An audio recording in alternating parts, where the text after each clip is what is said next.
Intelligence Activities and the Rights of Americans, Book 2.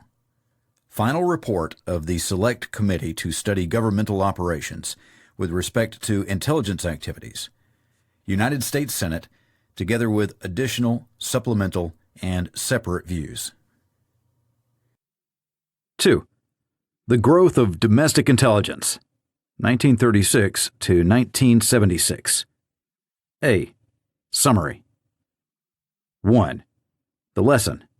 History repeats itself.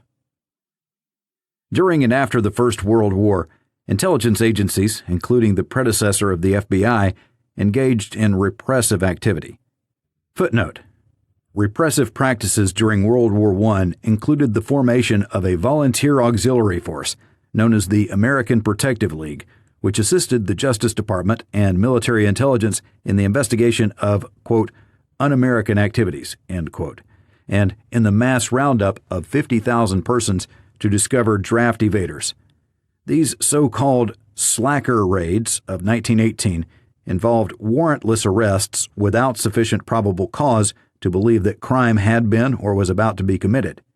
FBI Intelligence Division Memorandum, an analysis of FBI domestic security intelligence investigations, October 28, 1975.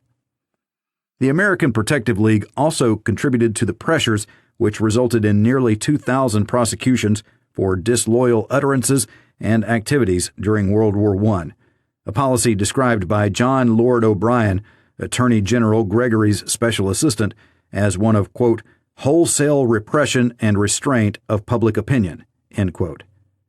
Zechariah Chafee, Free Speech in the United States, Cambridge Harvard University Press, 1941, page 69.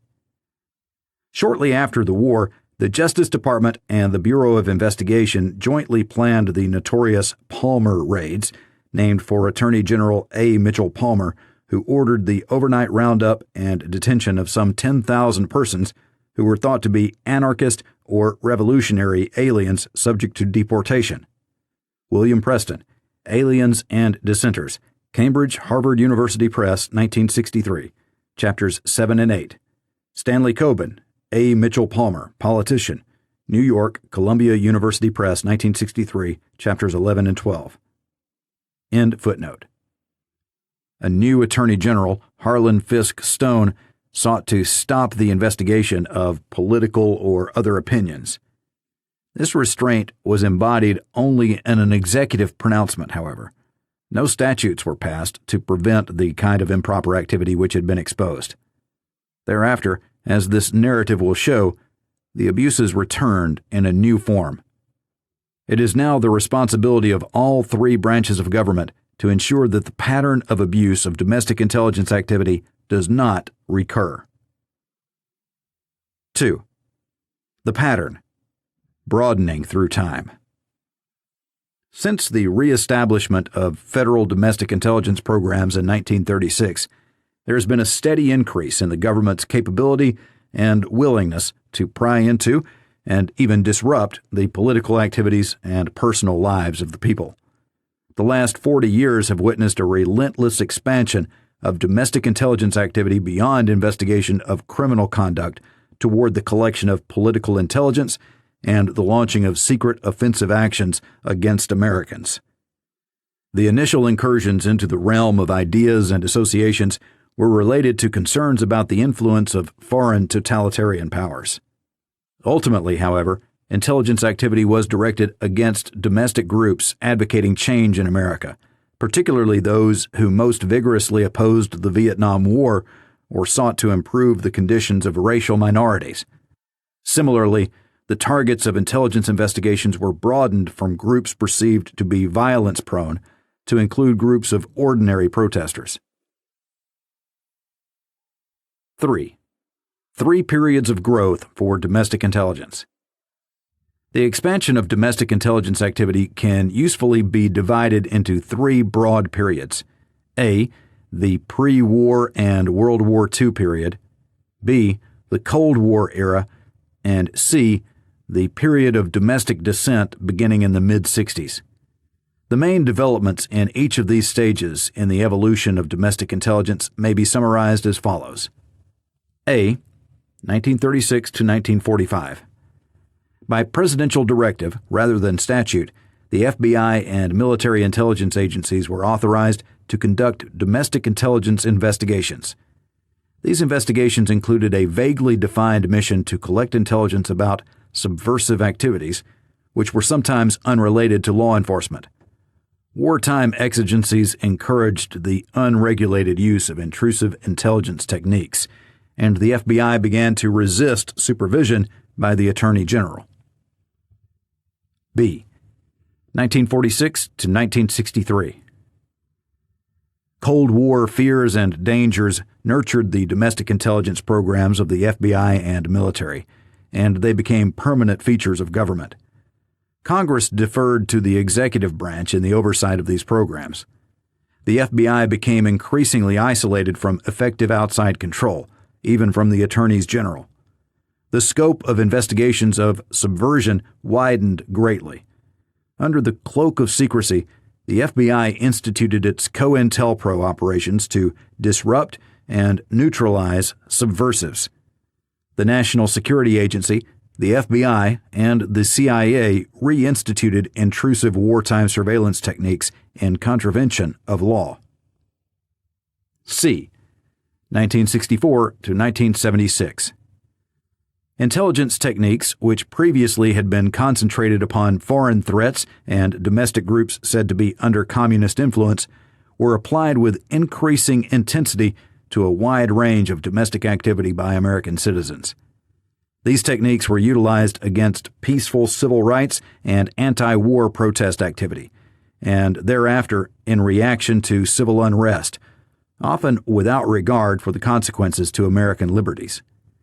The intelligence agencies of the United States, sometimes abetted by public opinion and often in response to pressure from administration officials or the Congress, frequently disregarded the law in their conduct of massive surveillance and aggressive counterintelligence operations against American citizens.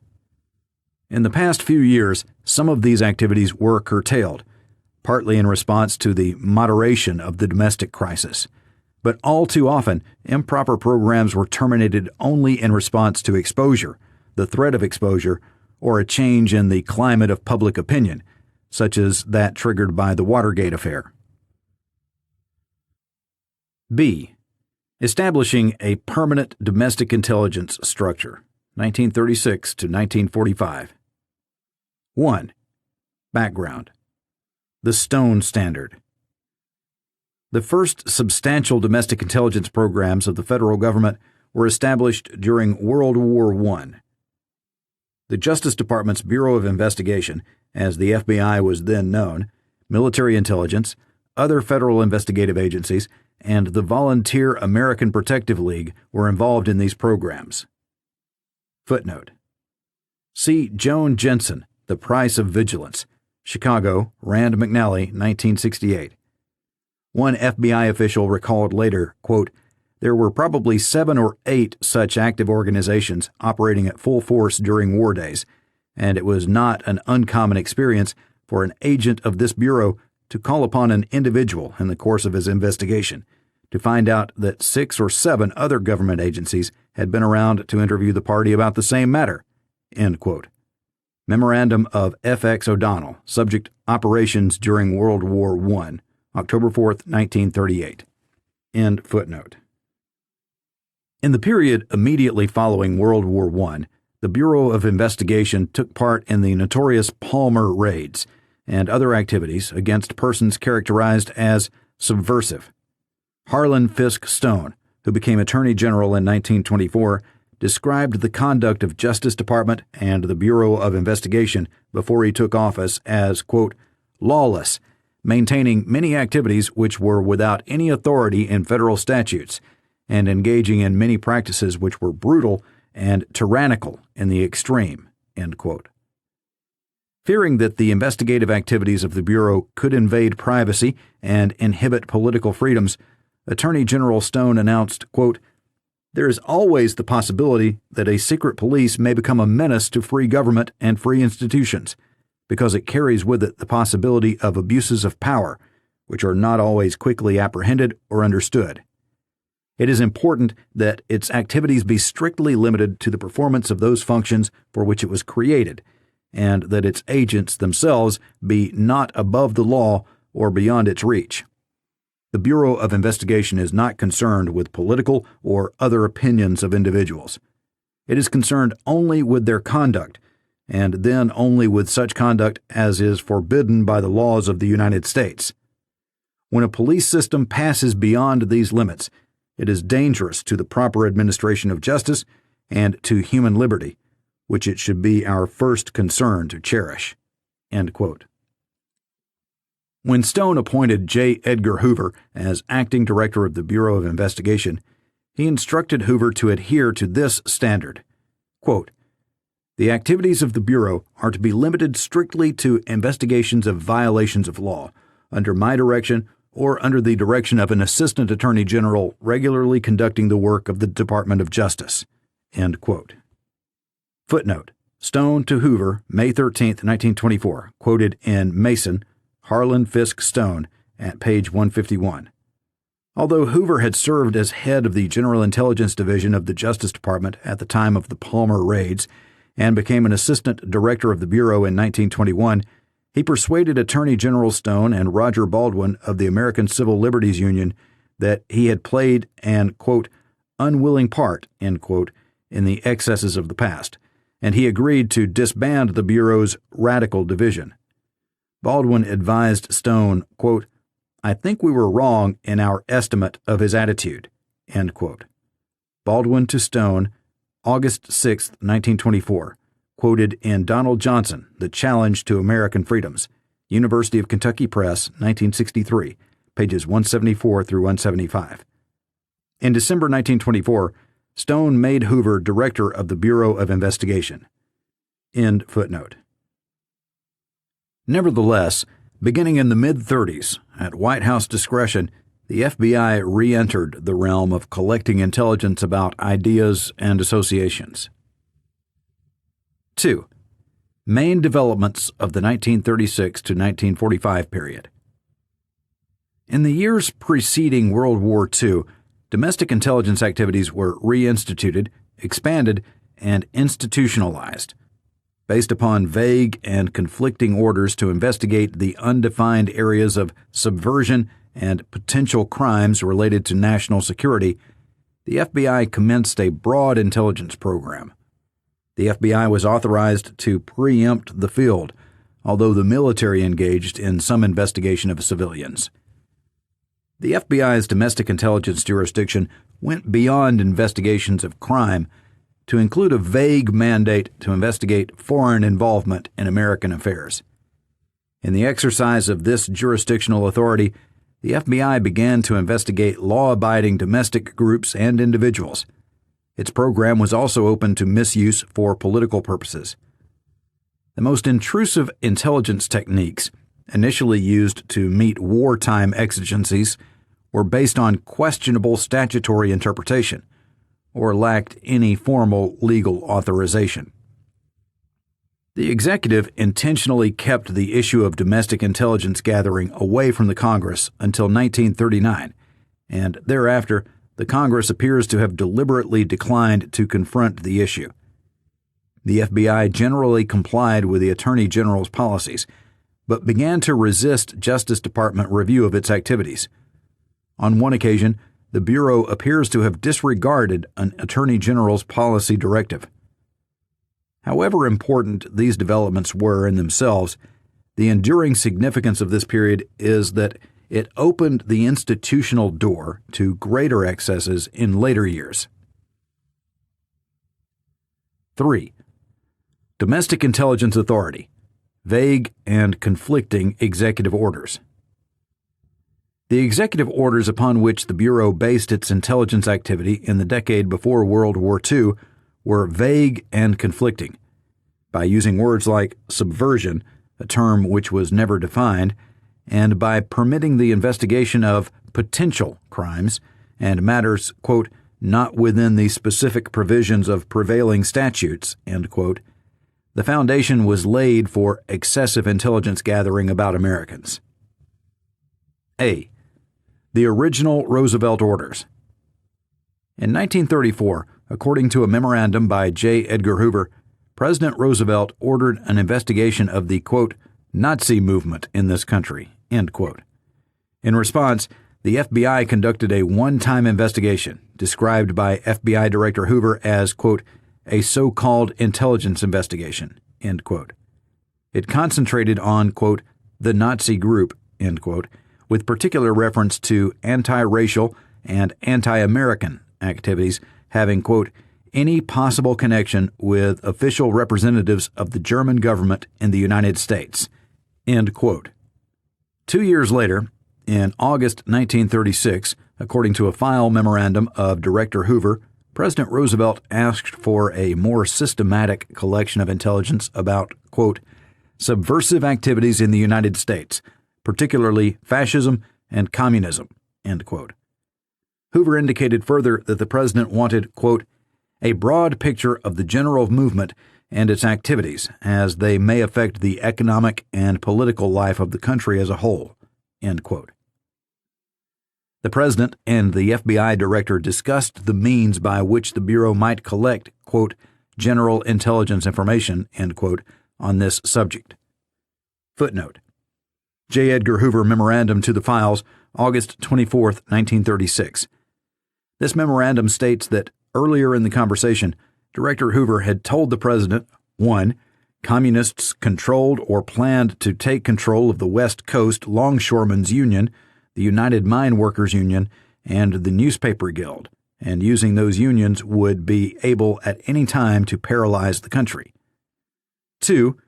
Activities inspired by communists had recently taken place in the government, particularly in some of the departments and the National Labor Relations Board. And 3.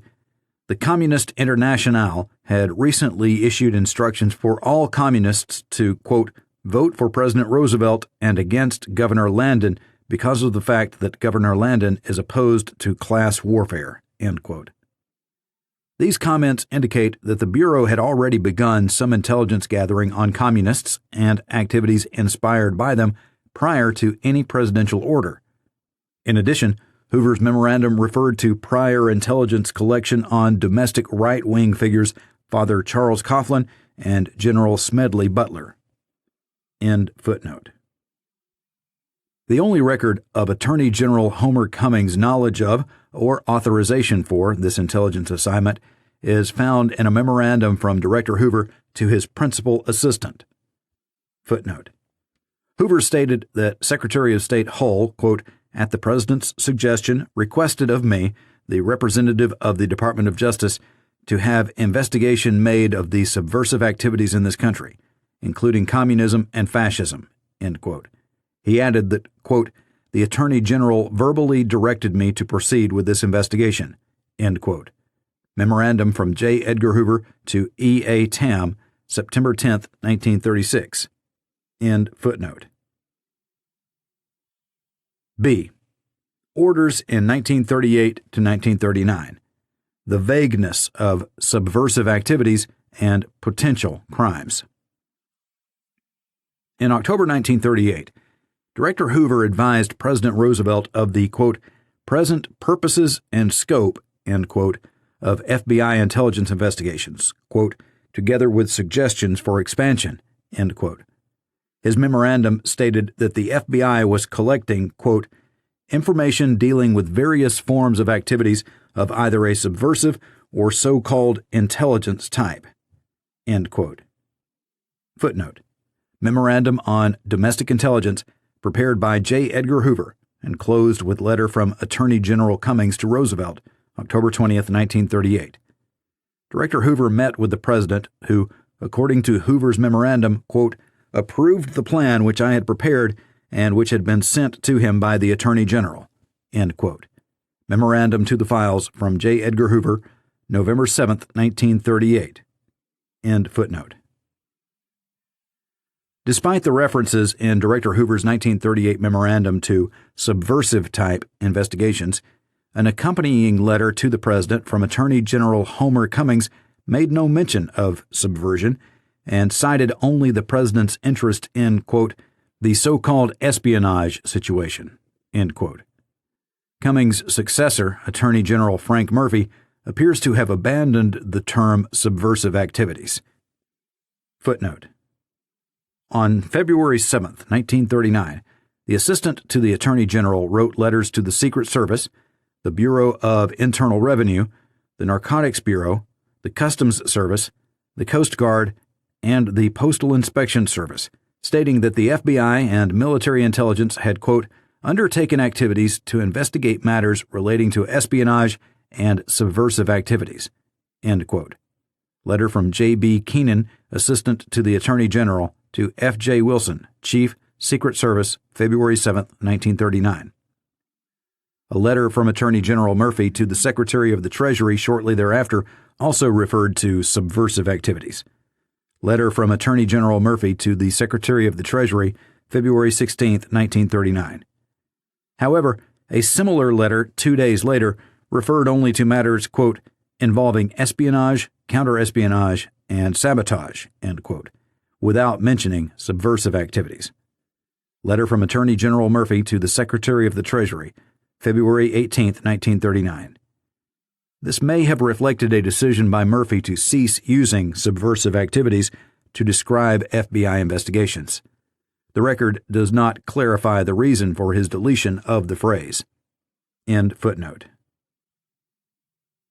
Moreover, when Director Hoover provided Attorney General Frank Murphy a copy of his 1938 plan, he described it, without mentioning subversion, as a program, quote, intended to ascertain the identity of persons engaged in espionage, counterespionage, and sabotage of a nature not within the specific provisions of prevailing statutes, end quote. Footnote. Memorandum from J. Edgar Hoover to Attorney General Murphy, March 16, 1939. Murphy was aware that the FBI contemplated investigations of subversive activities, since Hoover enclosed his 1938 plan with this memorandum. End footnote. Murphy thereafter recommended to the President that he issue an order concentrating, quote, investigation of all espionage, counterespionage, and sabotage matters, end quote, in the FBI and military intelligence. President Roosevelt agreed and issued an order which, like Murphy's letter, made no mention of subversive or general intelligence. Quote, it is my desire that the investigation of all espionage, counterespionage, and sabotage matters be controlled and handled by the Federal Bureau of Investigation of the Department of Justice, the Military Intelligence Division of the War Department, and the Office of Naval Intelligence in the Navy Department. The directors of these three agencies are to function as a committee to coordinate their activities. No investigations should be conducted by any investigative agency of the government into matters involving actually or potentially any espionage, counterespionage, or sabotage except by the three agencies mentioned above.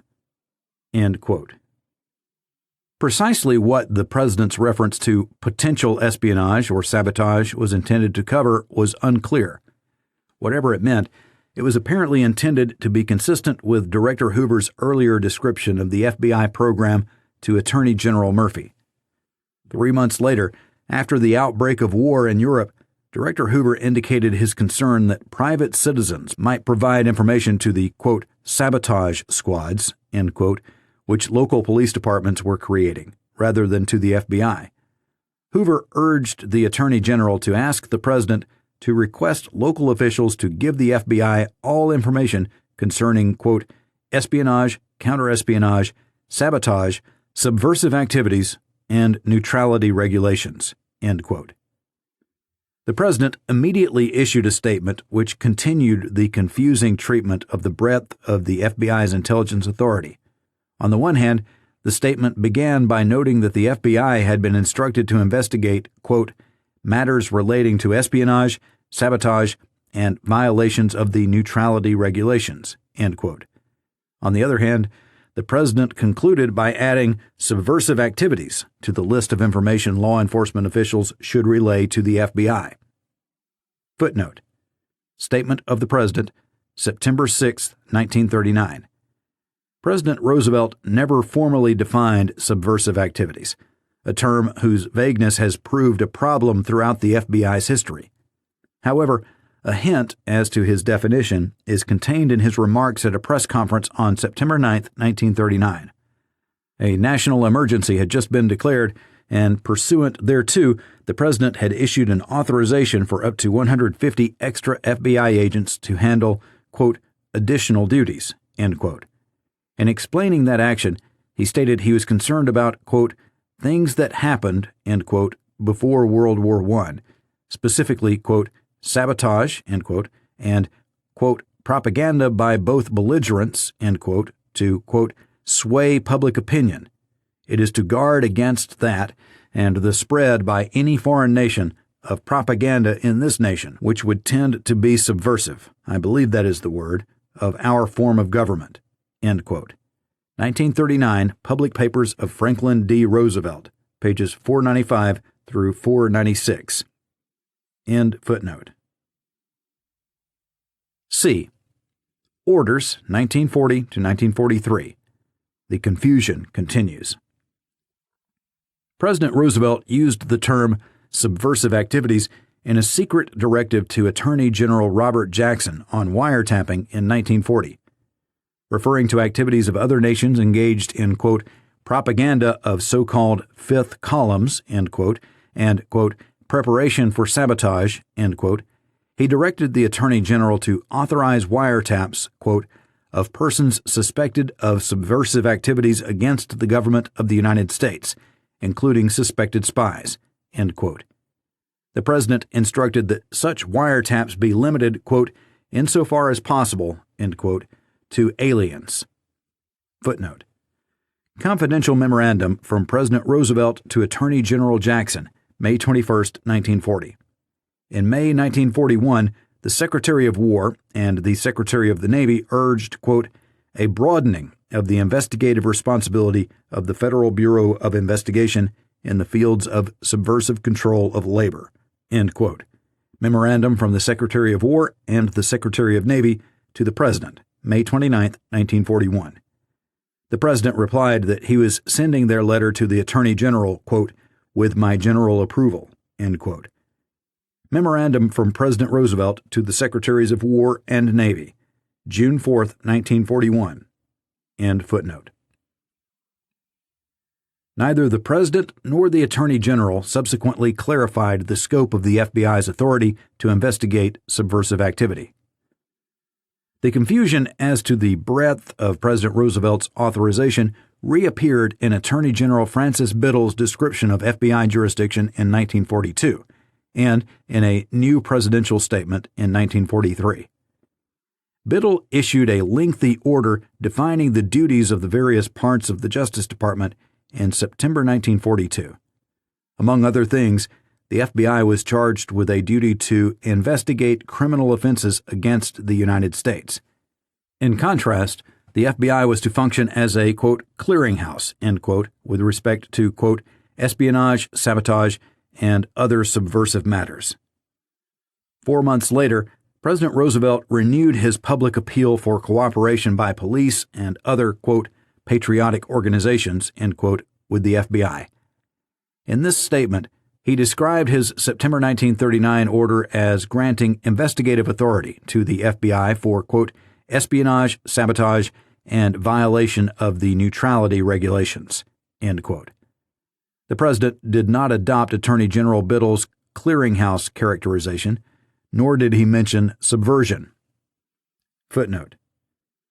Statement of the President on Police Cooperation, January 8, 1943.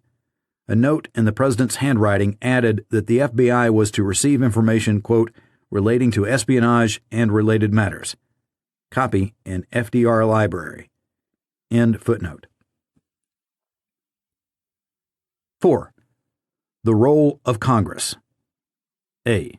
Executive avoidance of Congress. In 1938, the President, the Attorney General, and the FBI Director explicitly decided not to seek legislative authorization for the expanding domestic intelligence program. Attorney General Cummings cautioned that the plan for domestic intelligence, quote, should be held in the strictest confidence, end quote. Director Hoover contended that no special legislation should be sought, quote, in order to avoid criticism or objections which might be raised to such an expansion by either ill-informed persons or individuals with some ulterior motive, end quote. Hoover thought it, quote, undesirable to seek any special legislation which would draw attention to the fact that it was proposed to develop a special counterespionage drive of any great magnitude, end quote, because the FBI's intelligence activity was already, quote, much broader than espionage or counterespionage, end quote. Footnote. Hoover Memorandum enclosed with letter from Cummings to Roosevelt, October 20, 1938. Director Hoover's full point was that, quote, in considering the steps to be taken for the expansion of the present structure of intelligence work, it is believed imperative that it be proceeded with the utmost degree of secrecy in order to avoid criticism or objections which might be raised to such an expansion by either ill-informed persons or individuals having some ulterior motive. The word espionage has long been a word that has been repugnant to the American people, and it is believed that the structure which is already in existence is much broader than espionage or counterespionage, but covers in a true sense real intelligence values to the three services interested, namely the Navy, the Army, and the civilian branch of the government, the Department of Justice.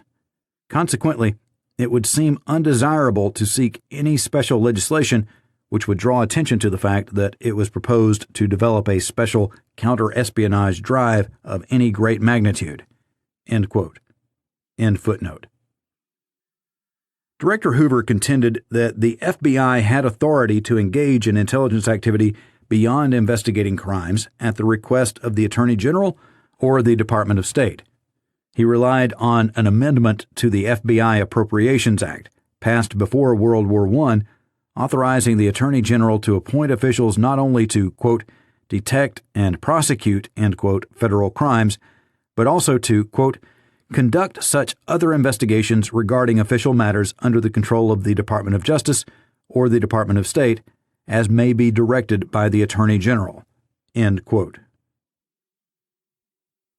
After conflicts with the State Department in 1939, however, the FBI no longer relied upon this vague statute for its authority to conduct intelligence investigations, instead relying upon the executive orders.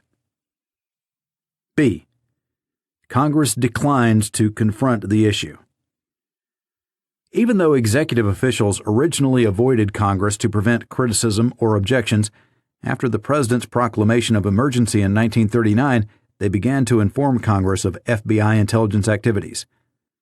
In November 1939, Director Hoover told the House Appropriations Committee that the Bureau had set up a General Intelligence Division, quote, by authority of the President's proclamation, end quote. Footnote. Emergency Supplemental Appropriation Bill, 1940, hearings before the House Appropriations Committee, November 30, 1939, pages 303 through 307. In fact, the FBI had established a General Intelligence section in its investigative division shortly after the President's 1936 requests. Congress was not advised of the Bureau's activities undertaken prior to September 1939, nor of the President's earlier directives. End footnote. And in January 1940, he told the same committee that the FBI had authority under the President's September 6, 1939 statement to investigate espionage, sabotage, neutrality violations, and, quote, any other subversive activities, end quote. Footnote. Justice Department Appropriation Bill 1941, hearings before the House Appropriations Committee, January 5, 1940, page 151. The President's 1939 statement did not specifically say that the FBI had authority to investigate subversive activities. End footnote. There is no evidence that the Appropriations Committee objected or inquired further into the meaning of that last vague term, although members did seek assurance that FBI intelligence could be curtailed when the wartime emergency ended. In 1940, a joint resolution was introduced by New York City Congressman Emanuel Seller, which would have given the FBI broad jurisdiction to investigate, by wiretapping or other means, or frustrate any, quote, interference with the national defense, end quote, due to certain specific crimes: sabotage, treason, seditious conspiracy, espionage, and violations of the neutrality laws, or, quote, in any other manner, end quote. Although the resolution failed to reach the House floor, it seems likely that rather than opposing domestic intelligence investigations, Congress was simply choosing to avoid the issue of defining the FBI's intelligence jurisdiction. This view is supported by Congress's passage in 1940 and 1941 of two new criminal statutes. The Smith Act made it a crime to advocate the violent overthrow of the government, and the Voorhees Act required subversive organizations advocating the government's violent overthrow and having foreign ties to register or be subject to criminal penalties. Although, as indicated, the executive branch disclosed the fact that the FBI was doing intelligence work and Congress generally raised no objection, there was one occasion when an executive description of the Bureau's work was less than complete. Following Director Hoover's testimony about the establishment of an intelligence division and some public furor over the FBI arrest of several Communist Party members in Detroit, Senator George Norris, Republican, Nebraska, asked whether the Bureau was violating Attorney General Stone's assurance in 1924 that it would conduct only criminal investigations. Attorney General Jackson replied, quote, "Mr. Hoover is in agreement with me that the principles which Attorney General Stone laid down in 1924 when the Federal Bureau of Investigation was reorganized and Mr. Hoover appointed as director are sound, and that the usefulness of the Bureau depends upon a faithful adherence to these limitations. The Federal Bureau of Investigation will confine its activities to the investigation of violation of federal statutes, the collecting of evidence in cases in which the United States is or may be a party in interest, and the service of process issued by the courts." End quote. The FBI was, in fact, doing much more than that, and had informed the Appropriations Committee of its practice in general terms. Attorney General Jackson himself stated later that the FBI was conducting, quote, "steady surveillance," end quote, of persons beyond those who had violated federal statutes, including persons who were a, quote, "likely source," end quote, of federal law violation because they were, quote, "sympathetic with the systems or designs of foreign dictators," end quote. Footnote: Proceedings of the Federal-State Conference on Law Enforcement Problems of National Defense, August 5th and 6th, 1940. Several months earlier, Attorney General Jackson had warned federal prosecutors about the dangers of prosecuting subversives because of the lack of standards and the danger of overbreadth. Robert H. Jackson, The Federal Prosecutor, Journal of the American Judicature Society, June 1940, page 18. End footnote. 5. Scope of domestic intelligence. A. Beyond criminal investigations. According to Director Hoover's account of his meeting with President Roosevelt in 1936, the president wanted, quote, "a broad picture," end quote, of the impact of communism and fascism on American life. Similarly, the FBI director described his 1938 plan as, quote, "broader than espionage," end quote, and covering, quote, "in a true sense, real intelligence," end quote.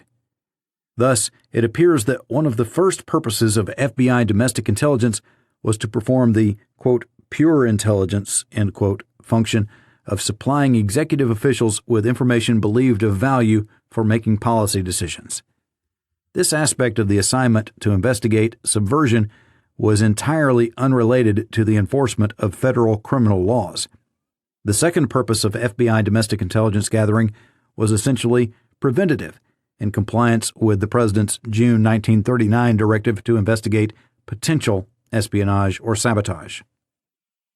As war moved closer, preventative intelligence investigations focused on individuals who might be placed on a custodial detention list for possible internment in case of war.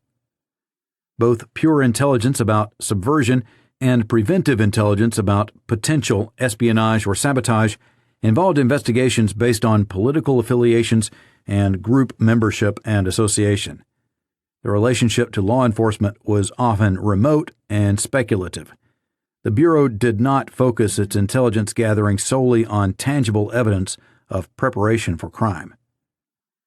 Directives implementing the General Preventive Intelligence Instruction to investigate potential espionage or sabotage were vague and sweeping. In 1939, for instance, field offices were told to investigate persons of German, Italian, and communist sympathies and any other persons, quote, whose interests may be directed primarily to the interest of some other nation than the United States, end quote. FBI offices were directed to report the names of members of German and Italian societies, quote, whether they be of a fraternal character or of some other nature, end quote, and members of any other groups, quote, which might have pronounced nationalistic tendencies, end quote. The Bureau sought lists of subscribers and officers of German, Italian, and communist foreign language newspapers, as well as of other newspapers with, quote, notorious nationalistic sympathies, end quote. The FBI also made confidential inquiries regarding, quote, various so-called radical and fascist organizations, end quote, to identify their, quote, leading personnel, purposes, and aims, and the part they are likely to play at a time of national crisis, end quote. The criteria for investigating persons for inclusion on the custodial detention list was similarly vague. In 1939, the FBI said its list included persons with, quote, strong Nazi tendencies, end quote, and, quote, strong communist tendencies, end quote. FBI field offices were directed in 1940 to gather information on individuals who would be considered for the list because of their, quote, communistic, fascist, Nazi, or other nationalistic background, end quote. B. Infiltration investigations. The FBI based its pure intelligence investigations on a theory of subversive infiltration, which remained an essential part of the rationale for domestic intelligence after the war. Anyone who happened to associate with communists or fascists or was simply alleged to have such associations became the subject of FBI intelligence reports. Footnote. Director Hoover declared in 1940 that advocates of foreign isms had, quote, succeeded in boring into every phase of American life, masquerading behind front organizations, end quote. Proceedings of the Federal State Conference on Law Enforcement Problems of National Defense, August 5th and 6th, 1940. In his best-selling book on communists, Hoover stated, quote, infiltration is the method whereby party members move into non-communist organizations for the purpose of exercising influence for communism. If control is secured, the organization becomes a communist front, end quote. J. Edgar Hoover, Masters of Deceit, New York, Henry Holt, 1958, Chapter 16, end footnote. Thus, subversive investigations produced intelligence about a wide variety of lawful groups and law-abiding citizens. By 1938, the FBI was investigating alleged subversive infiltration of the maritime industry, the steel industry, the coal industry, the clothing, garment, and fur industries, the automobile industry, the newspaper field, educational institutions, organized labor organizations, Negroes, youth groups, government affairs, and the armed forces, end quote. This kind of intelligence was transmitted to the White House. For example, in 1937, the Attorney General sent the President an FBI report on a proposed pilgrimage to Washington to urge passage of legislation to benefit American youth. The report stated that the American Youth Congress, which sponsored the pilgrimage, was understood to be strongly communistic. Later reports in 1937 described the Communist Party's role in plans by the Workers' Alliance for nationwide demonstrations protesting the plight of the unemployed, as well as the alliance's plans to lobby Congress in support of the Federal Relief Program.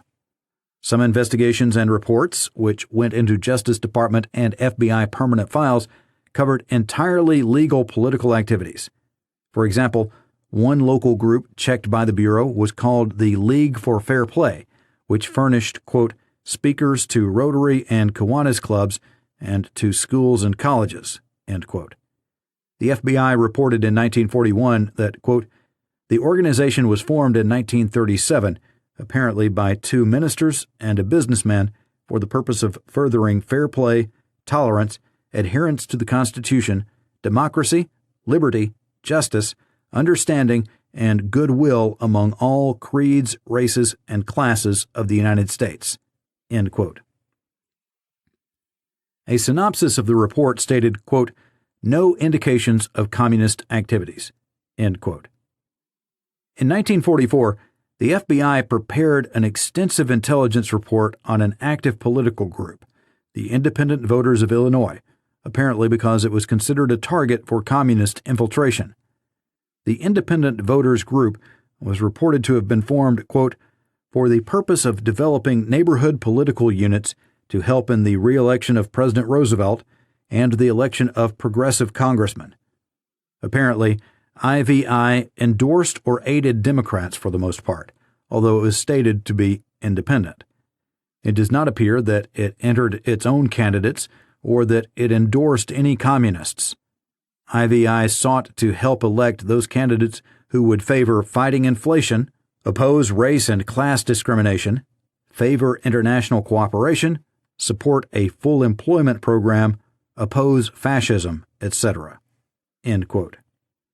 Thus, in its search for subversive influence, the Bureau gathered extensive information about the lawful activities of left liberal political groups.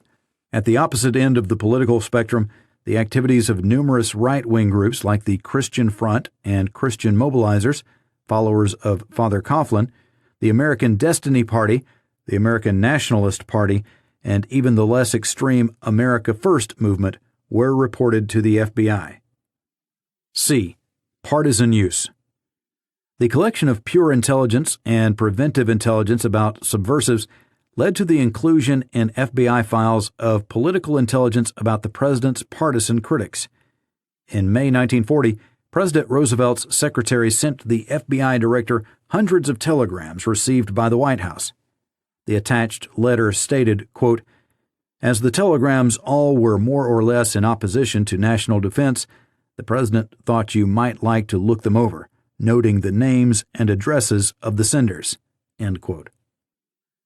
Additional telegrams expressing approval of a speech by one of the president's leading critics, Colonel Charles Lindbergh, were also referred to the FBI. A domestic intelligence program without clearly defined boundaries almost invited such action. D. Centralized authority. FBI and military intelligence. The basic policy of President Roosevelt and his 4 attorneys general was to centralize civilian authority for domestic intelligence in the FBI. Consolidation of domestic intelligence was viewed as a means of protecting civil liberties. Recalling the hysteria of World War I, Attorney General Frank Murphy declared, quote, 20 years ago, inhuman and cruel things were done in the name of justice. Sometimes vigilantes and others took over the work. We do not want such things done today, for the work has now been localized in the FBI, end quote. Centralization of authority for domestic intelligence also served the FBI's bureaucratic interests. Director Hoover complained about attempts by other agencies to, quote, literally chisel into this type of work, end quote. Footnote. Memorandum from J. Edgar Hoover to Attorney General Murphy, March 16, 1939. The literally chisel reference reflects concern with a State Department attempt to coordinate all domestic intelligence. It may explain why, after 1938, the FBI no longer relied for its intelligence authority on the statutory provision for FBI investigations of, quote, official matters under control of the Department of State, end quote. Director Hoover stated that the FBI required State Department authorization only where, quote, the subject of a particular investigation enjoys any diplomatic status, end quote. End footnote. He exhorted, quote, we don't want to let it slip away from us, end quote. Pursuant to President Roosevelt's 1939 directive authorizing the FBI and military intelligence to conduct all investigations of potential espionage and sabotage, an interagency delimitation agreement in June 1940 assigned most such domestic intelligence work to the FBI.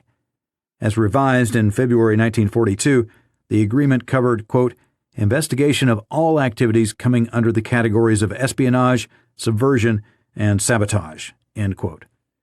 The FBI was responsible for all investigations, quote, involving civilians in the United States, end quote, and for keeping the military informed of, quote, the names of individuals definitely known to be connected with subversive activities, end quote. The military intelligence agencies were interested in intelligence about civilian activity. In fact, they requested extensive information about civilians from the FBI. In May 1939, for instance, the Army G2 Military Intelligence Division, MID, transmitted a request for the names and locations of, quote, citizens opposed to our participation in war and conducting anti-war propaganda, end quote. Despite the delimitation agreement, the MID's Counterintelligence Corps collected intelligence on civilian subversive activity as part of a preventive security program using volunteer informers and investigators. Footnote: Victor J. Johansen, The Role of the Army in the Civilian Arena, 1920 to 1970. U.S. Army Intelligence Command Study, 1971. The scope of wartime Army intelligence has been summarized as follows. Quote, it reported on radical labor groups, communists, Nazi sympathizers, and semi-radical groups concerned with civil liberties and pacifism. The latter, well-intentioned but impractical groups, as one Corps Area Intelligence officer labeled them, were playing into the hands of the more extreme and realistic radical elements. G2 still believed that it had a right to investigate semi-radicals because they undermined adherence to the established order by propaganda through newspapers, periodicals, schools, and churches, end quote. Joan M. Jensen, Military Surveillance of Civilians, 1917 to 1967, in Military Intelligence. Hearings before the Senate Subcommittee on Constitutional Rights, 1974, pages 174 and 175. End footnote. 6. Control by the Attorney General, Compliance and Resistance. The basic outlines of the FBI's domestic intelligence program were approved by Attorney General Cummings in 1938 and Attorney General Murphy in 1939. Footnote: Letter from Attorney General Cummings to the President, October 20, 1938. Letter from Attorney General Murphy to the President, June 17, 1939. The confusion as to whether Attorney General Murphy, Attorney General Jackson, and Attorney General Biddle defined the FBI's duties to cover investigation of subversive activities is indicated at footnotes 13, 21, and 34. End footnote. Director Hoover also asked Attorney General Jackson in 1940 for policy guidance concerning the FBI's, quote, suspect list of individuals whose arrest might be considered necessary in the event the United States becomes involved in war, end quote. The FBI director initially opposed, however, Attorney General Jackson's attempt to require more detailed supervision of the FBI's role in the custodial detention program. To oversee this program and others, Jackson created a Neutrality Laws Unit, later renamed the Special War Policies Unit, in the Justice Department. When the unit proposed to review FBI intelligence reports on individuals, Director Hoover protested that turning over the FBI's confidential reports would risk the possibility of leaks. He argued that if the identity of confidential informants became known, it would endanger their, quote, life and safety, end quote, and thus the department would abandon the subversives field, end quote. After 5 months of negotiation, the FBI was ordered to transmit its dossiers to the Justice Department unit. To satisfy the FBI's concerns, the department agreed to take no formal action against an individual if it, quote, might interfere with sound investigative techniques, end quote, and not to disclose confidential informants without the Bureau's, quote, prior approval, end quote. Thus, from 1941 to 1943, the Justice Department had the machinery to oversee at least this aspect of FBI domestic intelligence. Footnote: the custodial detention program should not be confused with the internment of Japanese Americans in 1942. The mass detention of Americans solely on the basis of race was exactly what the program was designed to prevent by making it possible for the government to decide in individual cases whether a person should be arrested in the event of war. When the program was implemented after Pearl Harbor, it was limited to dangerous enemy aliens only. FBI Director Hoover opposed the mass roundup of Japanese Americans. End footnote.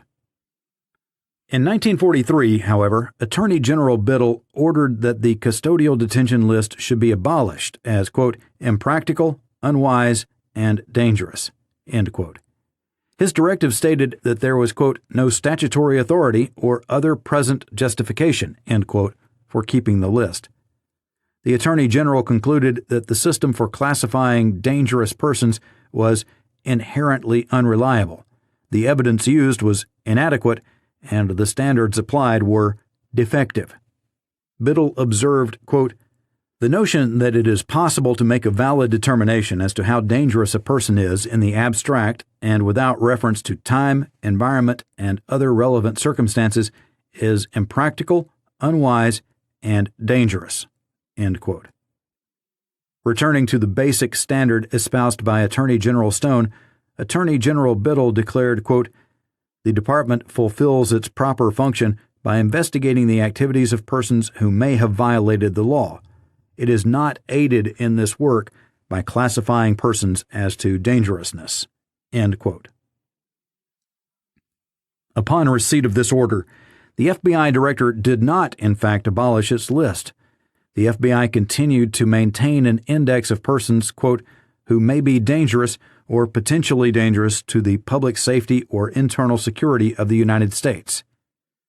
In response to the Attorney General's order, the FBI merely changed the name of the list from Custodial Detention List to Security Index. Instructions to the field stated that the Security Index should be kept, quote, strictly confidential, end quote, and that it should never be mentioned in FBI reports or, quote, discussed with agencies or individuals outside the Bureau, end quote, except for military intelligence agencies. Footnote: Memorandum from J. Edgar Hoover to FBI field offices. Dangerousness Classification. August 14, 1943. This is the only document pertaining to Director Hoover's decision which appears in the material provided by the FBI to the Select Committee covering Bureau policies for the Security Index. The FBI interpreted the Attorney General's order as applying only to, quote, the dangerous classifications previously made by the Special War Policies Unit, end quote, of the Justice Department. The full text of the Attorney General's order and the FBI directive appear in Hearings, Volume 6, pages 412 through 415. End footnote. This incident provides an example of the FBI's ability to conduct domestic intelligence operations in opposition to the policies of an Attorney General. Despite Attorney General Biddle's order, the, quote, dangerousness, end quote, list continued to be kept, and investigations in support of that list continued to be a significant part of the Bureau's work. 7. Intrusive techniques. Questionable authorization. A. Wiretaps.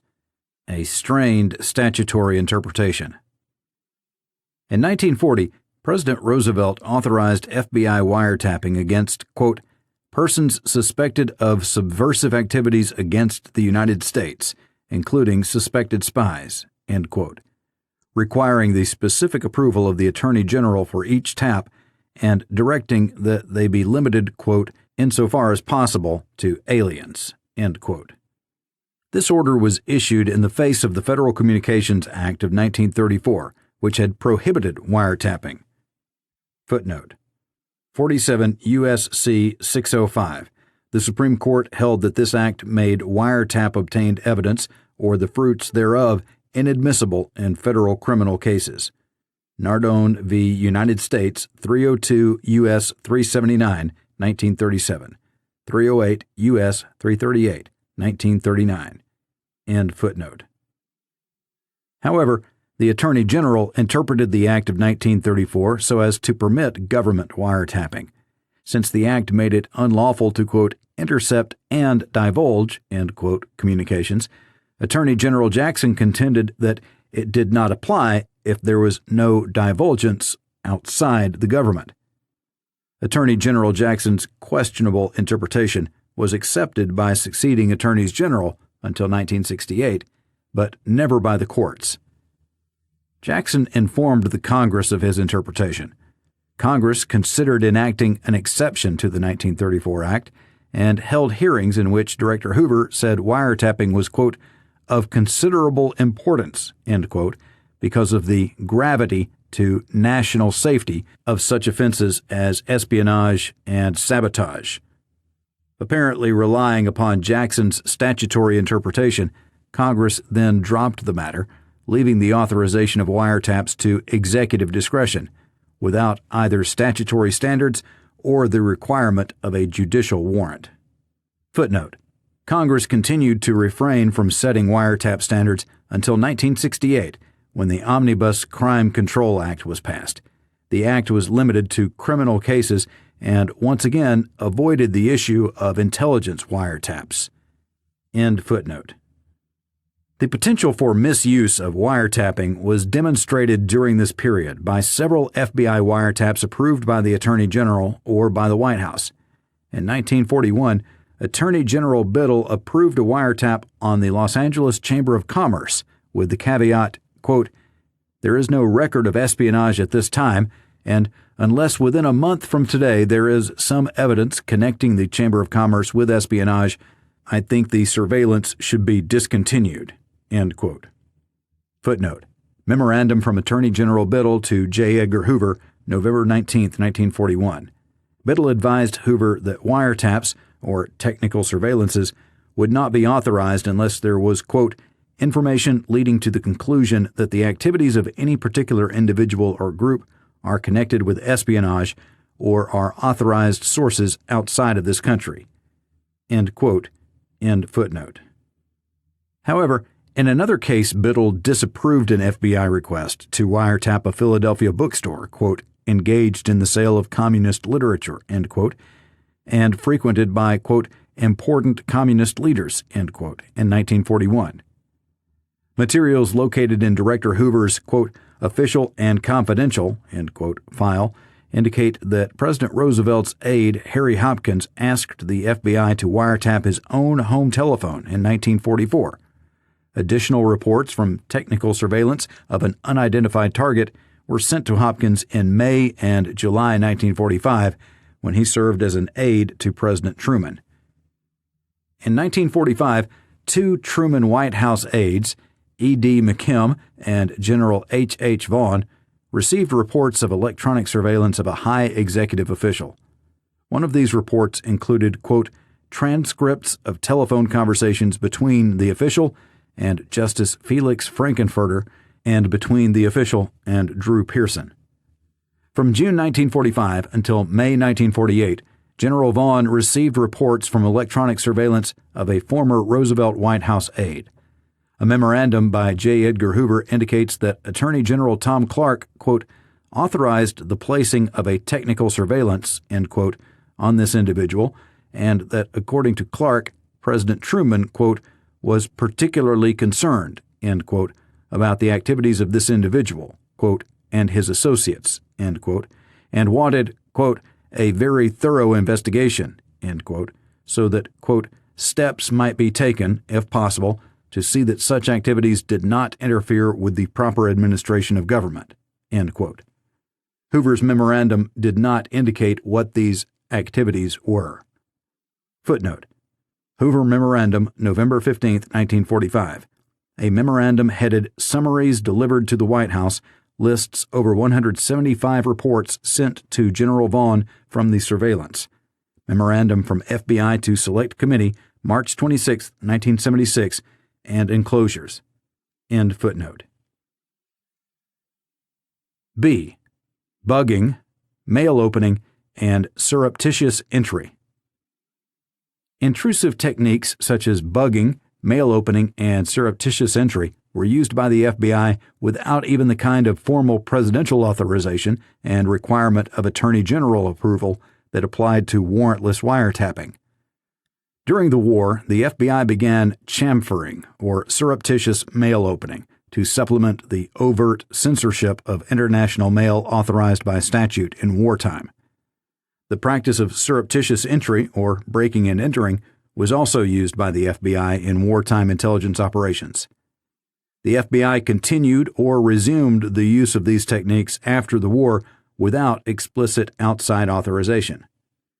Furthermore, the installation of microphone surveillance, bugs, either with or without trespass, was exempt from the procedure for Attorney General approval of wiretaps. Justice Department records indicate that no Attorney General formally considered the question of microphone surveillance involving trespass, except on a hypothetical basis, until 1952. Footnote: a 1944 Justice Department memorandum discussed the, quote, admissibility of evidence obtained by trash covers and microphone surveillance, end quote, in response to a series of hypothetical questions submitted by the FBI. The memorandum concluded that evidence so obtained was admissible even if the microphone surveillance involved a trespass. Memorandum from Alexander Holtzoff, Special Assistant to the Attorney General to J. Edgar Hoover, July 4, 1944. Cf. Memorandum from Attorney General J. Howard McGrath to J. Edgar Hoover, February 26, 1952. See footnote 229 for the 1950s consideration of bugs by the Attorney General. End footnote. C. Domestic intelligence in the Cold War era, 1946 to 1963. 1. Main developments of the 1946 to 1963 period. The domestic intelligence programs of the FBI and the military intelligence agencies, which were established under presidential authority before World War II, did not cease with the end of hostilities. Instead, they set the pattern for decades to come. Despite Director Hoover's statement that the intelligence structure could be, quote, discontinued or very materially curtailed, end quote, with the termination of the national emergency, after the war, intelligence operations were neither discontinued nor curtailed. Footnote: in early 1941, Director Hoover had had the following exchange with members of the House Appropriations Committee. Quote, Mr. Ludlow, at the close of the present emergency, when peace comes, it would mean that much of this emergency work necessarily will be discontinued. Mr. Hoover, that is correct. If the national emergency should terminate, the structure dealing with national defense can immediately be discontinued or very materially curtailed according to the wishes of Congress. End quote. First Deficiency Appropriation Bill, 1941. Hearings before the House Committee on Appropriations, March 19, 1941, pages 188 and 189. End footnote. Congressional deference to the executive branch, the broad scope of investigations, the growth of the FBI's power, and the substantial immunity of the Bureau from effective outside supervision became increasingly significant features of domestic intelligence in the United States. New domestic intelligence functions were added to previous responsibilities. No attempt was made to enact a legislative charter replacing the wartime emergency orders, as was done in the foreign intelligence field in 1947. The main developments during the Cold War era may be summarized as follows. A. Domestic Intelligence Authority. During this period, there was a national consensus regarding the danger to the United States from communism. Little distinction was made between the threats posed by the Soviet Union and by communists within this country. Domestic intelligence activity was supported by that consensus, although not specifically authorized by the Congress. Formal authority for FBI investigations of subversive activity and for the agreements between the FBI and military intelligence was explicitly granted in executive directives from Presidents Truman and Eisenhower, the National Security Council, and Attorney General Kennedy. These directives provided no guidance, however, for conducting or controlling such investigations. B. Scope of domestic intelligence. The breadth of the FBI's investigation of subversive infiltration continued to produce intelligence reports and massive files on lawful groups and law-abiding citizens who happened to associate, even unwittingly, with communists or with socialists unconnected with the Soviet Union who used revolutionary rhetoric. At the same time, the scope of FBI intelligence expanded to cover civil rights protest activity, as well as violent, quote, Klan type, end quote, and hate groups, vocal anti-communists, and prominent opponents of racial integration.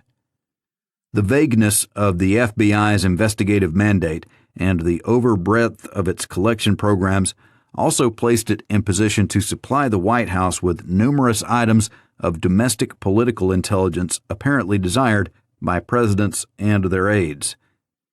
In response to White House and congressional interest in right-wing organizations, the Internal Revenue Service began comprehensive investigations of right-wing groups in 1961 and later expanded to left-wing organizations. This effort was directed at identifying contributions and ascertaining whether the organizations were entitled to maintain their exempt status. C. Accountability and control. Pervasive secrecy enabled the FBI and the Justice Department to disregard as unworkable the Emergency Detention Act intended to set standards for aspects of domestic intelligence. The FBI's independent position also allowed it to withhold significant information from a presidential commission and from every attorney general, and no attorney general inquired fully into the Bureau's operations.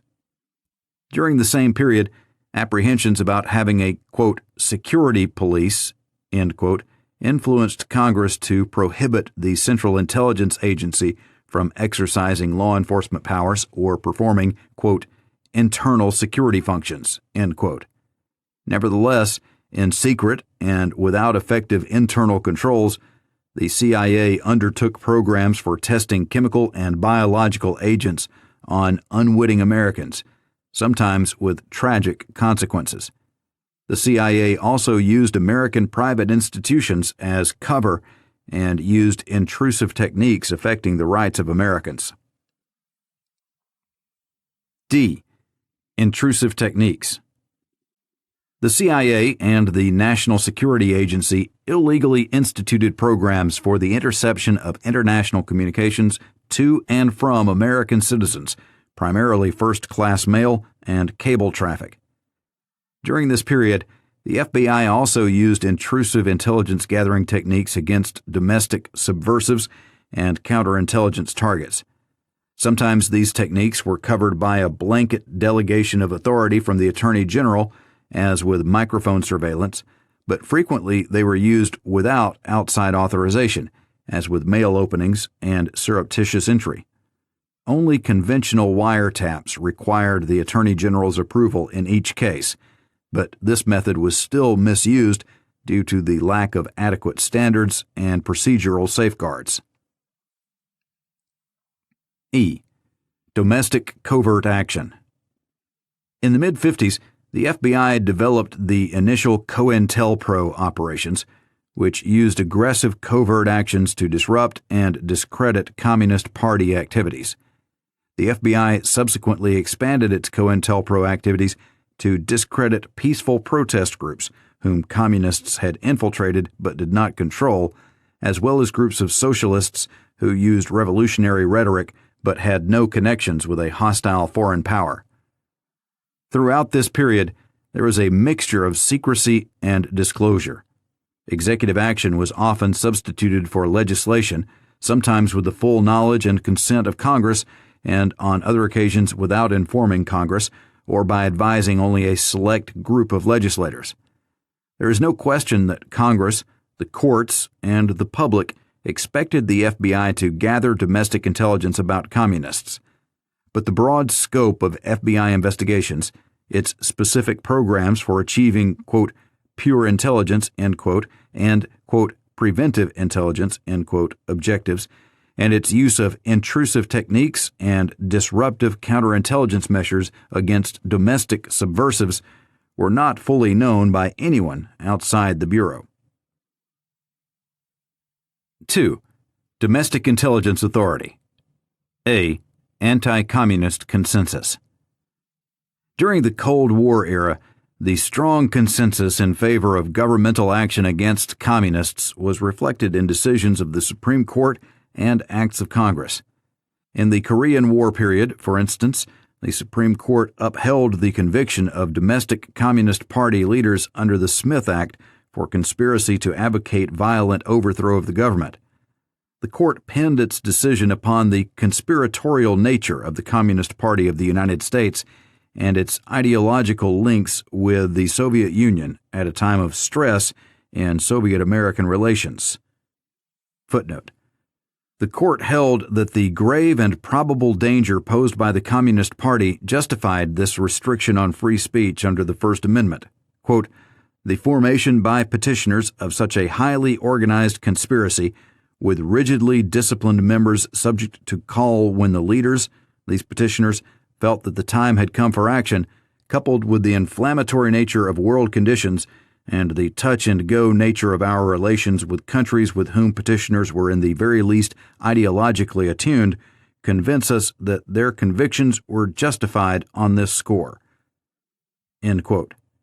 Dennis v. United States, 341 U.S. 494, 510 through 511, 1951.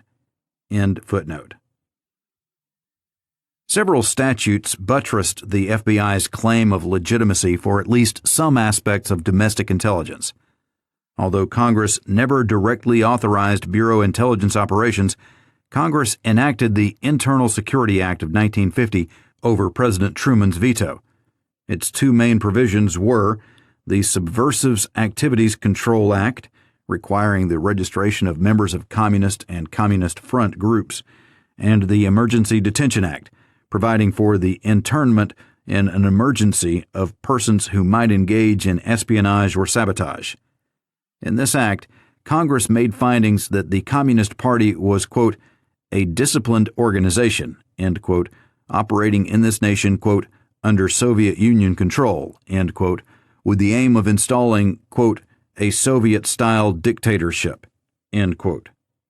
Footnote: the Subversive Activities Control Act's registration provision was held not to violate the First Amendment in 1961. Communist Party v. Subversive Activities Control Board, 367 U.S. 1, 1961. However, registration of communists under the Act was later held to violate the Fifth Amendment privilege against self-incrimination. Albertson v. Subversive Activities Control Board, 382 U.S. 70, 1965. The Emergency Detention Act was repealed in 1971. End footnote. Going even further, in 1954, Congress passed the Communist Control Act, which provided that the Communist Party was, quote, not entitled to any of the rights, privileges, and immunities attendant upon legal bodies created under the jurisdiction of the laws of the United States, end quote. In 1956, the Supreme Court recognized the existence of FBI intelligence aimed at, quote, communist seditious activities, end quote.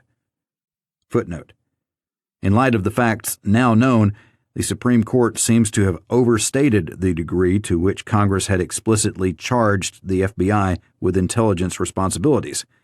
Quote, Congress has devised an all-embracing program for resistance to the various forms of totalitarian aggression. It has charged the Federal Bureau of Investigation and the Central Intelligence Agency with responsibility for intelligence concerning communist seditious activities against our government, and has denominated such activities as part of a world conspiracy. End quote. Pennsylvania v. Nelson, 350 U.S. 497, 504 to 505, 1956. This decision held that the federal government had preempted state sedition laws, citing President Roosevelt's September 1939 statement on FBI authority and an address by FBI Director Hoover to state law enforcement officials in August 1940. End footnote. The basis for Smith Act prosecutions of subversive activity was narrowed in 1957, however, when the court overturned the convictions of second-string communist leaders, holding that the government must show advocacy, quote, of action and not merely abstract doctrine, end quote. In 1961, the court sustained the constitutionality under the First Amendment of the requirement that the Communist Party register with the Subversive Activities Control Board. Footnote. Justice Douglas, who dissented on Fifth Amendment grounds, agreed with the majority of the First Amendment issue. Quote, the Bill of Rights was designed to give fullest play to the exchange and dissemination of ideas that touch the politics, culture, and other aspects of our life. When an organization is used by a foreign power to make advances here, questions of security are raised beyond the ken of disputation and debate between the people resident here. Communist Party v. Subversive Activities Control Board, 367 U.S. 1, 174, 1961. End footnote. The consensus should not be portrayed as monolithic. President Truman was concerned about risks to constitutional government posed by the zealous anti-communism in Congress. According to one White House staff member's notes during the debate over the Internal Security Act, quote, the president said that the situation was the worst it had been since the Alien and Sedition laws of 1798, that a lot of people on the Hill should know better, but had been stampeded into running with their tails between their legs, end quote. Truman announced that he would veto the Internal Security Act, quote, regardless of how politically unpopular it was, election year or no election year, end quote. But President Truman's veto was overridden by an overwhelming margin. B. The Federal Employee Loyalty Security Program. 1. Origins of the program.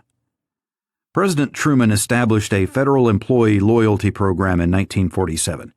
Its basic features were retained in the Federal Employee Security Program authorized by President Eisenhower in Public Executive Order 10450, which, with some modifications, still applies today. Although it had a much broader reach, the program originated out of well-founded concern that Soviet intelligence was then using the Communist Party as a vehicle for the recruitment of espionage agents. Footnote.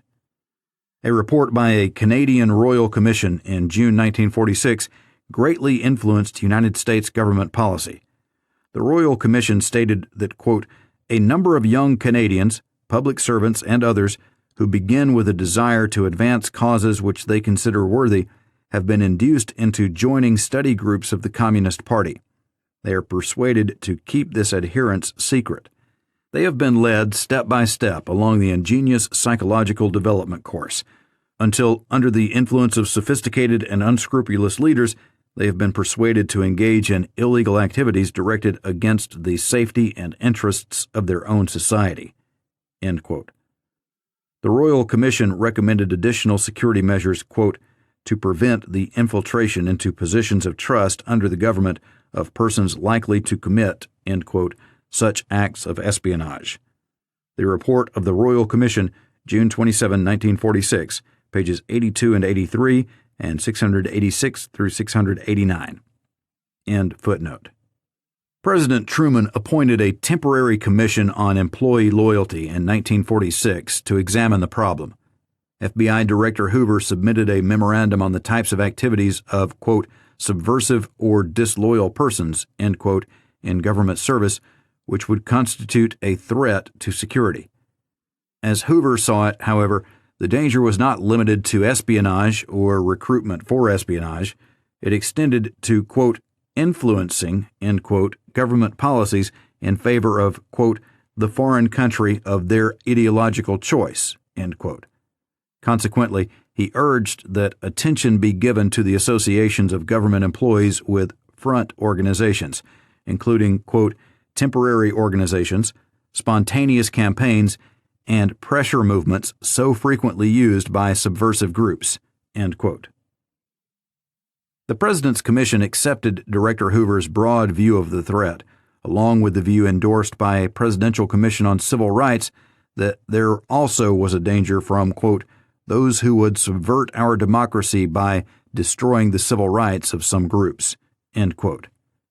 Consequently, the executive order included, as an indication of disloyalty, membership in or association with groups designated on an Attorney General's list as, quote, "totalitarian, fascist, communist, or subversive, or as having adopted a policy of advocating or approving the commission of acts of force or violence to deny others their rights under the Constitution of the United States, or as seeking to alter the form of government of the United States by unconstitutional means." End quote. The executive order was used to provide a legal basis for the FBI's investigation of allegedly subversive organizations which might fall within these categories. Footnote: in 1960, for instance, the Justice Department advised the FBI to continue investigating an organization not on the Attorney General's list in order to secure, quote, "additional information relative to the criteria," end quote, of the Employee Security Order. Memorandum from Assistant Attorney General J. Walter Yeagley to J. Edgar Hoover, May 17, 1960. End footnote. Such investigations supplied a body of intelligence data against which to check the names of prospective federal employees. Footnote: FBI name checks are authorized as one of the national agency's checks required by Executive Order 10450, Section 3A. End footnote. 2. Breadth of the investigations. By the mid-1950s, the Bureau believed that the Communist Party was no longer used for Soviet espionage. It represented only a potential recruiting ground for spies. Thereafter, FBI investigations of communist organizations and other groups unconnected to espionage, but falling within the standards of the Attorney General's list, frequently became a means for monitoring the political background of prospective federal employees by means of the name check of Bureau files. These investigations also served the pure intelligence function of informing the Attorney General of the influence and organizational affiliations of so-called subversives. Footnote: the FBI official in charge of the Internal Security Section of the Intelligence Division in the 50s and early 60s testified that the primary purpose of FBI investigations of communist infiltration was to advise the Attorney General so that he could determine whether a group should go on the Attorney General's list. He also testified that investigations for this purpose continued after the Attorney General ceased adding names of groups to the list. F. J. Baumgardner testimony, October 8, 1975, pages 48 and 49. See pages 48 through 49 for discussion of the FBI's ComInfil program. End footnote. No organizations were formally added to the Attorney General's list after 1955. Footnote: memoranda from the Attorney General to heads of departments and agencies, April 29, 1953, July 15, 1953, September 28, 1953, January 22, 1954. Groups designated prior to that time included numerous defunct German and Japanese societies, Communist and Communist Front organizations, the Socialist Workers' Party, the Nationalist Party of Puerto Rico, and several Ku Klux Klan organizations. End footnote. However, the FBI's name check reports on prospective employees were never limited to information about listed organizations. The broad standards for placing a group on the Attorney General's list were used to evaluate an employee's background, regardless of whether or not he was a member of a group on the list. If a name check uncovered information about a prospective employee's association with a group which might come within those standards, the FBI would report the data and attach a characterization of the organization relating to the standards. Footnote: the FBI's field offices were supplied with such thumbnail sketches or characterizations to supplement the Attorney General's list and the reports of the House Committee on Un-American Activities. e.g. SAC Letter Number 60-34, July 12, 1960. End footnote. 3. FBI control of loyalty security investigations. President Eisenhower's 1953 order specifically designated the FBI as responsible for, quote, a full field investigation, end quote, whenever a name check or a background investigation by the Civil Service Commission or any other agency uncovered information indicating a potential security risk. President Truman had refused to give the Bureau this exclusive power initially, but he fought a losing battle. Footnote. The reference to a full field investigation where there was derogatory information with respect to loyalty did not, in the Truman Order, say who would conduct the investigation. Executive Order 9835, Part 1, Section 4. End footnote. Director Hoover had objected that President Truman's order did not give the FBI exclusive power and threatened, quote, to withdraw from this field of investigation rather than to engage in a tug-of-war with the Civil Service Commission, end quote.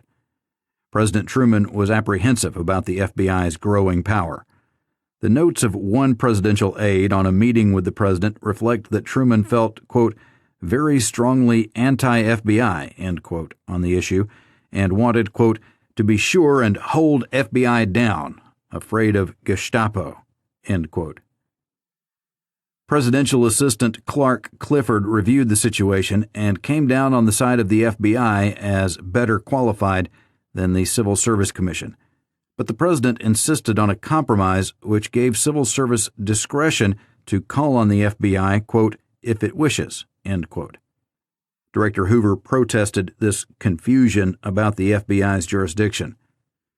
When Justice Department officials warned that Congress would find flaws with the compromise, President Truman noted on a memorandum from Clifford, quote, J. Edgar will in all probability get this backward, looking to Congress to give him what he wants. It's dangerous, end quote. President Truman's prediction was correct. His budget request of $16 million for civil service and $8.7 million for the FBI to conduct loyalty investigations was revised by Congress to allocate $7.4 million to the FBI and only $3 million to civil service. The issue was finally resolved to the FBI's satisfaction when the president issued a statement declaring that there were, quote, to be no exceptions, end quote, to the rule that the FBI would make all loyalty investigations. C. Executive directives, lack of guidance and control.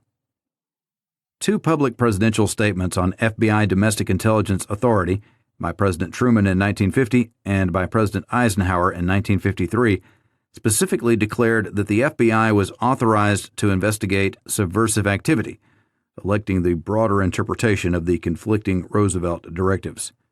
Moreover, a confidential directive of the National Security Council in 1949 granted authority to the FBI and military intelligence for investigation of subversive activities. In 1962, President Kennedy issued a confidential order shifting supervision of these investigations from the NSC to the Attorney General, and the NSC's 1949 authorizations were reissued by Attorney General Kennedy in 1964. As with the earlier Roosevelt directives, these statements, orders, and authorizations failed to provide guidance on conducting or controlling subversive investigations. Under President Truman, the Interdepartmental Intelligence Conference, IIC, footnote, in a March 1949 directive on coordination of internal security, President Truman approved the creation of the Interdepartmental Intelligence Conference, IIC. Memorandum by J.P. Coyne, Major Chronological Developments on the Subject of Internal Security, April 8, 1949, Harry S. Truman Library, and NSC Memorandum 17/4, March 23, 1949. End footnote. Was formally authorized in 1949 to supervise coordination between the FBI and the military of, quote, all investigation of domestic espionage, counterespionage, sabotage, subversion, and other related intelligence matters affecting internal security, end quote. Footnote: NSC Memorandum 17/5, June 15, 1949. The National Security Council was established by the National Security Act of 1947, which authorized the NSC to advise the President with respect to, quote, the integration of domestic, foreign, and military policies, end quote, relating to the national security. Section 101 of the National Security Act of 1947. Under this authority, the NSC then approved a secret charter for the ICC, composed of the FBI Director as chairman and the heads of the 3 military intelligence agencies. End footnote. The confidential delimitations agreement between the FBI and the military intelligence agencies was also revised in 1949 to require greater exchange of, quote, information of mutual interest, end quote, and to require the FBI to advise military intelligence of developments concerning subversive groups who were potential dangers to the security of the United States. Footnote: Delimitation of investigative duties and agreement for coordination, February 23, 1949. A supplementary agreement required FBI and military intelligence officials in the field to, quote, maintain close personal liaison, end quote, particularly to avoid, quote, duplication in the use of informers, end quote. Where there was doubt as to whether another agency was interested in information, it, quote, should be transmitted, end quote. Supplemental Agreement Number 1 to the Delimitation Agreement, June 2, 1949. End footnote. In 1950, after the outbreak of the Korean War and in the midst of congressional consideration of new internal security legislation, Director Hoover recommended that Attorney General J. Howard McGrath and the NSC draft a statement which President Truman issued in July 1950, providing that the FBI, quote, should take charge of investigative work in matters relating to espionage, sabotage, subversive activities, and related matters, end quote. Despite concern among his assistants, footnote, one noted, quote, this is the most inscrutable presidential statement I've seen in a long time, end quote. Another asked, how in H did this get out, end quote. A third replied, don't know, I thought you were handling, end quote. Notes initialed D. Bell, SJS, S.J. Spingarn, and G.W.E., George W. Elsie, July 24th and 25th, 1950, Elsie Papers, Harry S. Truman Library. Even before the statement was issued, one of these aides had warned the President's counsel that the Justice Department was attempting, quote, an end run, end quote. Memorandum from G.W. Elsie to Charles S. Murphy, counsel to the President, July 12, 1950. Murphy Papers, Harry S. Truman Library. End footnote. President Truman's statement clearly placed him on the record as endorsing FBI's investigations of subversive activities. The statement said that such investigations had been authorized initially by President Roosevelt's directives of September 1939 and January 1943. However, those particular directives had not used this precise language. Shortly after President Eisenhower took office in 1953, the FBI advised the White House that its, quote, internal security responsibility, end quote, went beyond statutory authority. The Bureau attached a copy of the Truman Statement, but not the Roosevelt Directive. The FBI again broadly interpreted the Roosevelt Directive by saying that it had authorized investigative work related to subversive activities. In December 1953, President Eisenhower issued a statement reiterating President Truman's directive and extending the FBI's mandate to investigations under the Atomic Energy Act. President Kennedy issued no public statement comparable to the Roosevelt, Truman, and Eisenhower directives. However, in 1962, he did transfer the Interdepartmental Intelligence Conference to, quote, the supervision of the Attorney General, end quote. And in 1964, Attorney General Robert Kennedy reissued the IIC charter, citing as authority the President's 1962 order and retaining the term subversion. The charter added that it did not modify or affect the previous presidential directives relating to the duties of the FBI, and that the delimitations agreement between the FBI and military intelligence, quote, shall remain in full force and effect, end quote. None of the directives, orders, or charters provided any definition of the broad and loose terms subversion or subversive activities, and none of the administrations provided effective controls over the FBI's investigations in this area. 3. Scope of domestic intelligence. A. Subversive activities. The breadth of the FBI's investigations of subversive activity led to massive collection of information on law-abiding citizens. FBI domestic intelligence investigations extended beyond known or suspected Communist Party members.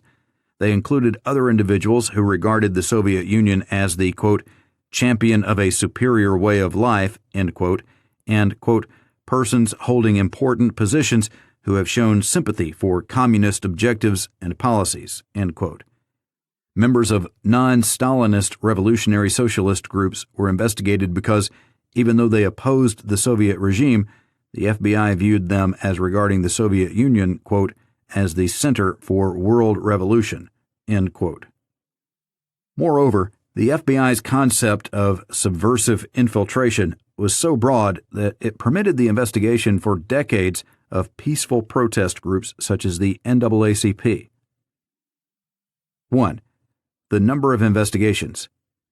By 1960, the FBI had opened approximately 432,000 files at headquarters on individuals and groups in the subversive intelligence field.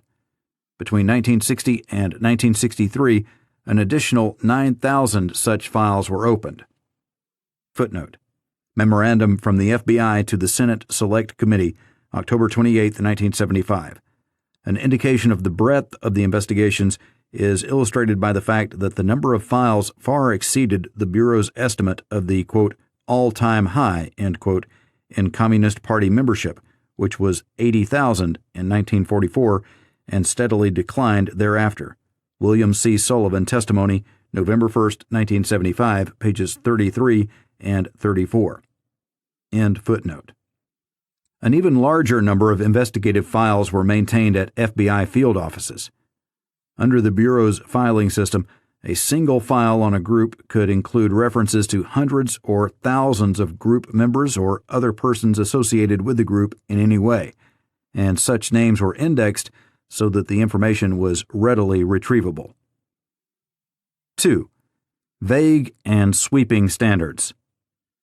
The FBI conducted continuing investigations of persons whose membership in the Communist Party or in a, quote, revolutionary group, end quote, had, quote, not been proven, end quote, but who had, quote, anarchistic or revolutionary beliefs, end quote, and had, quote, committed past acts of violence during strikes, riots, or demonstrations, end quote.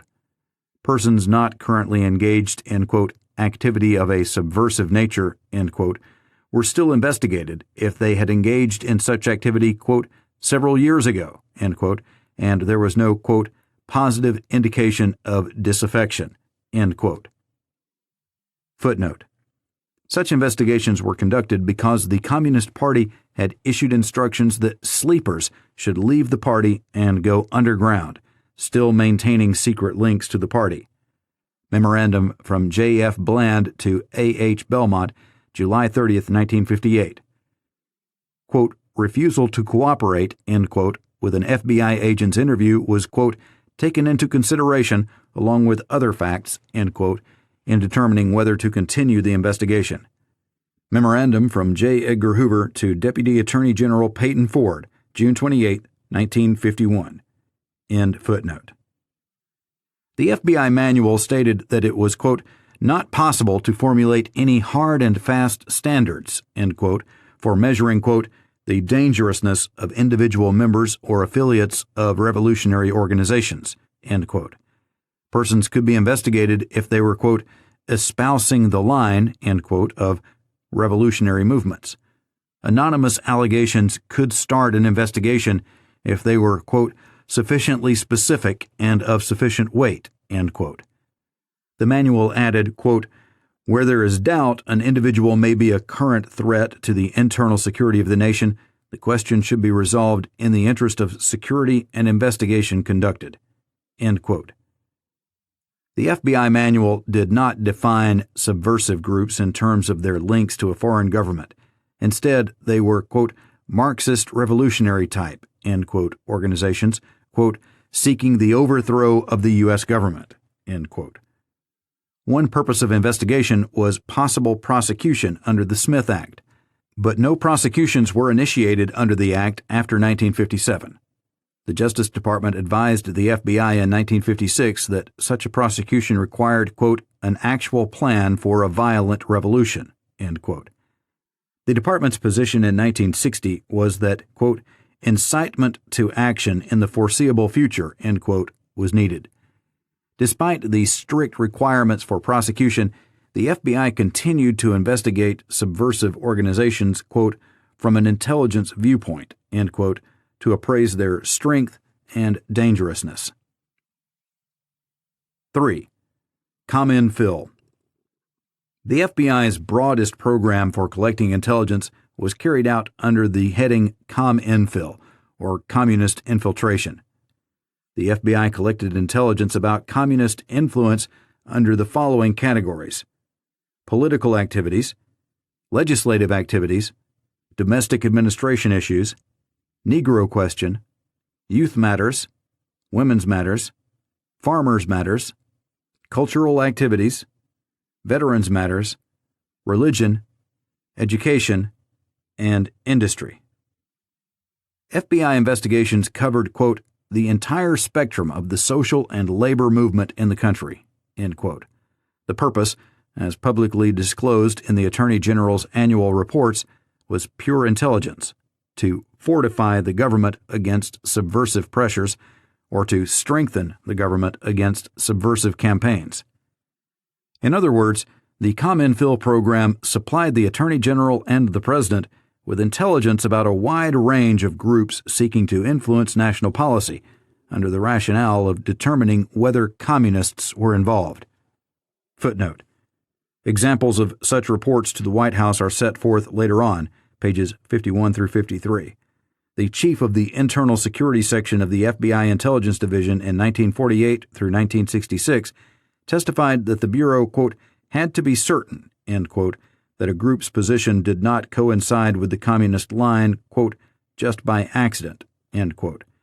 The FBI would not open a case until it had specific information that, quote, the communists were there, end quote, and were influencing the group to, quote, assist the communist movement, end quote. F.J. Baumgardner testimony, October 8, 1975, page 47, end footnote. The FBI said it was not concerned with the legitimate activities of non-subversive groups, but only with whether communists were, quote, gaining a dominant role, end quote. Nevertheless, ComInfil reports inevitably described legitimate activities totally unrelated to the alleged subversive activity. This is vividly demonstrated by the ComInfil reports on America's leading civil rights group in this period, the NAACP. The investigation continued for at least 25 years in cities throughout the nation, although no evidence was ever found to rebut the observation that the NAACP had a strong tendency to, quote, steer clear of communist activities, end quote. Footnote. Report of Oklahoma City Field Office, September 19, 1941. This report continued, quote, nevertheless, there is a strong movement on the part of the communists to attempt to dominate this group. Consequently, the activities of the NAACP will be closely observed and scrutinized in the future, end quote. This stress on communist attempts rather than their actual achievements is typical of ComInfil reports. The annual reports on the FBI's ComInfil investigation of the NAACP indicate that the communists consistently failed in these attempts at the national level, although the Bureau took credit for using covert tactics to prevent a communist takeover of a major NAACP chapter. Letter from J. Edgar Hoover to Attorney General-elect Robert F. Kennedy, January 10, 1961, attached memorandum, subject Communist Party, USA FBI counterattack, End footnote. 4. Exaggeration of communist influence. The FBI and the Justice Department justified the continuation of ComInfil investigations, despite the Communist Party's steady decline in the 50s and early 60s, on the theory that the party was, quote, seeking to repair its losses, end quote, with the hope of being able to move in on movements with laudable objectives. The FBI reported to the White House in 1961 that the Communist Party had attempted to take advantage of racial disturbances in the South and had endeavored to bring, quote, pressure to bear, end quote, on government officials, quote, through the press, labor unions, and student groups, end quote. At that time, the FBI was investigating, quote, 200 known or suspected Communist Front and Communist-infiltrated organizations, end quote. By not stating how effective the attempts and endeavors of the Communists were, and by not indicating whether they were becoming more or less successful, the FBI offered a deficient rationale for its sweeping intelligence collection policy. William C. Sullivan, a former head of the FBI Intelligence Division, has testified that such language was deliberately used to exaggerate the threat of communist influence. Attempts and influence were very significant words in FBI reports, he said. These terms obscured what he felt to be the more significant criterion, the degree of communist success. The Bureau, quote, did not discuss this because we would have to say that they did not hit the target, hardly any, end quote. A distorted picture of communist infiltration later served to justify the FBI's intensive investigations of the groups involved in protests against the Vietnam War and the Civil Rights Movement, including Dr. Martin Luther King Jr. and the Southern Christian Leadership Conference. B. Racial matters and hate groups. In the 1950s, the FBI also developed intelligence programs to investigate racial matters and hate organizations unrelated to revolutionary-type subversives. Hate organizations were investigated if they had, quote, allegedly adopted a policy of advocating, condoning, or inciting the use of force or violence to deny others their rights under the Constitution, end quote. Like the ComInfil program, however, the Bureau used its established sources to monitor the activities of hate groups which did not qualify under the advocacy of violence standard. In 1963, FBI field offices were instructed to report, quote, the formation and identities, end quote, of, quote, rightist or extremist groups, end quote, in the anti-communist field. Headquarters approval was needed for investigating, quote, groups in this field whose activities are not in violation of any statutes, end quote. Under these programs, the FBI collected and disseminated intelligence about the John Birch Society and its founder, Robert Welch, in 1959. Footnote. The FBI has denied that it ever conducted a security-type investigation of the Birch Society or Welch, but states the Boston field office, quote, was instructed in 1959 to obtain background data, end quote, on Welch using public sources. Memorandum from the FBI to the Senate Select Committee, February 10, 1976. A 1963 internal FBI memorandum stated that the Bureau, quote, checked into the background of the Birch Society because of its scurrilous attack on President Eisenhower and other high government officials, end quote. Memorandum from F.J. Baumgardner to W.C. Sullivan, May 29, 1963. Reports were sent to the White House. See footnote 164. End footnote. The activities of another right-wing spokesman, Gerald L.K. Smith, who headed the Christian Nationalist Crusade, were the subject of FBI reports even after the Justice Department had concluded that the group had not violated federal law and that there was no basis for including the group on the Attorney General's list. The FBI program for collecting intelligence on general racial matters was even broader. It went beyond race riots to include civil demonstrations and similar developments. These developments included, quote, proposed or actual activities of individuals, officials, committees, legislatures, organizations, etc. in the racial field." End quote. The FBI's intelligence function was to advise appropriate federal and local officials of pertinent information about racial incidents. A briefing of the cabinet by Director Hoover in 1956 illustrates the breadth of collection and dissemination under the Racial Matters Program. The briefing covered not only incidents of violence and the efforts and plans of communists to influence the civil rights movement, but also the legislative strategy of the NAACP and the activities of Southern governors and congressmen on behalf of groups opposing integration peacefully. C. FBI political intelligence for the White House. Numerous items of political intelligence were supplied by the FBI to the White House in each of the three administrations during the Cold War era, apparently satisfying the desires of presidents and their staffs. President Truman and his aides received regular letters from Director Hoover labeled "personal and confidential," containing tidbits of political intelligence.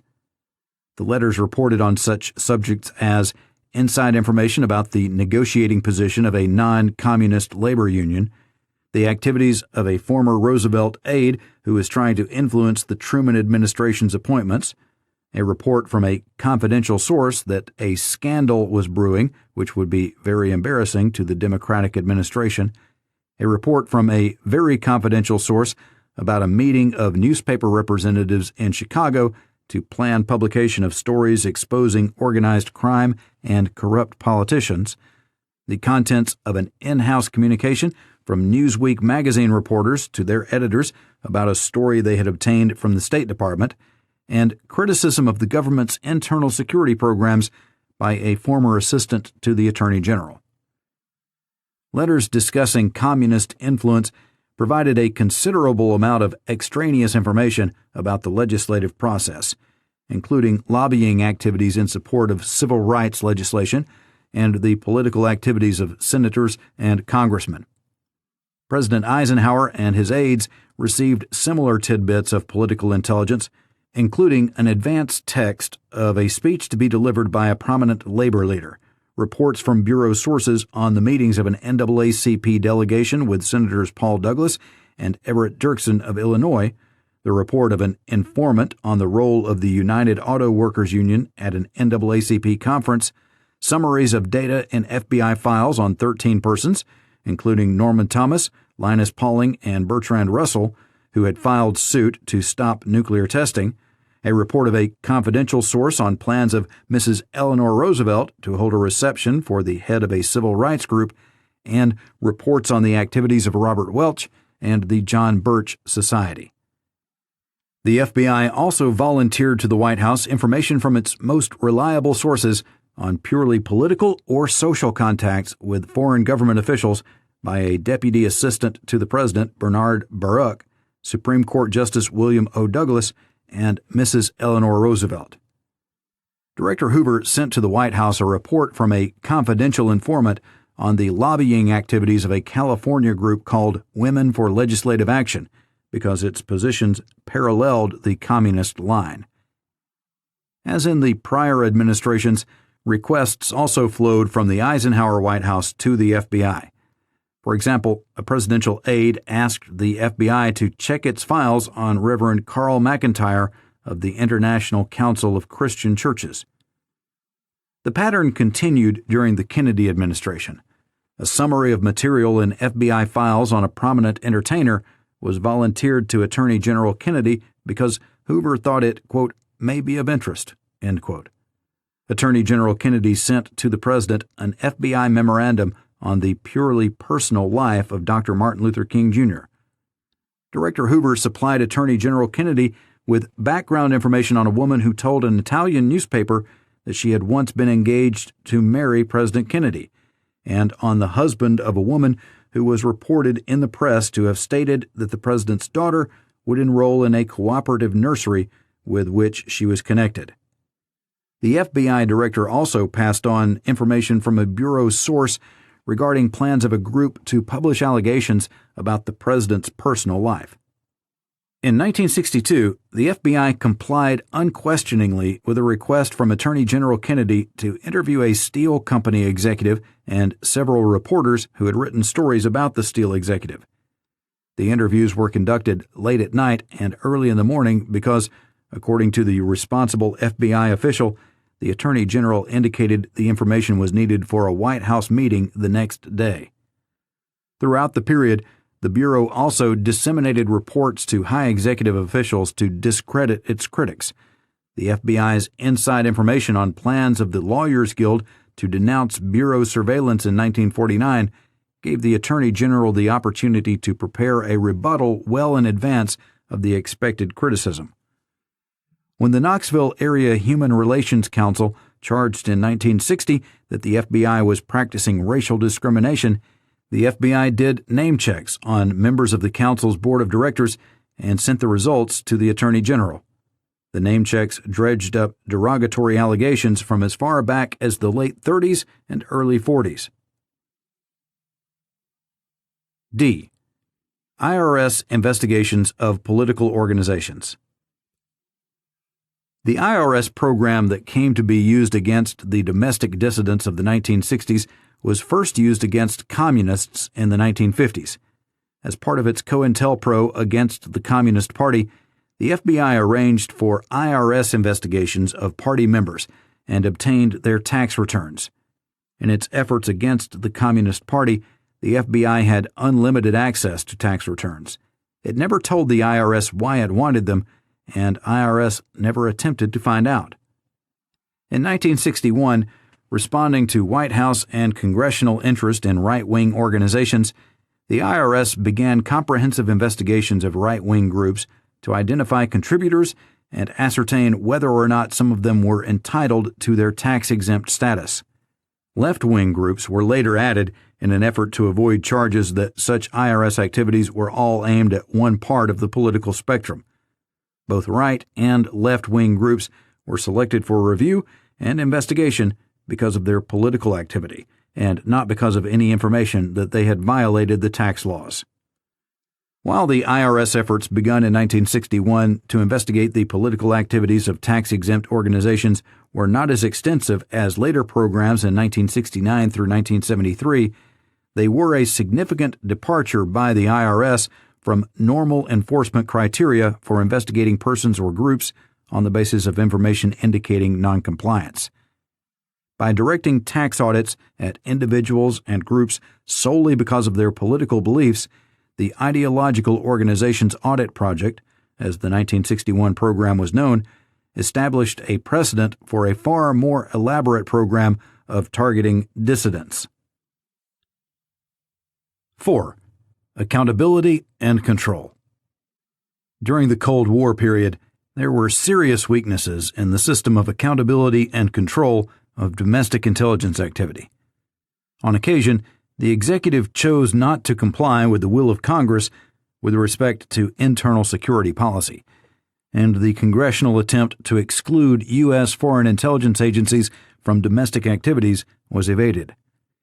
Intelligence agencies also conducted covert programs in violation of laws protecting the rights of Americans.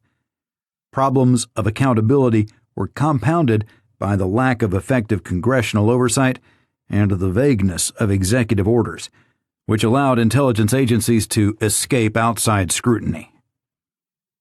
A. The Emergency Detention Act. In 1946, 4 years before the Emergency Detention Act of 1950 was passed, the FBI advised Attorney General Clark that it had secretly compiled a security index of potentially dangerous persons. The Justice Department then made tentative plans for emergency detention based on suspension of the privilege of the writ of habeas corpus.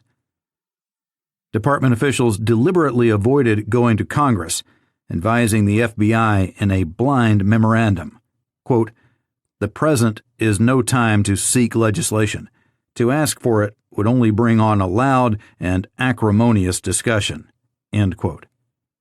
In 1950, however, Congress passed the Emergency Detention Act, which established standards and procedures for the detention in the event of war, invasion, or insurrection in aid of a foreign enemy of any person, quote, as to whom there is reasonable ground to believe that such person probably will engage in or probably will conspire with others to engage in acts of espionage or sabotage, end quote.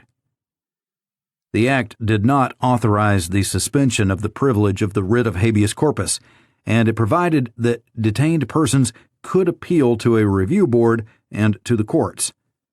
Shortly after passage of the Detention Act, according to a Bureau document, Attorney General J. Howard McGrath told the FBI to disregard it and to, quote, proceed with the program as previously outlined, end quote. Department officials stated that the act was in conflict with their plans and was unworkable. FBI officials agreed that the statutory procedures, such as, quote, recourse to the courts, end quote, instead of suspension of habeas corpus, would destroy their program. Moreover, the Security Index used broader standards to determine potential dangerousness than those prescribed in the statute, and unlike the Act, department plans provided for issuing a master search warrant and a master arrest warrant. Two subsequent attorneys general endorsed the decision to ignore the Emergency Detention Act. B. Withholding information. Not only did the FBI and the Justice Department jointly keep their noncompliance with the Detention Act secret from Congress, but the FBI withheld important aspects of its program from the Attorney General. FBI personnel had been instructed in 1949 that, quote, no mention must be made in any investigative report relating to the classifications of top functionaries and key figures, nor to the DETCOM and COMSAB programs, nor to the Security Index or the Communist Index. These investigative procedures and administrative aids are confidential and should not be known to any outside agency, end quote. Footnote: SAC Letter Number 97, Series 1949, October 19, 1949. Field offices gave special attention to key figures and top functionaries of the Communist Party. The COMSAB program concentrated on potential communist saboteurs, and the DETCOM program was the FBI's own priority arrest list. The Communist Index was a, quote, comprehensive compilation of individuals of interest to the internal security, end quote. End footnote. FBI documents indicate that only the Security Index was made known to the Justice Department. In 1955, the FBI tightened formal standards for the Security Index, reducing its size from 26,174 to 12,870 by 1958.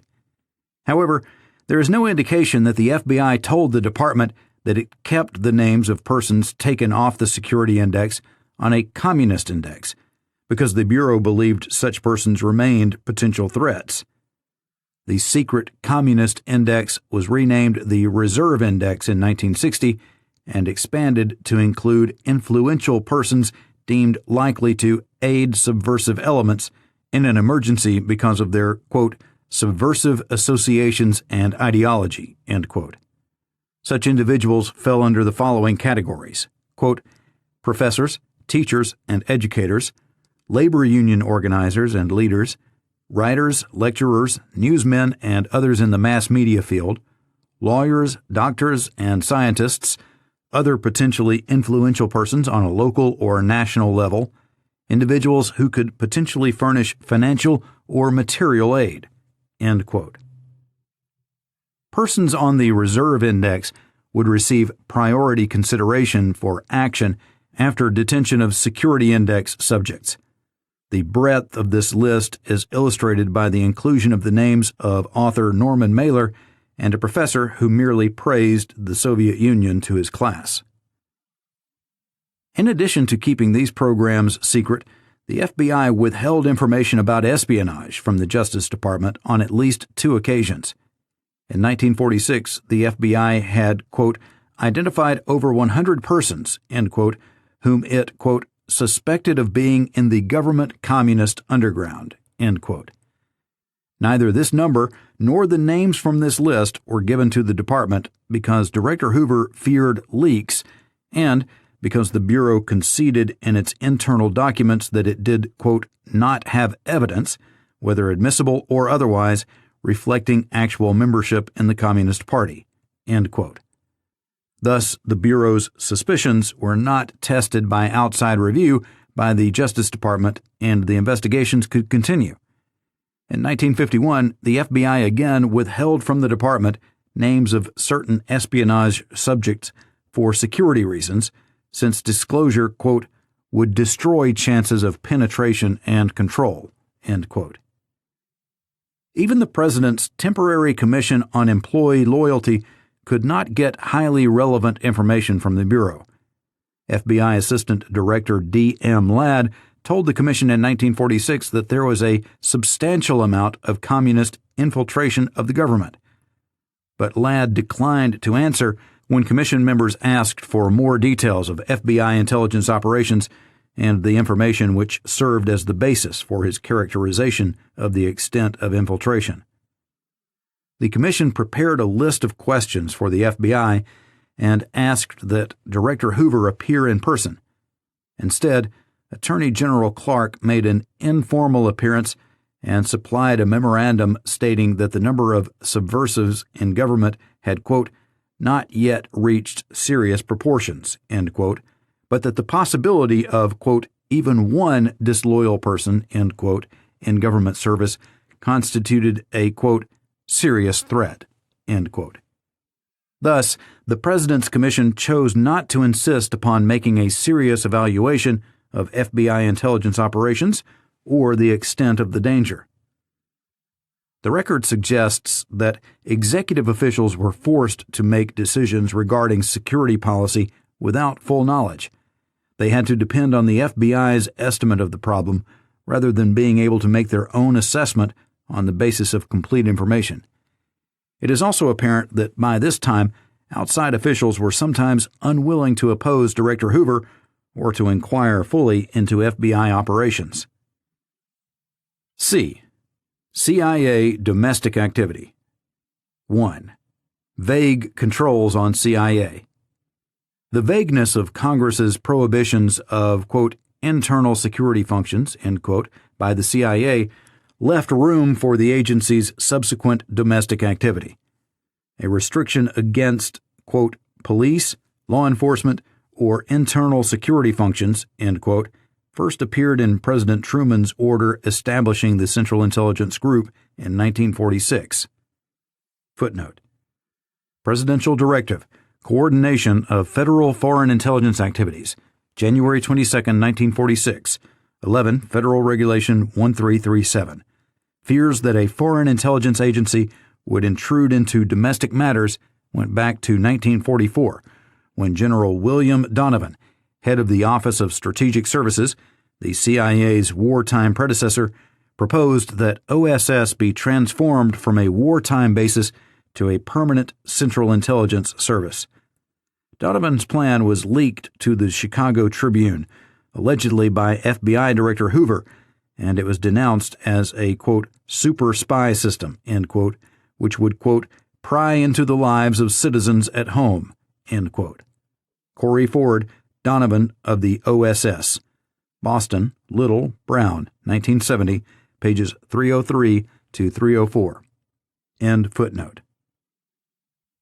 General Vandenberg, then Director of Central Intelligence, testified in 1947 that this restriction was intended to, quote, draw the lines very sharply between the CIG and the FBI, end quote, and to, quote, assure that the Central Intelligence Group can never become a Gestapo or secret police, end quote. Secretary of the Navy James Forrestal testified that the CIA would be, quote, limited definitely to purposes outside of this country, except the collection of information gathered by other government agencies, end quote. The FBI would be relied upon, quote, for domestic activities, end quote. In the House floor debate, Congressman Holyfield stressed that the work of the CIA, quote, is strictly in the field of secret foreign intelligence, what is known as clandestine intelligence. They have no right in the domestic field to collect information of a clandestine military nature. They can evaluate it, yes." End quote. Consequently, the National Security Act of 1947 provided specifically that the CIA, quote, "shall have no police, subpoena, law enforcement powers, or internal security functions." End quote. However, the 1947 Act also contained a vague and undefined duty to protect intelligence, quote, "sources and methods," end quote, which later was used to justify domestic activities ranging from electronic surveillance and break-ins to penetration of protest groups.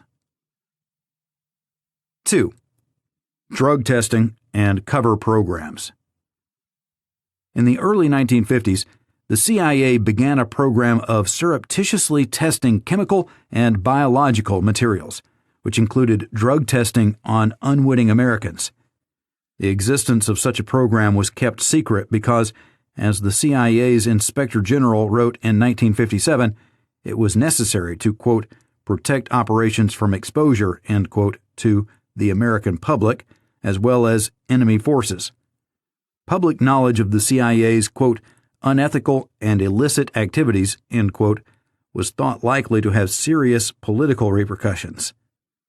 CIA drug experimenters disregarded instructions of their superiors within the agency and failed to take reasonable precautions when they undertook the test which resulted in the death of Dr. Frank Olson.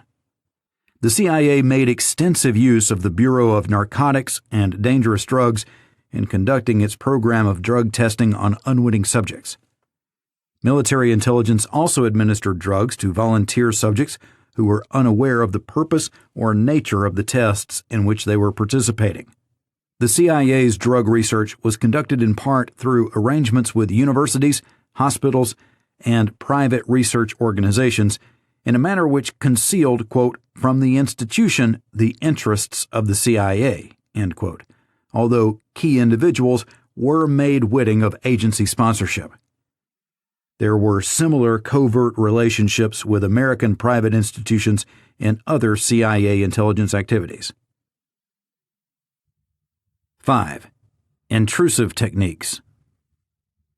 Throughout the Cold War period, the intelligence agencies used covert techniques which invaded personal privacy to execute their vague, uncontrolled, and overly broad mandate to collect intelligence.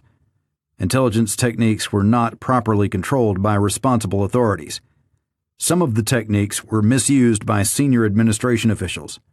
On the other hand, the nature of the programs, and in some cases their very existence, was often concealed from those authorities. A. Communications interception. CIA and NSA. During the 1950s, the Central Intelligence Agency instituted a major program for opening mail between the United States and the Soviet Union as it passed through postal facilities in New York City. Two other short-term CIA projects in the 50s also involved the opening of international mail within the United States through access to customs service facilities. Moreover, in the late 1940s, the Department of Defense made arrangements with several communications companies to receive international cable traffic, reinstating a relationship that had existed during World War II. These programs violated not only the ban on internal security functions by foreign intelligence agencies in the 1947 Act, but also specific statutes protecting the privacy of the mails and forbidding the interception of communications. While their original purpose was to obtain foreign intelligence, the programs frequently did not distinguish between the messages of foreigners and of Americans. Furthermore, by the late 50s and early 60s, the CIA and NSA were sharing the take with the FBI for domestic intelligence purposes. Footnote: high FBI officials decided to use the CIA mail opening program for, quote, "our internal security objectives," end quote, in 1958. They did not want the Bureau to, quote, "assume this coverage," end quote, itself because its sensitive nature created inherent dangers and due to its complexity, size, and expense. Instead, the Bureau would hold CIA, quote, responsible to share their coverage with us, end quote. Memorandum from A.H. Belmont to Mr. Boardman, January 22, 1958. The initial FBI request to NSA involved, quote, commercial and personal communications between persons in Cuba and the United States, end quote. Memorandum from W.R. Wanall to W.C. Sullivan, Assistant Director, Domestic Intelligence Division, May 18, 1962. End footnote. In this period, the CIA opened mail to and from the Soviet Union, largely at random, intercepting letters of Americans unrelated to foreign intelligence or counterintelligence. After the FBI learned of the CIA program, it levied requests in certain categories. Apart from foreign counterintelligence criteria, the Bureau expressed interest in letters from citizens professing, quote, pro-communist sympathies, end quote, and, quote, data re-U.S. peace groups going to Russia, end quote. The secret arrangements with cable companies to obtain copies of international traffic were initially authorized by Secretary of Defense James Forrestal and Attorney General Tom Clark, although it is not clear that they knew of the interception of American as well as foreign messages. Footnote: Select Committee Memorandum, subject Review of Documents at DOD regarding L.P. Medley, September 17, 1975. L.P. Medley was the CIA's code name for this program. The NSA code name was Shamrock. End footnote. They developed no formal legal rationale, and their later successors were never consulted to renew the authorization. Footnote. Secretary Forrestal's immediate successor, Lewis Johnson, renewed the arrangement in 1949. To the knowledge of those interviewed by the committee, this was the last instance in which the companies raised any question as to the authority for the arrangements. Andrews, September 23, 1975, pages 34 and 40. End footnote. The CIA sought no outside authorization before instituting its mail opening program. Several post office officials were misled into believing that the CIA's request for access to the mail only involved examining the exterior of the envelopes.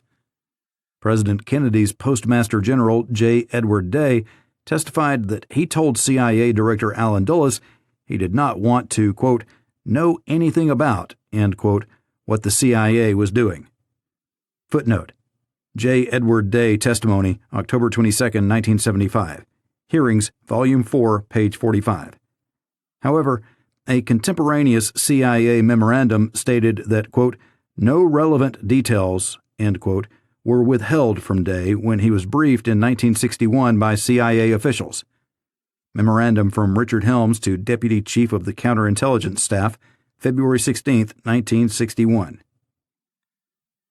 Beyond undocumented assumptions by CIA officials, there is no evidence that the President or the Attorney General was ever informed about any aspect of CIA mail-opening operations in this period. B. FBI covert techniques. 1. Electronic surveillance. A. The question of authority. In 1946, Attorney General Tom Clark asked President Truman to renew the authorization for warrantless wiretapping issued by President Roosevelt in 1940. Clark's memorandum, however, did not refer to the portion of the Roosevelt directive which said wiretaps should be limited, quote, insofar as possible to aliens, end quote. It stressed the danger from, quote, subversive activity here at home, end quote, and requested authority to wiretap, quote, in cases vitally affecting the domestic security, end quote. The President gave his approval. Truman's aides later discovered Attorney General Clark's omission, and the President considered but decided against returning to the terms of Roosevelt's authorization. In 1954, the Supreme Court denounced the Fourth Amendment violation by police who placed a microphone in a bedroom in a local gambling case. Soon thereafter, despite this decision, and despite his predecessor's ruling that trespassory installation of bugs was in the area of the Fourth Amendment, Attorney General Herbert Brownell authorized the, quote, unrestricted use, end quote, in the, quote, national interest, end quote, of, quote, trespass in the installation of microphones, end quote. Footnote. Memorandum from Attorney General Brownell to J. Edgar Hoover, May 20, 1954. In 1952, Attorney General J. Howard McGrath refused to authorize microphone surveillance involving trespass because it was, quote, in the area of the Fourth Amendment, end quote. Memorandum from Attorney General McGrath to J. Edgar Hoover, February 26, 1952. End footnote. From 1954 until 1965, when Attorney General Nicholas Katzenbach reconsidered the policy and imposed stricter regulations, the FBI had unsupervised discretion to use microphone surveillance and to conduct surreptitious entries to install microphones. Thus, the safeguard of approval by the Attorney General for each wiretap had been undercut by the FBI's ability to intrude into other, often more intimate conversations by microphone bugging. B. Extensive bugging. In May 1961, Director Hoover advised Deputy Attorney General Byron White that the FBI was using microphone surveillances involving trespass for intelligence purposes in the internal security field. He called White's attention to the 1954 Brownell Memorandum, although he said microphones were used, quote, on a restricted basis, end quote, and cited as examples only, quote, Soviet intelligence agents and Communist Party leaders, end quote. In fact, the FBI had already used microphone surveillance for broader coverage than communists or spies. Indeed, it had bugged a hotel room occupied by a congressman in February 1961. There is no evidence that Attorney General Kennedy or Deputy Attorney General White were specifically informed of this surveillance, but the Attorney General received information which came from the bug and authorized a wiretap of the congressman's secretary. Footnote.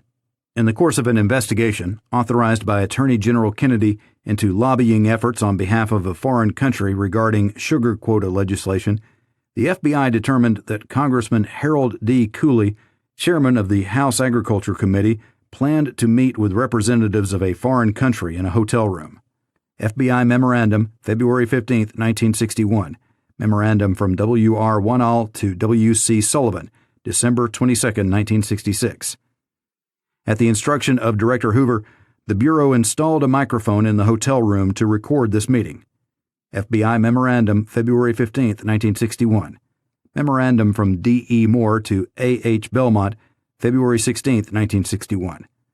The results of the meeting were subsequently disseminated to the Attorney General. Memorandum from J. Edgar Hoover to Attorney General Kennedy, February 18, 1961. A review of this case by FBI officials in 1966 concluded that, quote, our files contain no clear indication that the Attorney General was specifically advised that a microphone surveillance was being utilized, end quote. Memorandum from Wanall to Sullivan, December 21, 1966. It was noted, however, that on the morning of February 17, 1961, after the microphone was in place, but an hour or two before the meeting actually occurred, Director Hoover spoke with Attorney General Kennedy and, according to Hoover's contemporaneous memorandum, advised him that the Cooley meeting was to take place that day and that, quote, we are trying to cover, end quote, it. Memorandum from J. Edgar Hoover to Messrs. Tolson, Parsons, Moore, Belmont, and DeLoach, February 17, 1961. End footnote. Furthermore, FBI records disclose that the FBI conducted warrantless microphone surveillances in 1960 to 1963 directed at a, quote, black separatist group, end quote, black separatist group functionaries, end quote, and a, quote, white racist organization, end quote. Footnote. According to records compiled by the FBI, there was FBI microphone surveillance of one black separatist group in 1960, one black separatist group and one black separatist group functionary in 1961, two black separatist groups, one black separatist group functionary, and one white racist organization in 1962, and two black separatist groups and one black separatist group functionary in 1963. Memorandum from FBI to Select Committee, October 23, 1975. End footnote. There may have been others for purely domestic intelligence purposes. Footnote. The Select Committee has determined that the FBI, on at least one occasion, maintained no records of the approval of a microphone surveillance authorized by an assistant director. FBI Memorandum, January 30, 1975. Subject, Special Squad at Democratic National Convention, Atlantic City, New Jersey, August 22 through 28, 1964. End footnote. The FBI maintained no central file or index to record all microphone surveillances in this period, and FBI records did not distinguish bugs involving trespass. Footnote. Memorandum from the FBI to the Senate Select Committee, October 17, 1975. This memorandum also states that, on the basis of the recollections of agents and a review of headquarters files, the FBI has, quote, been able to identify, end quote, the following number of, quote, surreptitious entries for microphone installations, end quote, in, quote, internal security, intelligence, and counterintelligence, end quote, investigations. 1960, 49. 1961, 63. 1962, 75. 1963, 79. And the following number of such entries, quote, in criminal investigations, end quote, as opposed to intelligence, 1960, 11, 1961, 69, 1962, 106, 1963, 84. End footnote. 2. Black bag jobs. There is no indication that any Attorney General was informed of FBI black bag jobs, and a do not file procedure was designed to preclude outside discovery of the FBI's use of the technique. No permanent records were kept for approvals of black bag jobs or surreptitious entries conducted for purposes other than installing a bug. The FBI has described the procedure for authorization of surreptitious entries as requiring the approval of Director Hoover or his assistant Clyde Tolson. The authorizing memorandum was filed in the Assistant Director's office under a do not file procedure and thereafter destroyed. In the field office, the special agent in charge maintained a record of approval in his office safe. At the next yearly field office inspection, an inspector would review these records to ensure that the SAC had secured FBI headquarters approval in conducting surreptitious entries. Upon completion of the review, these records were destroyed. The only internal FBI memorandum found discussing the policy for surreptitious entries confirms that this was the procedure and states that, quote, we do not obtain authorization from outside the Bureau, end quote, because the technique was, quote, clearly illegal, end quote. The memorandum indicates that black bag jobs were used not only, quote, in the espionage field, end quote, but also against subversive elements not directly connected to espionage activity.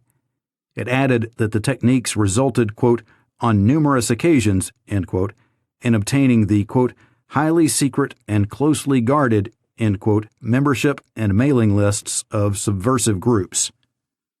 Footnote. Memorandum from W.C. Sullivan to C.D. DeLoach. July 19, 1966. Subject, black bag jobs. Initials on this memorandum indicate that it was prepared by F.J. Baumgardner, an FBI Intelligence Division Section Chief, and approved by J.A. Sizu, Principal Deputy to Assistant Director W.C. Sullivan. This memorandum was located in Director Hoover's official and confidential files, and it appears that the memorandum was shifted from Hoover's personal files shortly before his death. Helen Gandy deposition, November 12, 1975, pages 4 through 6. The FBI compiled a list of the domestic subversive targets based, quote, upon recollections of special agents who have knowledge of such activities and review of these files identified by recollection as being targets of surreptitious entries, end quote. The list states at least 14 domestic subversive targets were the subject of at least 238 entries from 1942 to April 1968.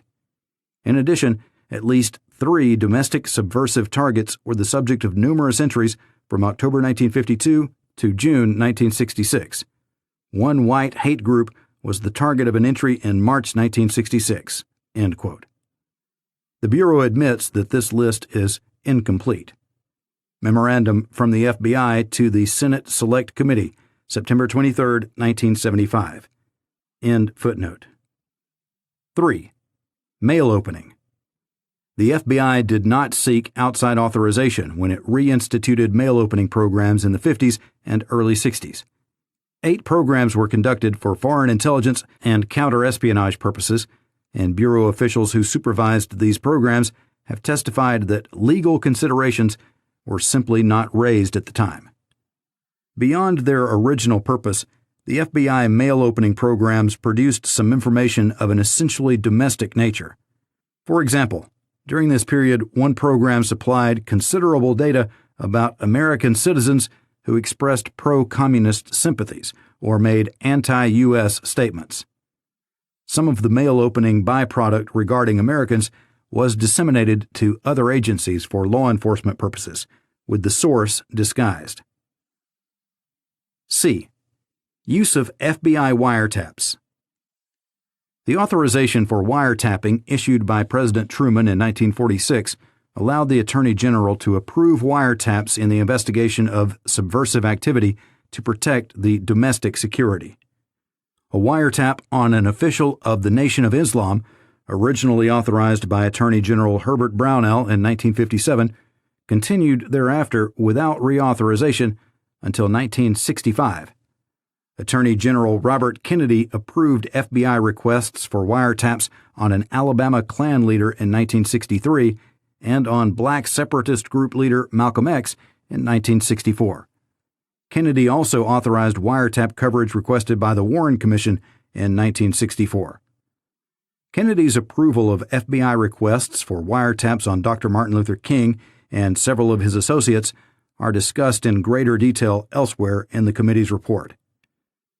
In addition, Attorney General Kennedy approved wiretaps on 4 American citizens during investigations of, quote, classified information leaks, end quote. The taps failed to discover the sources of the alleged leaks and involved procedural irregularities. In 1961, Attorney General Kennedy told Director Hoover that the president wanted the FBI to determine who was responsible for an apparent leak to Newsweek reporter Lloyd Norman, author of an article about American military plans in Germany. Footnote. Memorandum from R.D. Cotter to W.C. Sullivan, December 15, 1966. On the same day, and without specific authorization from the Attorney General, the FBI placed a wiretap on Norman's residence. Attorney General Kennedy was informed of the wiretap 2 days later and approved it the following day. Memorandum from J. Edgar Hoover to Attorney General Kennedy, June 29, 1961. The tap continued for 4 days until Norman went on vacation. Memorandum from S.B. Donahoe to W.C. Sullivan, July 3, 1961. At no time did this or any other aspect of the FBI's investigation produce any evidence that Norman had actually obtained classified information. An FBI summary stated, quote, the majority of those interviewed thought a competent, well-informed reporter could have written the article without having reviewed or received classified information, end quote. Memorandum from Cotter to Sullivan, December 15, 1966. End footnote. But the Attorney General was not asked to approve a wiretap on Norman's residence until after it was installed.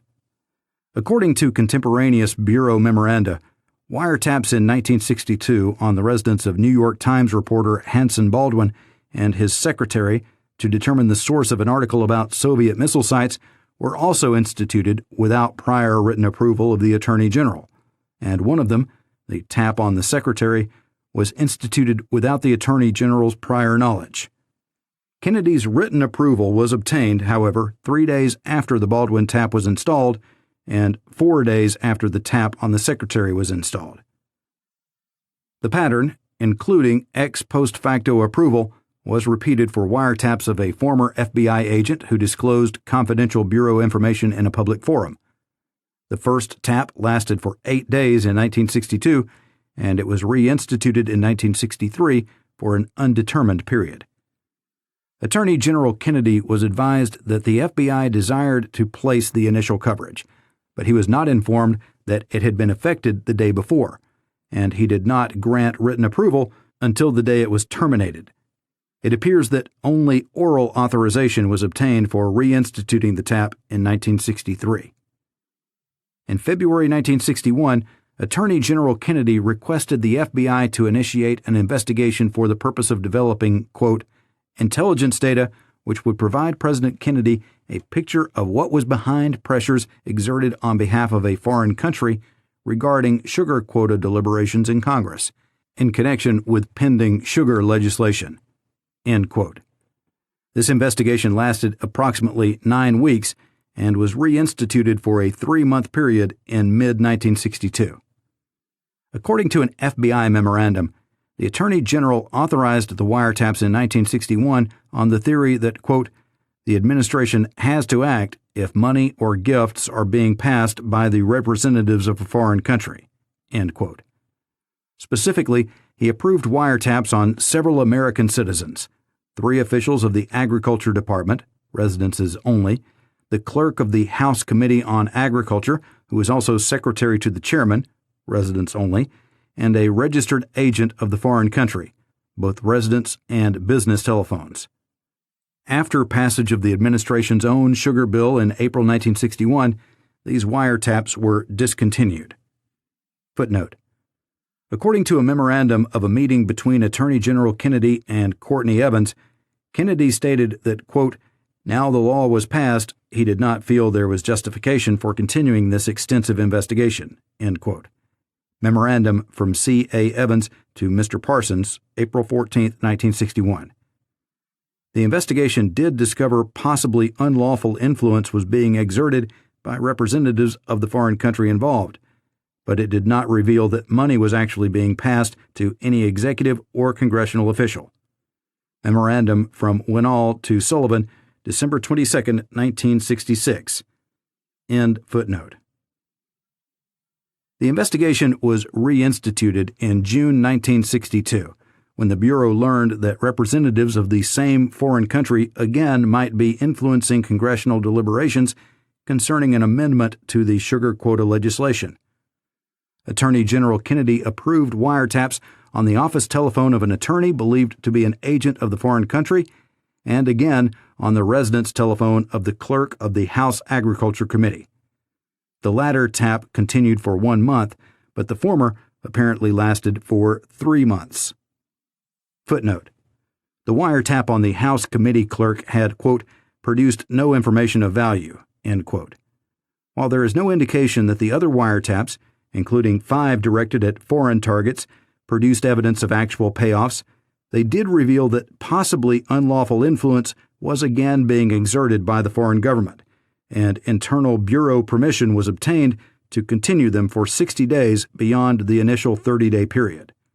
Memorandum from W. R. Winall to W. C. Sullivan, August 16, 1962. End footnote.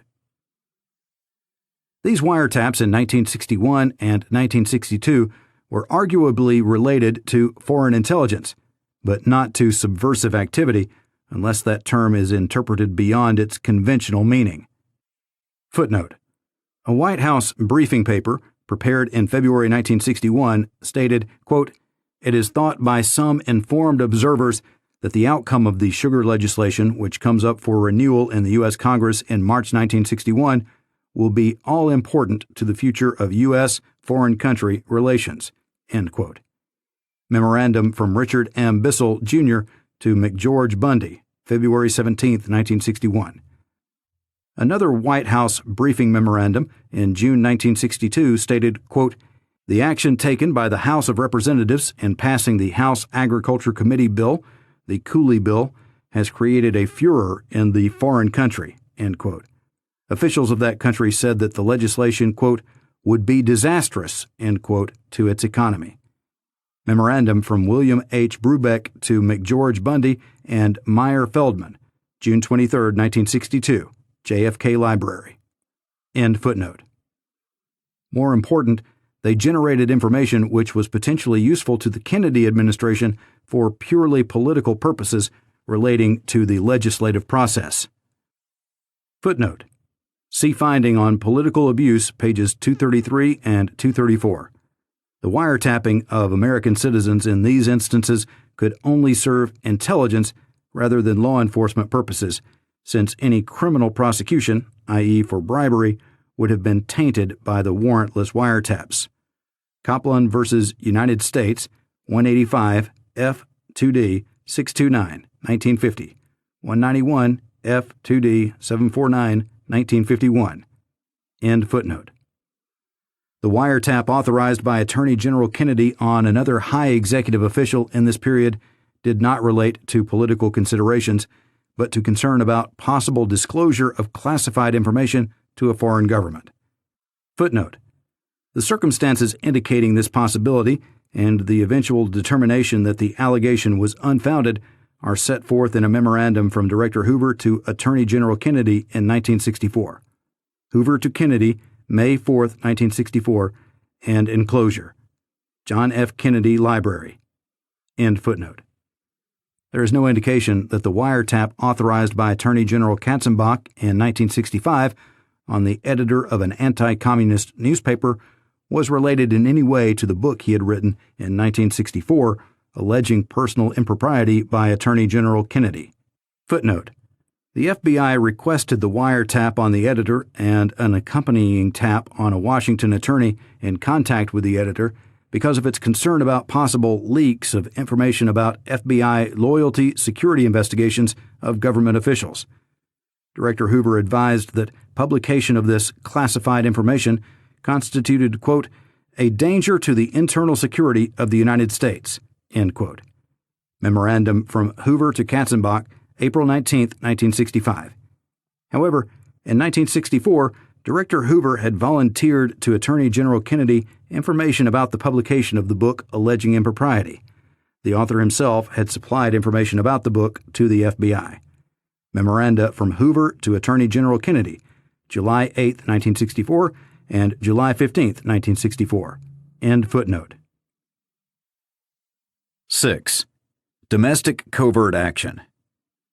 In its COINTELPRO operation, the FBI went beyond excessive information gathering and dissemination to the use of secret tactics designed to disrupt and neutralize domestic intelligence targets.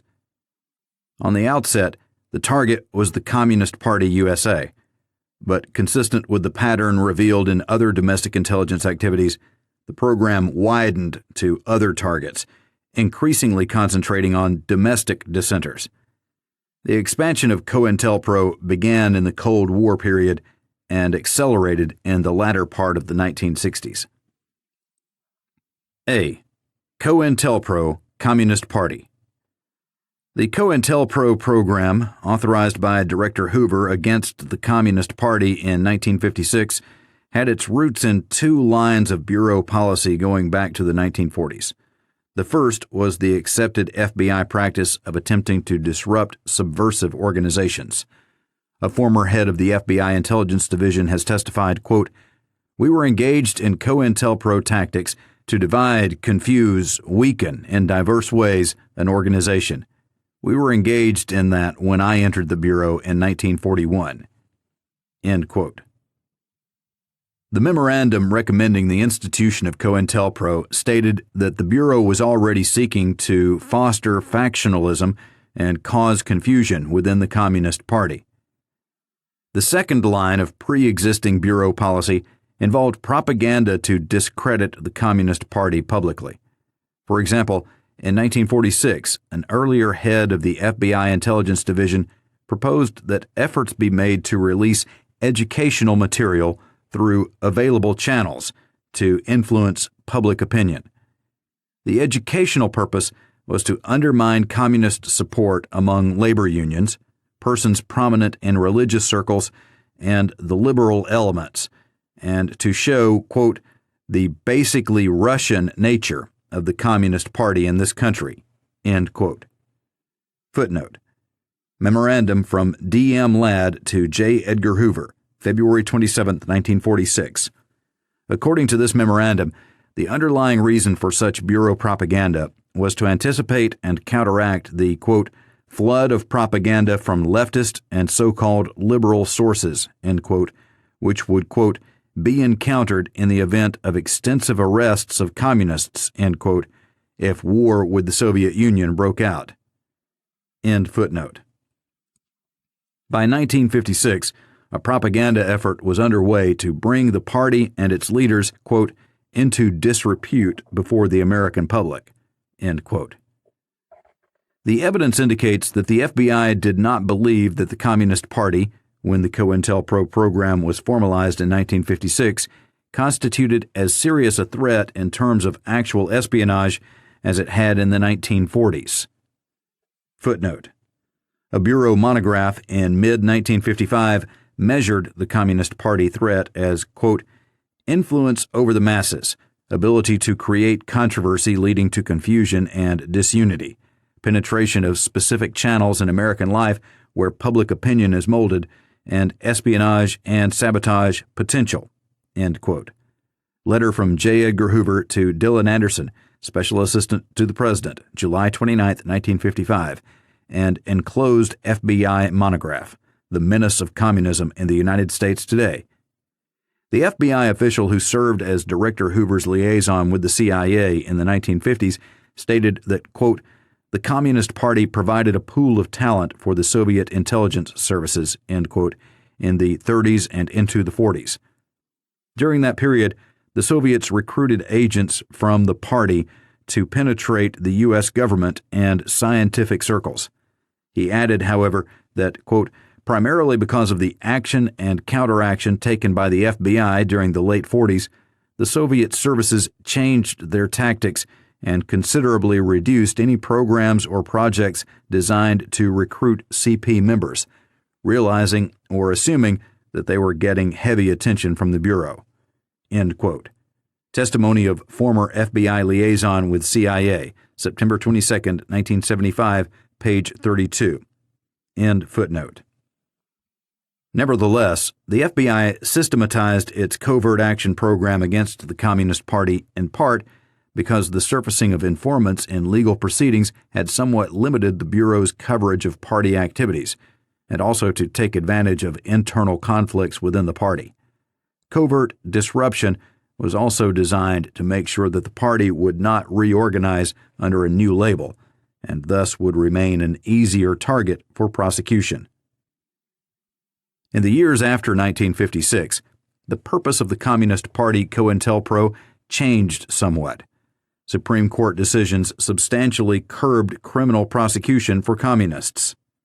Subsequently, the FBI rationale for COINTELPRO was that it had become, quote, impossible to prosecute Communist Party members and some alternative was needed to contain the threat, end quote. B. Early expansion of COINTELPRO. From 1956 until 1960, the COINTELPRO program was primarily aimed at the Communist Party organization. But in March 1960, participating FBI field offices were directed to make efforts to prevent communist infiltration of, quote, legitimate mass organizations, such as parent-teacher associations, civil organizations, and racial and religious groups, end quote. The initial technique was to notify a leader of the organization, often by anonymous communications, about the alleged communist in its midst. In some cases, both the communist and the infiltrated organization were targeted. This marked the beginning of the progression from targeting Communist Party members to those allegedly under communist influence to persons taking positions supported by the communists. For example, in 1964, targets under the Communist Party COINTELPRO label included a group with some communist participants urging increased employment of minorities and a non-communist group in opposition to the House Committee on Un-American Activities. In 1961, a COINTELPRO operation was initiated against the Socialist Workers' Party. The originating memorandum said it was not a crash program, and it was never given high priority. the SWP's support for, quote, such causes as Castro's Cuba and integration problems arising in the South, end quote, were noted as factors in the FBI's decision to target the organization. The Bureau also relied upon its assessment that the SWP was, quote, not just another socialist group, but follows the revolutionary principles of Marx, Lenin, and Engels as interpreted by Leon Trotsky, end quote, and that it was, quote, in frequent contact with international Trotskyite groups, stopping short of open and direct contact with these groups, end quote. The SWP had been designated as subversive on the Attorney General's list since the 1940s. D. Intelligence and Domestic Dissent, 1964 to 1976. 1. Main developments of the 1964 to 1976 period. Beginning in the mid-60s, the United States experienced a period of domestic unrest and protest unparalleled in this century. Violence erupted in the poverty-stricken urban ghettos, and opposition to American intervention in Vietnam produced massive demonstrations. A small minority deliberately used violence as a method for achieving political goals, ranging from the brutal murder and intimidation of Black Americans in parts of the South to the terrorist bombing of office buildings and government-supported university facilities. But 3 presidential commissions found that the larger outbreaks of violence in the ghettos and on the campuses were most often spontaneous reactions to events in a climate of social tension and upheaval. During this period, thousands of young Americans and members of racial minorities came to believe in civil disobedience as a vehicle for protest and dissent. The government could have set an example for the nation's citizens and prevented spiraling lawlessness by respecting the law as it took steps to predict or prevent violence. But agencies of the United States, sometimes abetted by public opinion and government officials, all too often disregarded the constitutional rights of Americans in their conduct of domestic intelligence operations. The most significant developments in domestic intelligence activity during this period may be summarized as follows. A. Scope of domestic intelligence.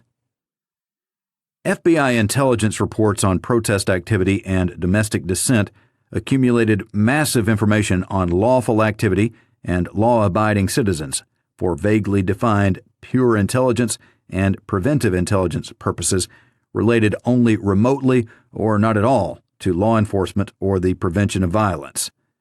The FBI exaggerated the extent of domestic communist influence, and ComInfil investigations improperly included groups with no significant connections to communists. The FBI expanded its use of informers for gathering intelligence about domestic political groups, sometimes upon the urging of the Attorney General. No significant limits were placed on the kind of political or personal information collected by informers, recorded in FBI files, and often disseminated outside the Bureau. Army intelligence developed programs for the massive collection of information about and surveillance of civilian political activity in the United States and sometimes abroad. In contrast to previous policies for centralizing domestic intelligence investigations, the federal government encouraged local police to establish intelligence programs both for their own use and to feed into the federal intelligence gathering process. This greatly expanded the domestic intelligence apparatus, making it harder to control. The Justice Department established a unit for storing and evaluating intelligence about civil disorders, which was designed to use non-intelligence agencies as regular sources of information, which, in fact, drew on military intelligence as well as the FBI, and which transmitted its computer list of citizens to the CIA and the IRS. B. Domestic Intelligence Authority. Intelligence gathering related to protest activity was generally increased in response to vague requests by attorneys general or other officials outside the intelligence agencies. Such increases were sometimes ratified retroactively by such officials. The FBI's exclusive control over civilian domestic intelligence at the federal level was consolidated by formal agreements with the Secret Service regarding protective intelligence and with the Bureau of Alcohol, Tobacco, and Firearms regarding terrorist bombings. C. Domestic covert action. The FBI developed new covert programs for disrupting and discrediting domestic political groups, using the techniques originally applied to communists. The most intensive domestic intelligence investigations, and frequently COINTELPRO operations, were targeted against persons identified not as criminals or criminal suspects, but as, quote, rabble-rousers, agitators, key activists, or key black extremists, end quote, because of their militant rhetoric and group leadership. The Security Index was revised to include such persons. Without imposing adequate safeguards against misuse, the Internal Revenue Service passed tax information to the FBI and CIA, in some cases in violation of tax regulations. At the urging of the White House and a congressional committee, the IRS established a program for investigating politically active groups and individuals, which included auditing their tax returns. D. Foreign intelligence and domestic dissent. A 1966 agreement concerning coordination between the CIA and the FBI permitted CIA involvement in internal security functions.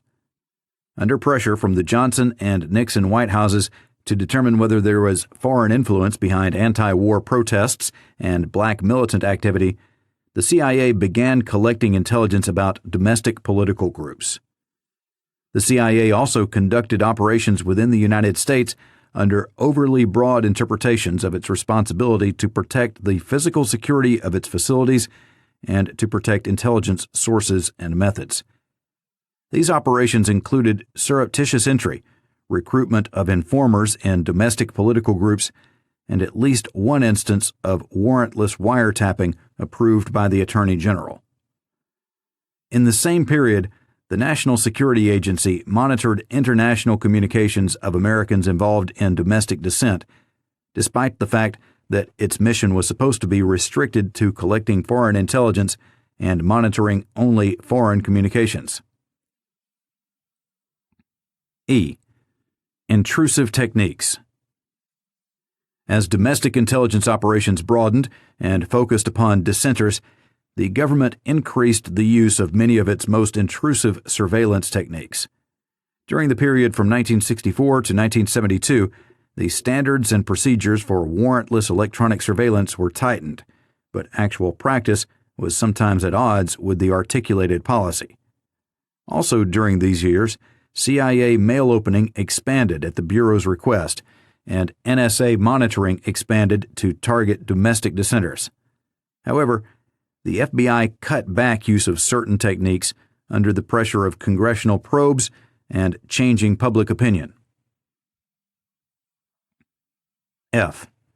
Accountability and control. During this period, several sustained domestic intelligence efforts illustrated deficiencies in the system for controlling intelligence agencies and holding them accountable for their actions. In 1970, presidential approval was temporarily granted for a plan for interagency coordination of domestic intelligence activities, which included several illegal programs. Although the approval was subsequently revoked, some of the programs were implemented separately by various agencies. Throughout the administrations of Presidents Johnson and Nixon, the investigative process was misused as a means of acquiring political intelligence for the White House. At the same time, the Justice Department's Internal Security Division, which should have been a check against the excesses of domestic intelligence, generally failed to restrain such activities. For example, as late as 1971 to 1973, the FBI continued to evade the will of Congress, partly with Justice Department approval, by maintaining a secret administrative index of suspects for roundup in case of national emergency. G. Reconsideration of FBI authority. Partly in reaction to congressional inquiries, the FBI in the early 1970s began to reconsider the extent of its authority to conduct domestic intelligence activities and requested clarification from the Attorney General and an executive mandate for intelligence investigations of terrorists and revolutionaries. In the absence of any new standards imposed by statute or by the Attorney General, the FBI continued to collect domestic intelligence under sweeping authorizations issued by the Justice Department in 1974 for investigations of subversives, potential civil disturbances, and potential crimes. These authorizations were explicitly based on broad theories of inherent executive power. Attorney General Edward H. Levi recently promulgated guidelines which represent the first significant attempt by the Justice Department to set standards and limits for FBI domestic intelligence investigations. 2. Scope of domestic intelligence. During this period, the FBI continued the same broad investigations of the lawful activities of Americans that were based on the Bureau's vague mandate to collect intelligence about subversion.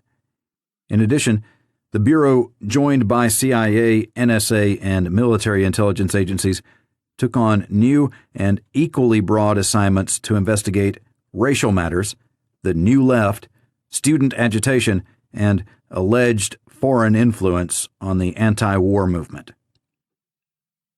A. Domestic protest and dissent. FBI. Quote, "We are an intelligence agency," end quote, stated a policy directive to all FBI offices in 1966. Quote, "and as such are expected to know what is going on or is likely to happen," end quote. Written in the context of demonstrations over the Vietnam War and civil rights, this order illustrates the general attitude among Bureau officials and high administration officials who established intelligence policy. In a country in ferment, the FBI could and should know everything that might someday be useful in some undefined manner. 1. Racial intelligence. During the 1960s, the FBI, partly on its own and partly in response to outside requests, developed sweeping programs for collecting domestic intelligence concerning racial matters. These programs had roots in the late 1950s. By the early 1960s, they had grown to the point that the Bureau was gathering intelligence about proposed civil demonstrations and the related activities of, quote, officials, committees, legislatures, organizations, etc., end quote, in the racial field. In 1965, FBI field offices were directed to supply complete information, including postponement or cancellation, quote, regarding planned racial activity, such as demonstrations, rallies, marches, or threatened opposition to activity of this kind, end quote. Field offices reported their full coverage of meetings and, quote, any other pertinent information concerning racial activities, end quote. In late 1966, field offices were instructed to begin preparing semi-monthly summaries of, quote, existing racial conditions in major urban areas, end quote, relying upon established sources and racial, criminal, and security informants. These reports were to describe the general programs of all civil rights organizations and black nationalist organizations, as well as subversive or hate-type groups.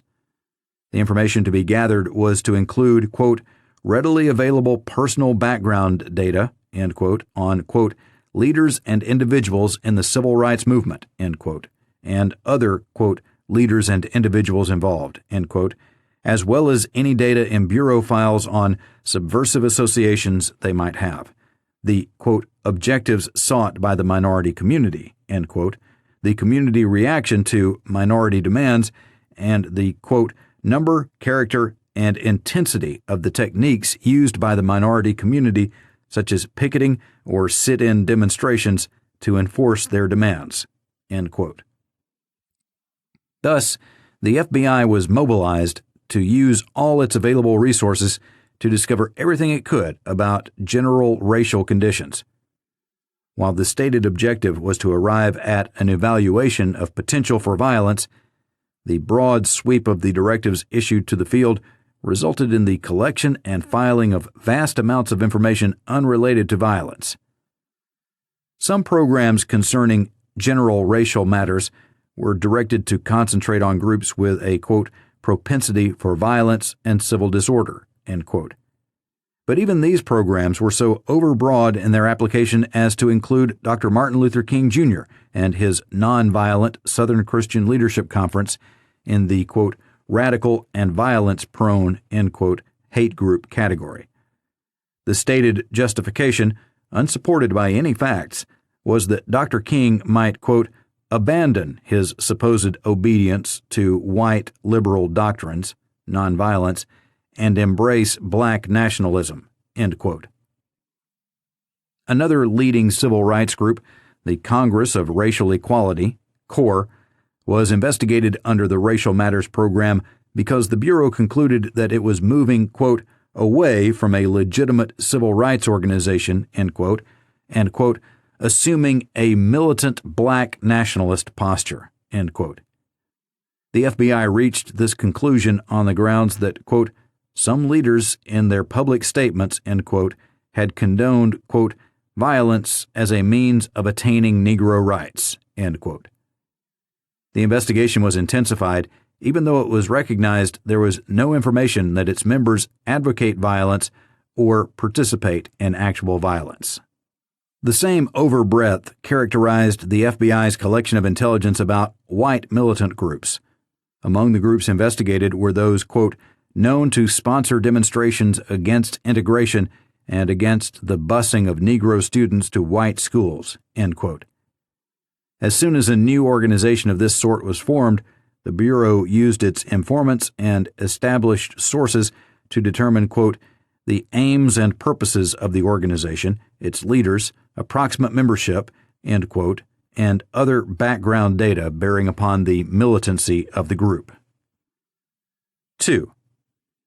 New Left intelligence. The FBI collected intelligence under its VDEM, Vietnam Demonstration, and STAG, Student Agitation, programs on, quote, anti-government demonstrations and protest rallies, end quote, which the government considered disruptive. Field offices were warned against incomplete and nonspecific reporting, which neglected such details as, quote, number of protesters present, identities of organizations, and identities of speakers and leading activists. The FBI attempted to define the New Left, but with little success. The Bureau agent who was in charge of New Left intelligence conceded that, quote, it has never been strictly defined, as far as I know. It's more or less an attitude, I would think, end quote. He also stated that the definition was expanded continually. Field offices were told that the New Left was a subversive force dedicated to destroying our traditional values. Although it had no definable ideology, it was seen as having, quote, strong Marxist, existentialist, nihilist, and anarchist overtones, end quote. Field offices were instructed that, quote, proper areas of inquiry, end quote, regarding the subjects of New Left investigations were, quote, public statements, the writings, and the leadership activities, end quote, which might establish their, quote, rejection of law and order, end quote, and thus their potential threat to security. Such persons would also be placed on the security index for detention in a time of emergency because of these anarchistic tendencies, even if the Bureau could not prove, quote, membership in a subversive organization, end quote. Footnote. SAC Letter 68-21, April 2, 1968. This directive did caution that, quote, mere dissent and opposition to governmental policies pursued in a legal constitutional manner, end quote, was, quote, not sufficient to warrant inclusion in the security index, end quote. Moreover, anti-Vietnam or peace group sentiments were not in themselves supposed to justify an investigation. The failure of this admonition to achieve its stated objective is discussed in the findings on overbreadth and covert action to disrupt. End footnote. A Bureau memorandum which recommended the use of disruptive techniques against the New Left paid particular attention to one of its anarchistic tendencies. Quote, "The New Left has on many occasions viciously and scurrilously attacked the director and the Bureau in an attempt to hamper our investigations and drive us off the college campuses." End quote. Later instructions to the field stated that the term New Left did not refer to a definite organization, but to a, quote, "loosely bound, freewheeling, college-oriented movement," end quote, and to the, quote, "more extreme and militant anti-Vietnam War and anti-draft protest organizations," end quote. These instructions directed a, quote, "comprehensive study of the whole movement," end quote, for the purpose of assessing its dangerousness. Quarterly reports were to be prepared and sub-files opened under the following headings, quote, "organizations, when organized, objectives, locality, which active, whether part of a national organization. Membership and sympathizers use best available informants and sources. Finances, including identity of angels and funds from foreign sources. Communist influence. Publications, describe publications, show circulation, and principal members of editorial staff. Violence. Religion, supportive movement by religious groups or individuals. Race relations. Political activities, details relating to position taken on political matters, including efforts to influence public opinion, the electorate, and government bodies. Ideology. Education, courses given together with any educational outlines and assigned or suggested reading. Social reform, demonstrations aimed at social reform. Labor, all activity in the labor field. Public appearances of leaders, on radio and television, and before groups such as labor, church, and minority groups, including summary of subject matter discussed. Factionalism. Security measures. International relations, travel in foreign countries, attacks on United States foreign policy. Mass media, indications of support of New Left by mass media. End quote. Through these massive reports, the FBI hoped to discover, quote, "the true nature of the New Left movement," end quote. Few Bureau programs better reflect pure intelligence objectives which extended far beyond even the most generous definition of preventive intelligence. Footnote. A further reason for collecting information on the New Left was put forward by Assistant Director Brennan, head of the FBI Intelligence Division in 1970 to 1971. Since New Left leaders had publicly professed their desire to overthrow the government, the Bureau should file the names of anyone who joined in membership for future reference in case they ever obtained a sensitive government position. Charles Brennan Testimony, September 25, 1975. Hearings, Volume 2, pages 116 through 117. End footnote. Apart from the massive general reports required on the New Left, examples of particular investigations included a stockholders group planning to protest their corporation's war production at the annual stockholders meeting, a university professor who was, quote, "an active participant in New Left demonstrations," end quote, publicly surrendered his draft card and had been arrested in anti-war demonstrations but not convicted, and 2 university instructors who helped support a student underground newspaper whose editorial policy was described as, quote, "left of center, anti-establishment, and opposed to the university administration," end quote. The FBI also investigated emerging New Left groups, such as free universities attached to various college campuses, to determine whether they were connected in any way with subversive groups. For example, when an article appeared in a newspaper stating that one free university was being formed and that it was anti-institutional, the FBI sought to determine its origin, the persons responsible for its formation, and whether they had subversive backgrounds. The resulting report described in detail the formation, curriculum content, and associates of the group.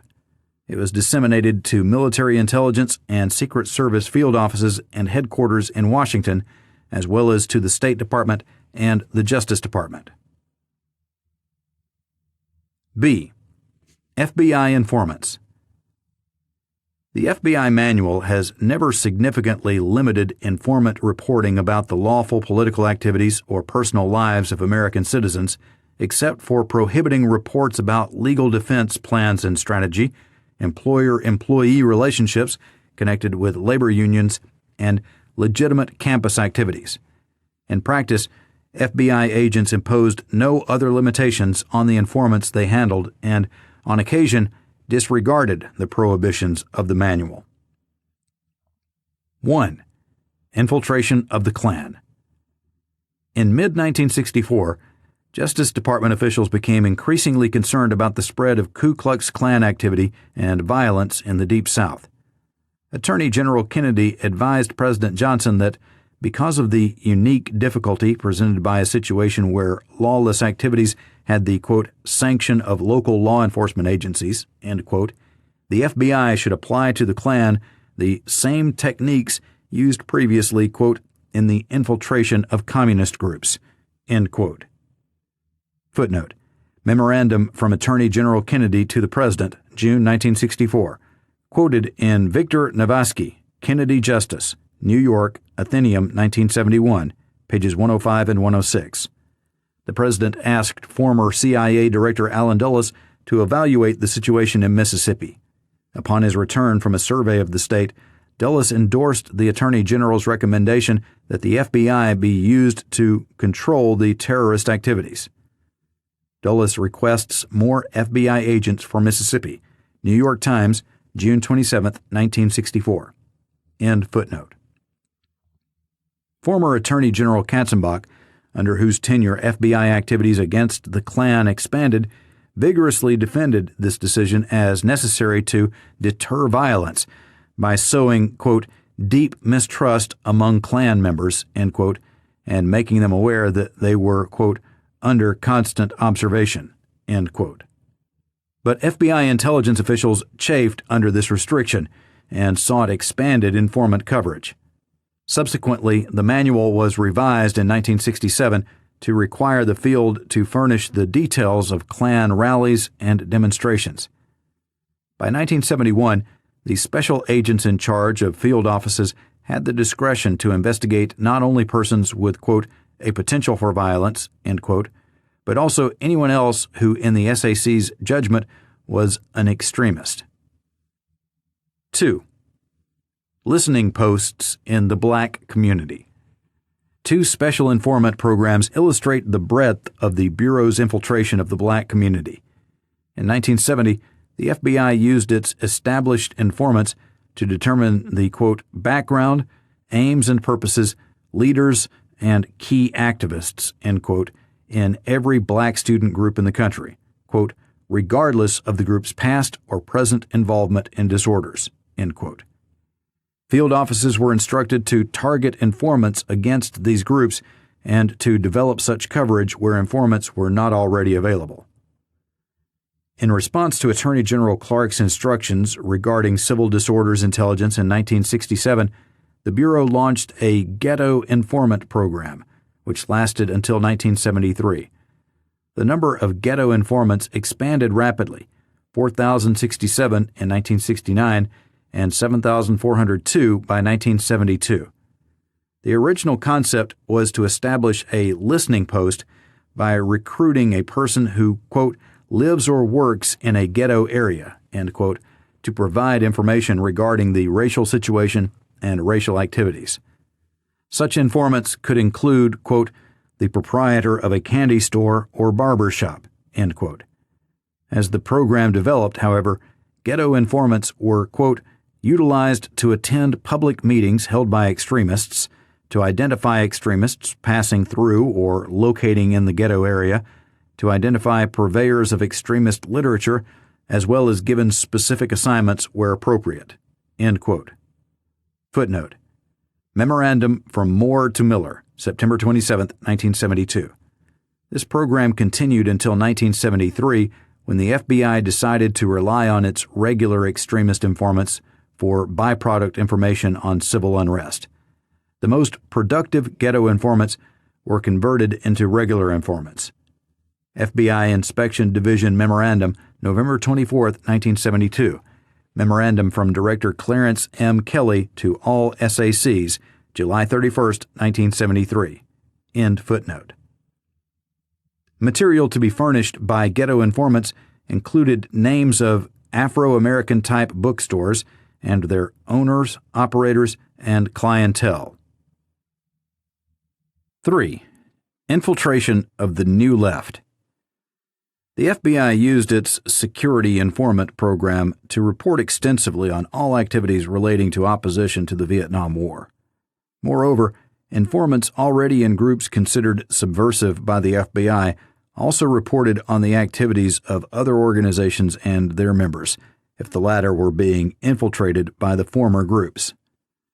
The agent who handled one informant in an anti-war group believed to be infiltrated by, quote, subversive groups and or violent elements, end quote, testified that the informant told him everything she knew about the chapter she joined. Summaries of her reports indicate that she reported extensively about personal matters and lawful political activity. This informant estimated that her reports identified as many as 1,000 people to the FBI over an 18-month period. The vast majority of these persons were members of peaceful and law-abiding groups, including the United Church for Christ, which were engaged in joint social welfare projects with the anti-war group which the informant had infiltrated. Other FBI informants reported, for example, on the Women's Liberation Movement, identifying its members at several Midwestern universities and reporting statements made by women concerning their personal reasons for participating in the women's movement.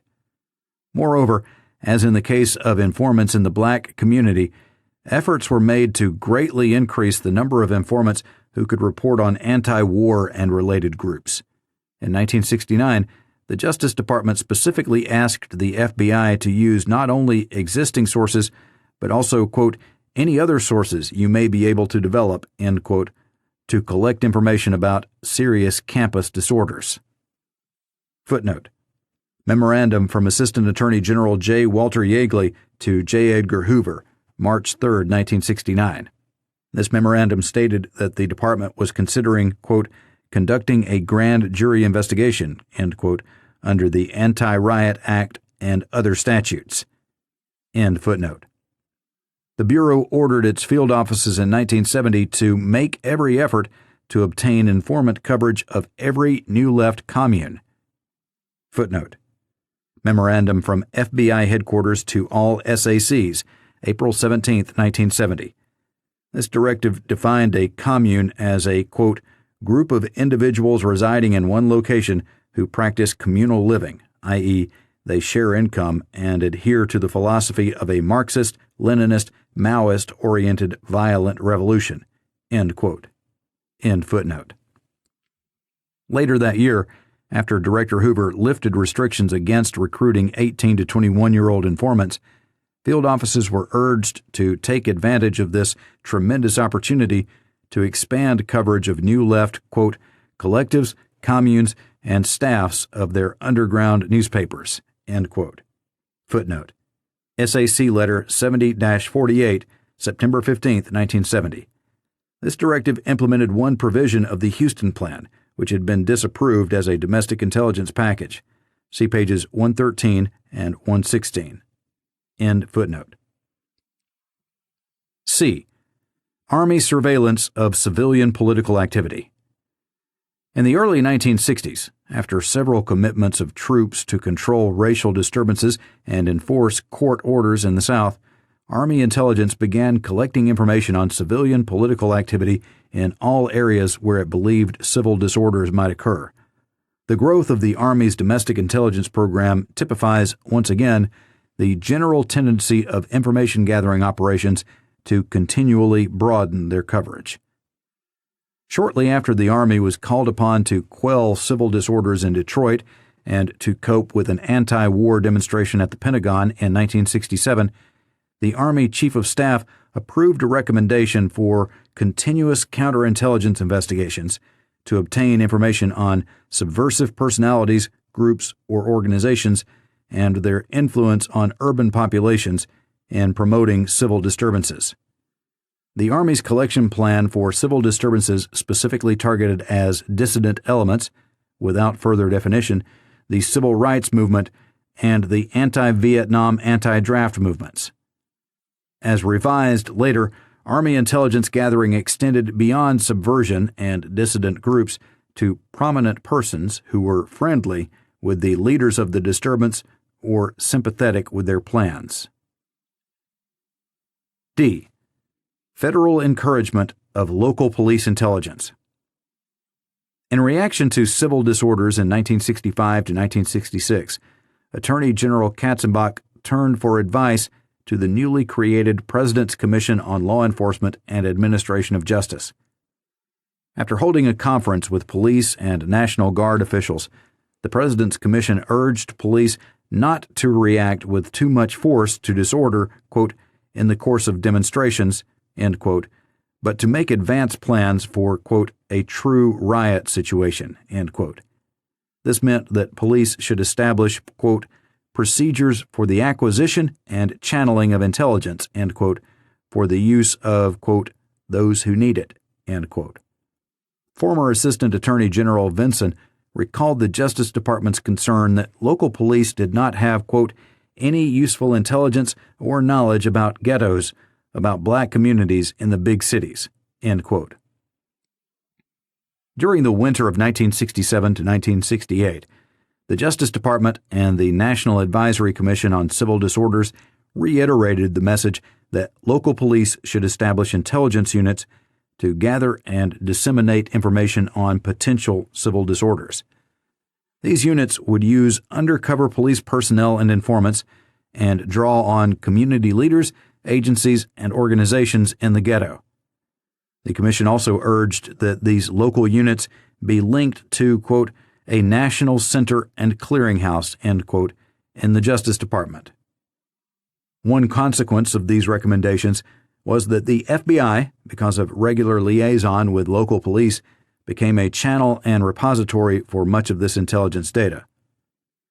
Local police intelligence provided a convenient manner for the FBI to acquire information it wanted while avoiding criticism for using covert techniques such as developing campus informants. For example, in 1969, Director Hoover decided, quote, that additional student informants cannot be developed, end quote, by the Bureau. Footnote: SAC Letter 69-16, March 11, 1969. This order, quote, recognized that with the graduation of senior classes, you will lose a certain percentage of your existing student informant coverage, end quote, but this would, quote, not be accepted as an excuse for not developing the necessary information, end quote, end footnote. Field offices were instructed, however, that one way to continue obtaining intelligence on, quote, situations having a potential for violence, end quote, was to develop, quote, in-depth liaison with local law enforcement agencies, end quote. Instead of recruiting student informants itself, the FBI would rely on local police to do so. These federal policies contributed to the proliferation of local police intelligence activities, often without adequate controls. One result was that still more persons were subjected to investigation who neither engaged in unlawful activity nor belonged to groups which might be violent. For example, a recent state grand jury report on the Chicago Police Department's security section described its close working relationship with federal intelligence agencies, including Army intelligence and the FBI. The report found that the police intelligence system produced, quote, inherently inaccurate and distortive data, end quote, which contaminated federal intelligence. One police officer testified that he listed any person who attended 2 public meetings of a group as a member. This conclusion was forwarded as a fact to the FBI. Subsequently, an agency seeking background information on that person from the Bureau in an employment investigation or for other purposes would be told that the individual was a member. The grand jury stated, quote, "Since federal agencies accepted data from the security section without questioning the procedures followed or methods used to gain information, the federal government cannot escape responsibility for the harm done to untold numbers of innocent persons." End quote. E. The Justice Department's Interdivision Information Unit, IDIU. Joseph Califano, President Johnson's assistant in 1967, testified that the Newark and Detroit riots were a shattering experience for Justice Department officials and, quote, "for us in the White House," end quote. They were concerned about the lack of intelligence about black groups. Consequently, quote, "there is a desire to have the Justice Department have better intelligence, for lack of a better term, about dissident groups," end quote. This desire, quote, "precipitated the Intelligence Unit," end quote, established by Attorney General Ramsey Clark in late 1967. According to Califano, the President and the White House staff were insisting, quote, "there must be a way to predict violence. We've got to know more about this," end quote. Footnote: Joseph Califano testimony, January 27, 1976, pages 6 through 9. Califano states in retrospect that the attempt to predict violence was not a successful undertaking, that advance intelligence about dissident groups would not have been of much help, and that what is important is physical intelligence about geography, hospitals, power stations, etc. Califano, January 27, 1976, pages 8 and 11 through 12. End footnote. In September 1967, Attorney General Clark asked Assistant Attorney General John Doerr to review the department's facilities for civil disorders intelligence. Footnote: in 1966, the Justice Department had started an informal summer project staffed by a handful of law students to pull together data from the newspapers, the U.S. attorneys, and some bureau material for the purpose, according to former Assistant Attorney General Fred Vinson, Jr., of finding out, quote, "what's going on in the black community," end quote. Vinson, January 27, 1976, page 33. End footnote. Doerr recommended creating a departmental intelligence unit to analyze FBI information about certain persons and groups, without further definition, in the urban ghettos.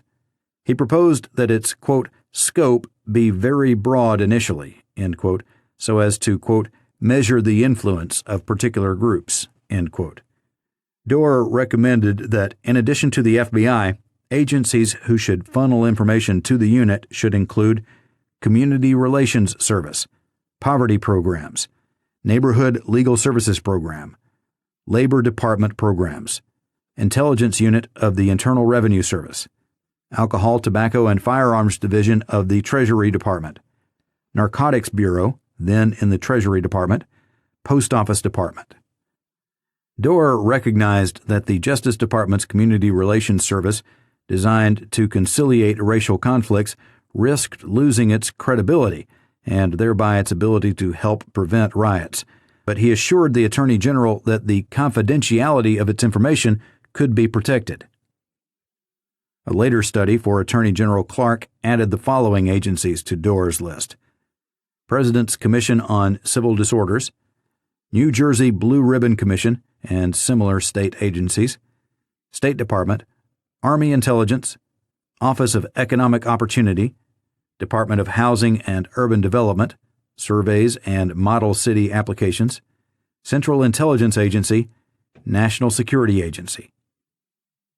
This study recommended that FBI reports relating, quote, to the civil disturbance problem, end quote, under the headings, quote, Black Power, New Left, Pacifist, Pro-Red Chinese, Anti-Vietnam War, Pro-Castro, etc., end quote, be used to develop, quote, a master index on individuals or organizations and by cities, end quote.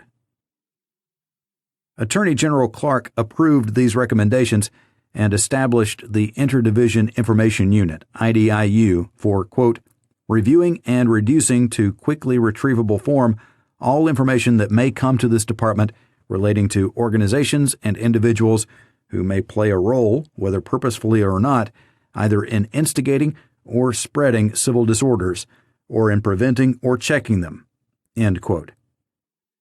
In early instructions, Clark had stated that the department must endeavor to increase such intelligence from external sources.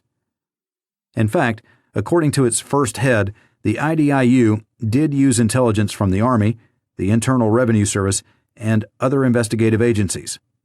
Sometimes IDIU information was used to determine whether or not the Community Relations Service should, quote, mediate a dispute, end quote. The unit developed a computer system which could generate lists of all members or affiliates of an organization, their location and travel, all incidents relating to specific issues, and all information on a planned specific demonstration. By 1970, the IDIU computer was receiving over 42,000 intelligence reports a year relating to, quote, civil disorders and campus disturbances, end quote, from, quote, the FBI, the U.S. Attorneys, Bureau of Narcotics, Alcohol, Tobacco, and Firearms Division of the Treasury Department, and other intelligence gathering bodies within the executive branch, end quote. IDIU computer tapes, which included 10 to 12,000 entries on, quote, numerous anti-war activists and other dissidents, end quote, were provided to the Central Intelligence Agency in 1970 by Assistant Attorney General Jairus Leonard, then the Attorney General's Chief of Staff for Civil Disturbance and head of the Civil Rights Division. Footnote: Statement of Deputy Attorney General Lawrence H. Silberman, Justice Department, January 14, 1975. According to this statement, a Justice Department inquiry in 1975 concluded that Leonard, quote, initiated the transaction by requesting the CIA to check against its own sources whether any of the individuals on the IDIU list were engaged in foreign travel or received foreign assistance or funding, end quote, end footnote. This list of persons was sent to the Internal Revenue Service, where the Special Services staff opened intelligence files on all persons and organizations listed. Many of them were later investigated or audited, in some cases merely because they were on the list. In 1971, the IDIU computer included data on such prominent persons as Reverend Ralph Abernathy, Cesar Chavez, Bosley Crowther, former New York Times film critic, Sammy Davis Jr., Charles Evers, James Farmer, Seymour Hersh, and Coretta King. Organizations on which information had been collected included the NAACP, the Congress of Racial Equality, the Institute for Policy Studies, VISTA, United Farm Workers of California, and the Urban League. Ordinary private citizens who were not nationally prominent were also included. One was described as, quote, a local civil rights worker, end quote, another as a, quote, student at Merritt College and a member of the Peace and Freedom Party as of mid-68, end quote, and another as, quote, a bearded militant who writes and recites poetry, end quote. Thus, beginning in 1967 through 1968, the IDIU was the focal point of a massive domestic intelligence apparatus established in response to ghetto riots, militant black rhetoric, anti-war protest, and campus disruptions. Through IDIU, the Attorney General received the benefits of information gathered by numerous agencies without setting limits to intelligence reporting or providing clear policy guidance. Each component of the structure, FBI, Army, IDIU, local police, and many others, set its own generalized standards and priorities, resulting in excessive collection of information about law-abiding citizens. F. Comenfil investigations. Overbreadth. In the late 1960s, the communist infiltration or association concept continued to be used as a central basis for FBI intelligence investigations. In many cases, it led to the collection of information on the same groups and persons who were swept into the investigative net by the vague missions to investigate such subjects as racial matters or the New Left. As it had from its beginning, the ComInfil concept produced investigations of individuals and groups who were not communists. Dr. Martin Luther King, Jr. is the best-known example. But the lawful activities of many other persons were recorded in FBI files and reports because they associated in some wholly innocent way with communists, a term which the Bureau required its agents to, quote, interpret in its broad sense, end quote, to include splinter and offshoot groups. During this period, when millions of Americans demonstrated in favor of civil rights and against the Vietnam War, many law-abiding citizens and groups came under the scrutiny of intelligence agencies. Under the ComInfil program, for example, the Bureau compiled extensive reports on moderate groups like the NAACP. Footnote: the Bureau frequently disseminated reports on the NAACP to military intelligence because, as one report put it, of the latter's, quote, interest in matters pertaining to infiltration of the NAACP, end quote. Report from the Los Angeles Field Office to FBI Headquarters, November 5, 1965. All the national officers and board members were listed, and any data in FBI files on their past association with subversives was included. Most of this information went back to the 1940s. Report from New York Field Office to FBI Headquarters, April 15, 1965. When changes occurred in the NAACP's leadership and board, the Bureau once again went back to its files to dredge up subversive associations from the 1940s. Report from New York Field Office to FBI Headquarters, April 15, 1966.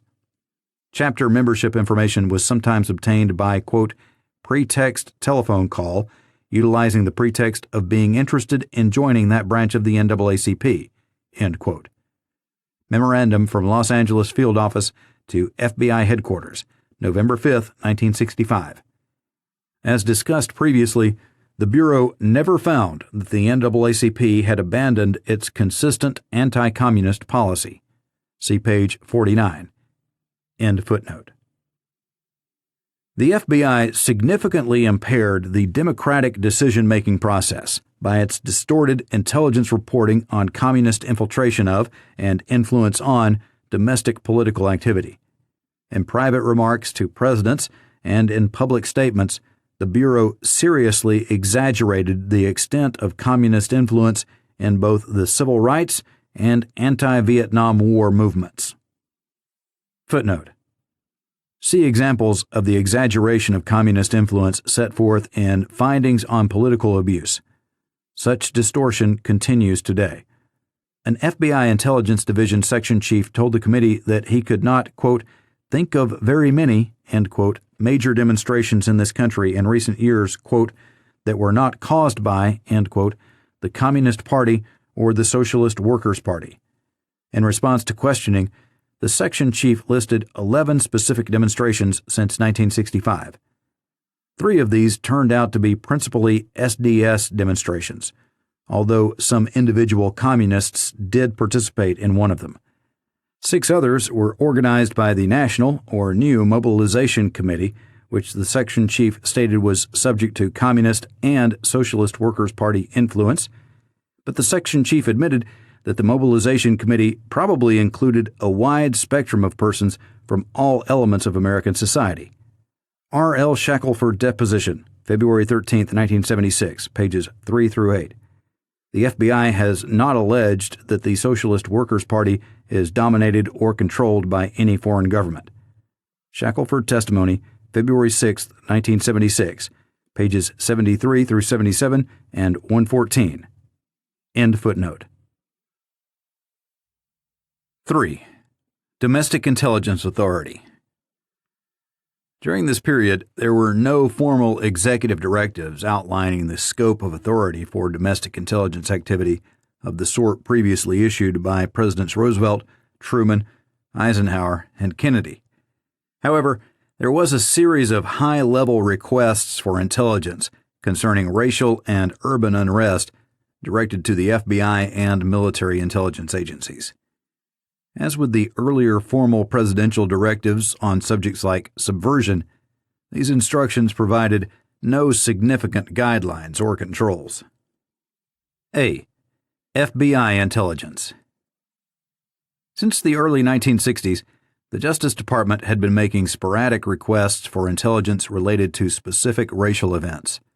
For example, the FBI was requested to provide a tape recording of a speech by Governor-elect George Wallace of Alabama in late 1962 and for photographic coverage of a civil rights demonstration on the 100th anniversary of the Emancipation Proclamation. On its own initiative, the FBI supplied the Civil Rights Division with information from a confidential source about plans for a demonstration in Virginia, including background data on its sponsor and the intention to make a, quote, test case, end quote. The Civil Rights Division prepared regular summaries of information from the Bureau on, quote, demonstrations and other racial matters, end quote.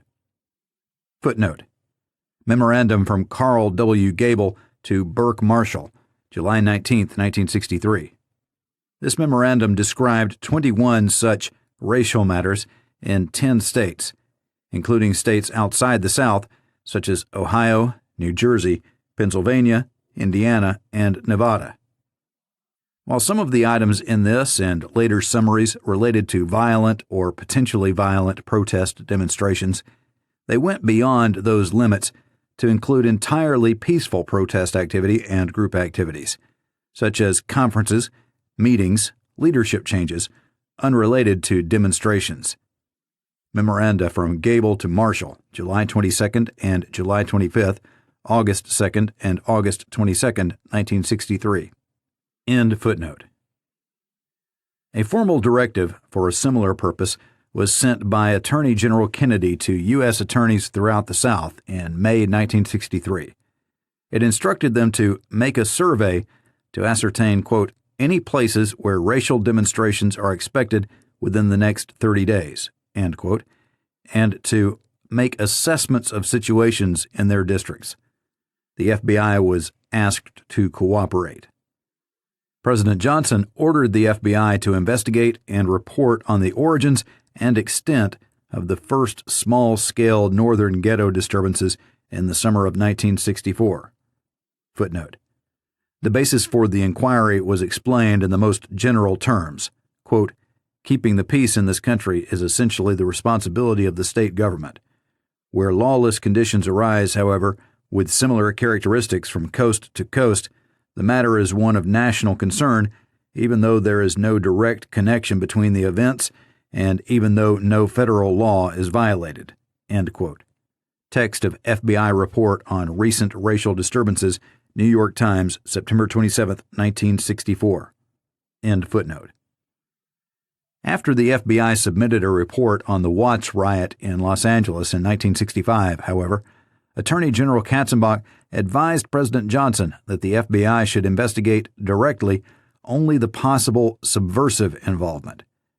Katzenbach did not believe that the FBI should conduct a general investigation of, quote, other aspects of the riot, end quote, since these were local law enforcement matters. The President approved this limited investigation. Nonetheless, internal Bureau instructions in 1965 and 1966 went far beyond this limitation.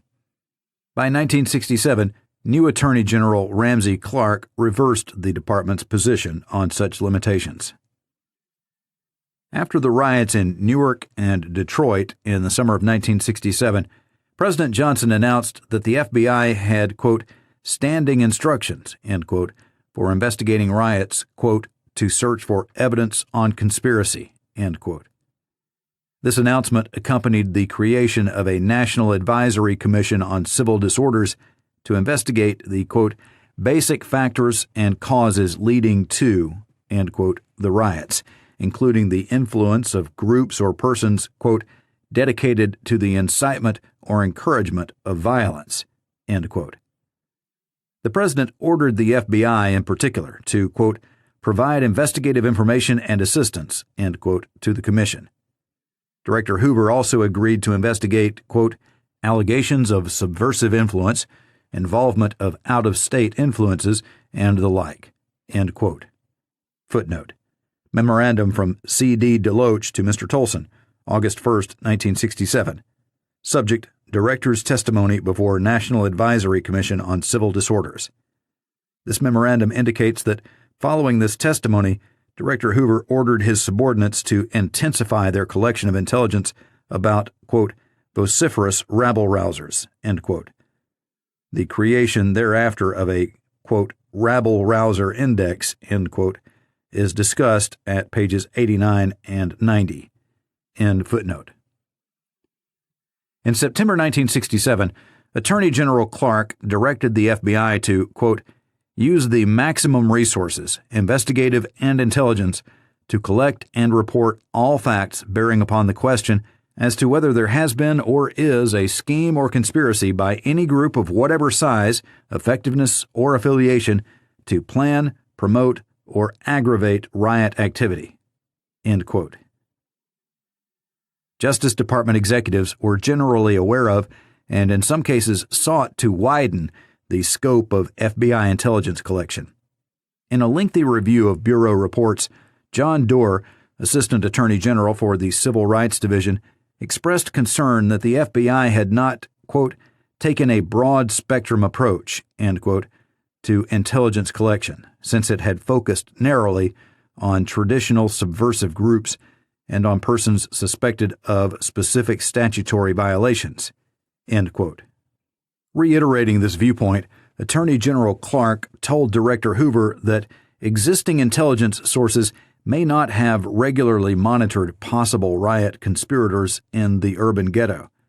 He added that it was necessary to conduct a broad investigation and that, quote, sources or informants in black nationalist organizations, SNCC, Student Nonviolent Coordinating Committee, and other less publicized groups should be developed and expanded to determine the size and purpose of these groups and their relationship to other groups, end quote. Clark described his directive as setting forth, quote, a relatively new era of investigation and intelligence reporting for the FBI. In response to the Attorney General's instructions, the FBI advised its field offices of the immediate, quote, need to develop additional penetrative coverage of the militant black nationalist groups and the ghetto areas, end quote. B. Army Intelligence. On January 10, 1968, a meeting took place at the White House for the purpose of, quote, advance planning for summer riots, end quote. The White House memorandum of the meeting reported, quote, the Army has undertaken its own intelligence study and has rated various cities as to their riot potential. They are making contingency plans for troop movements, landing sites, facilities, etc. End quote. It added that the Attorney General and the Deputy Secretary of Defense, quote, had agreed to coordinate their efforts, end quote. Footnote. Memorandum from Joseph Califano to the President, January 18, 1968.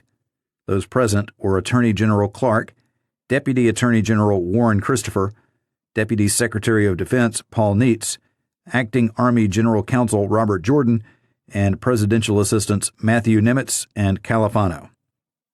End footnote.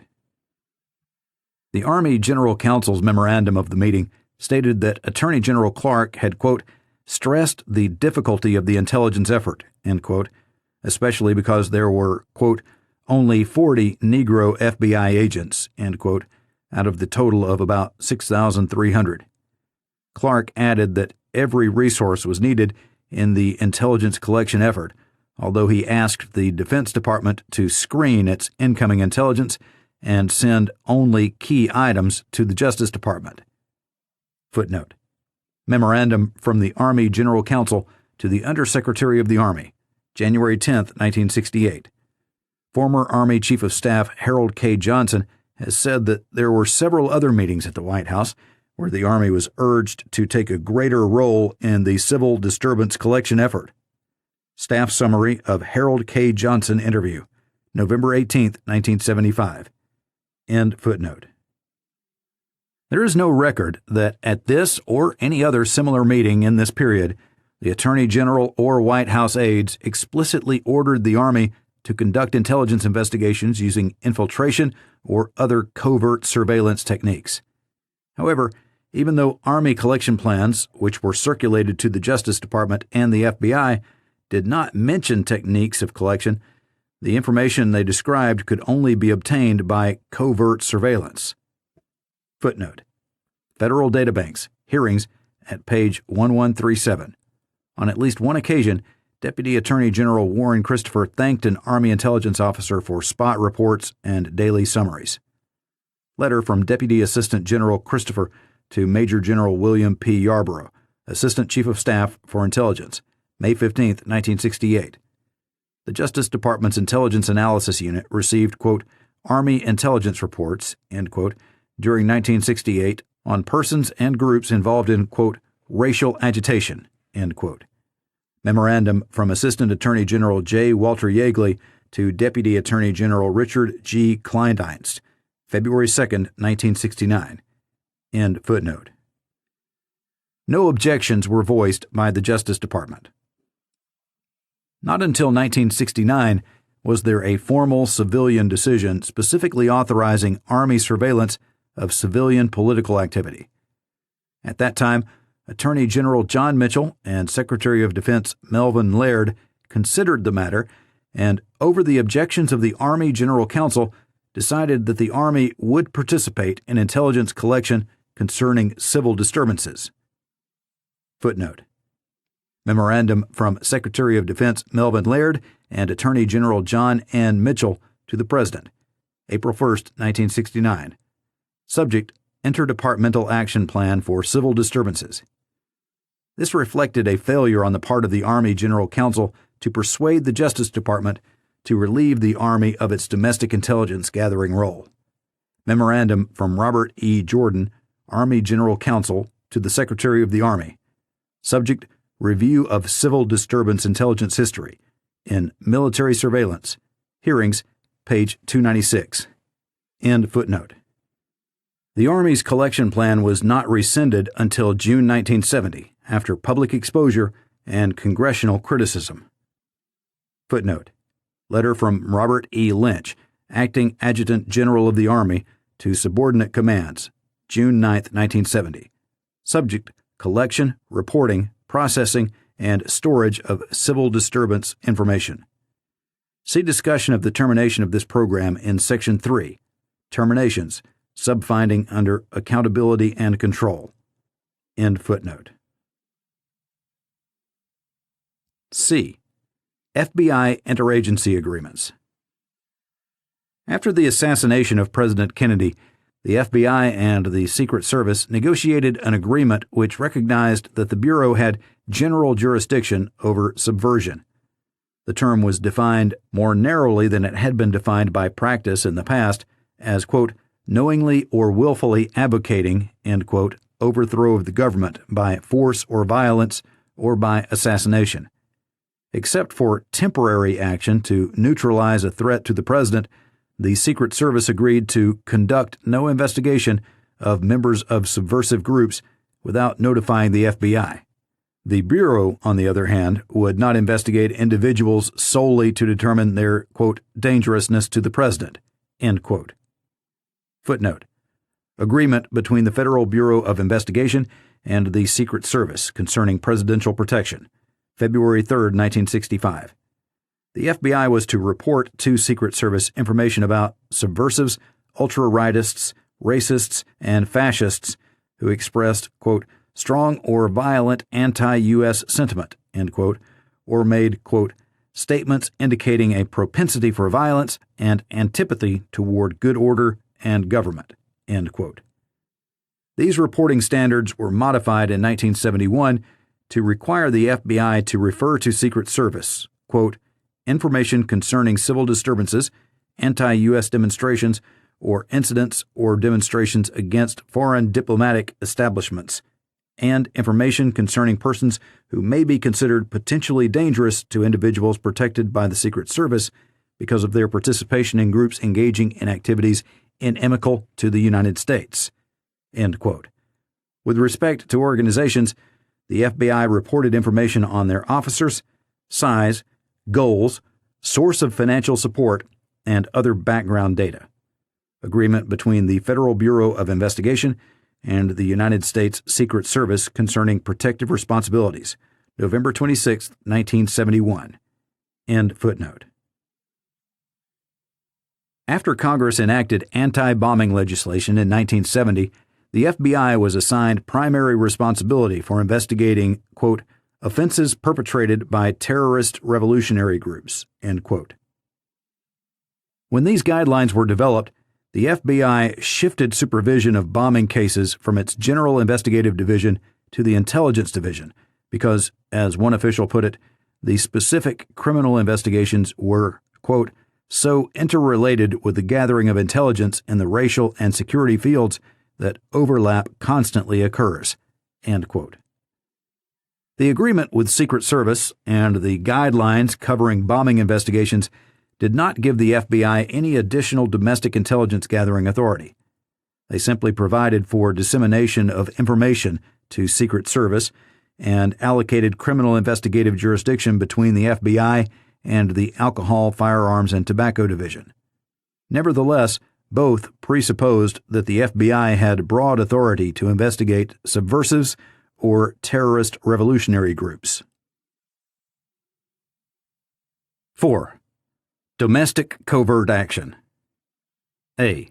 COINTELPRO.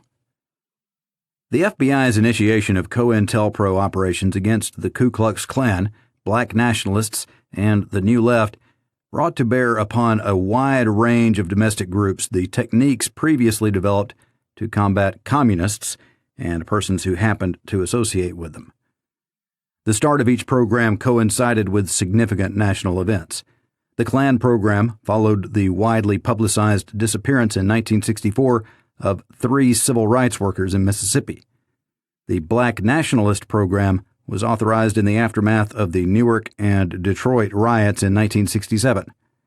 The New Left program developed shortly after student disruption of the Columbia University campus in the spring of 1968.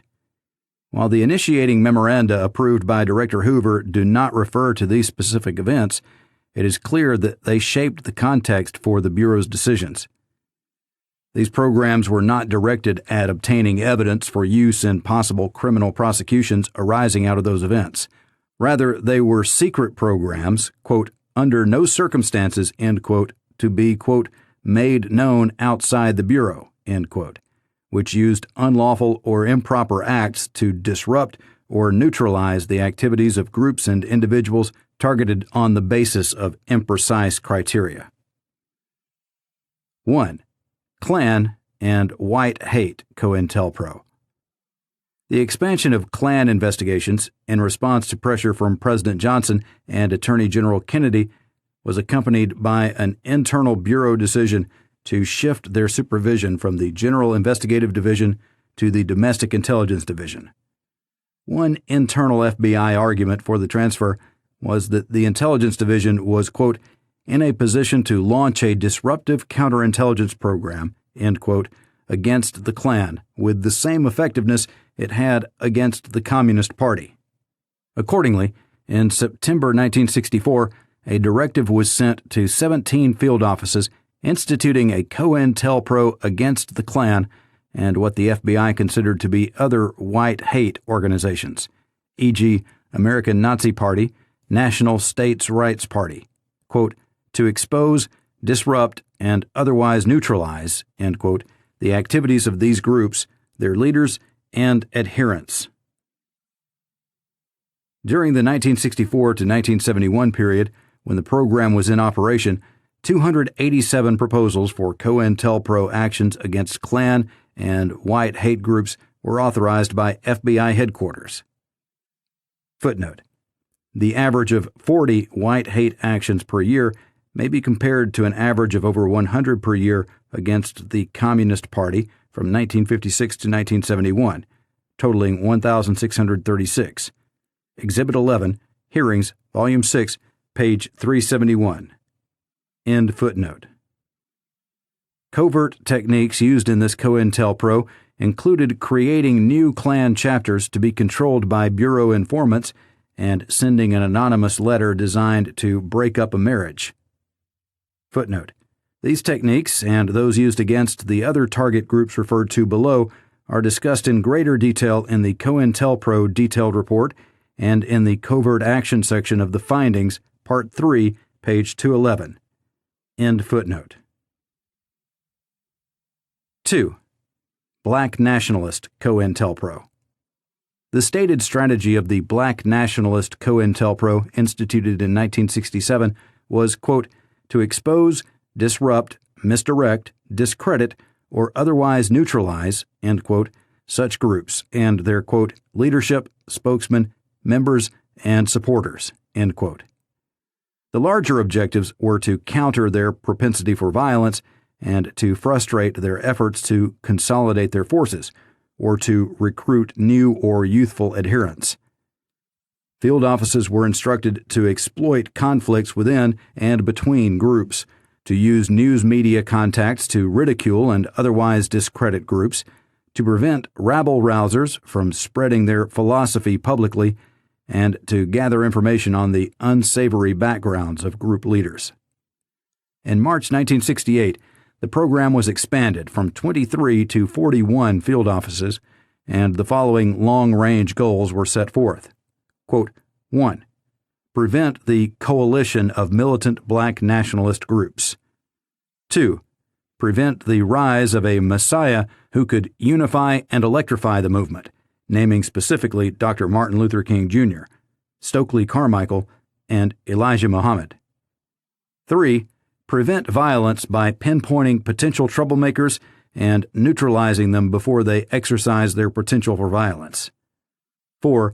Prevent groups and leaders from gaining respectability by discrediting them to the responsible Negro community, the responsible white community, liberals with vestiges of sympathy for militant black nationalists, and Negro radicals. And 5. Prevent these groups from recruiting young people. End quote.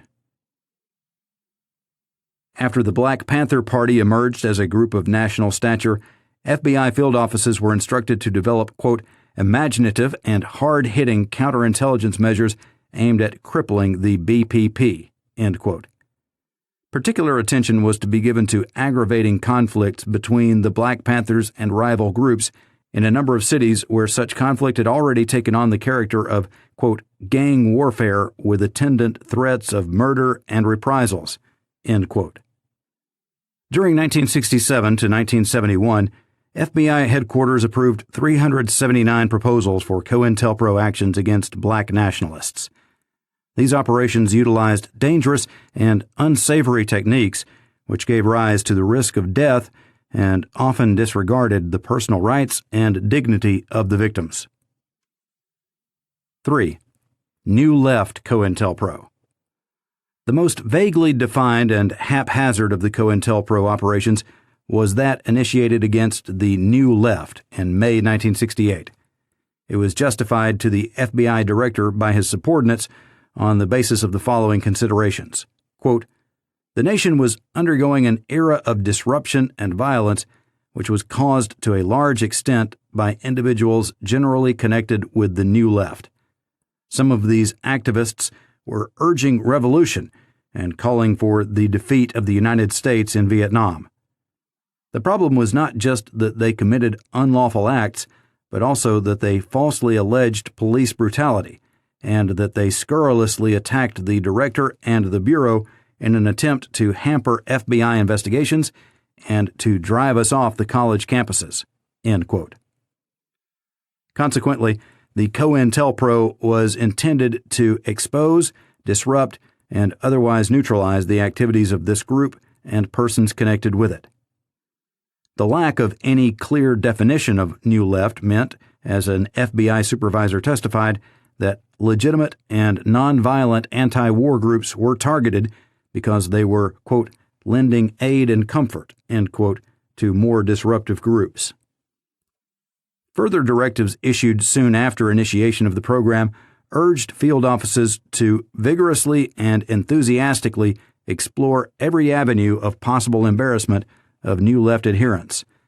Agents were instructed to gather information on the immorality and the scurrilous and depraved behavior, habits, and living conditions of the members of targeted groups.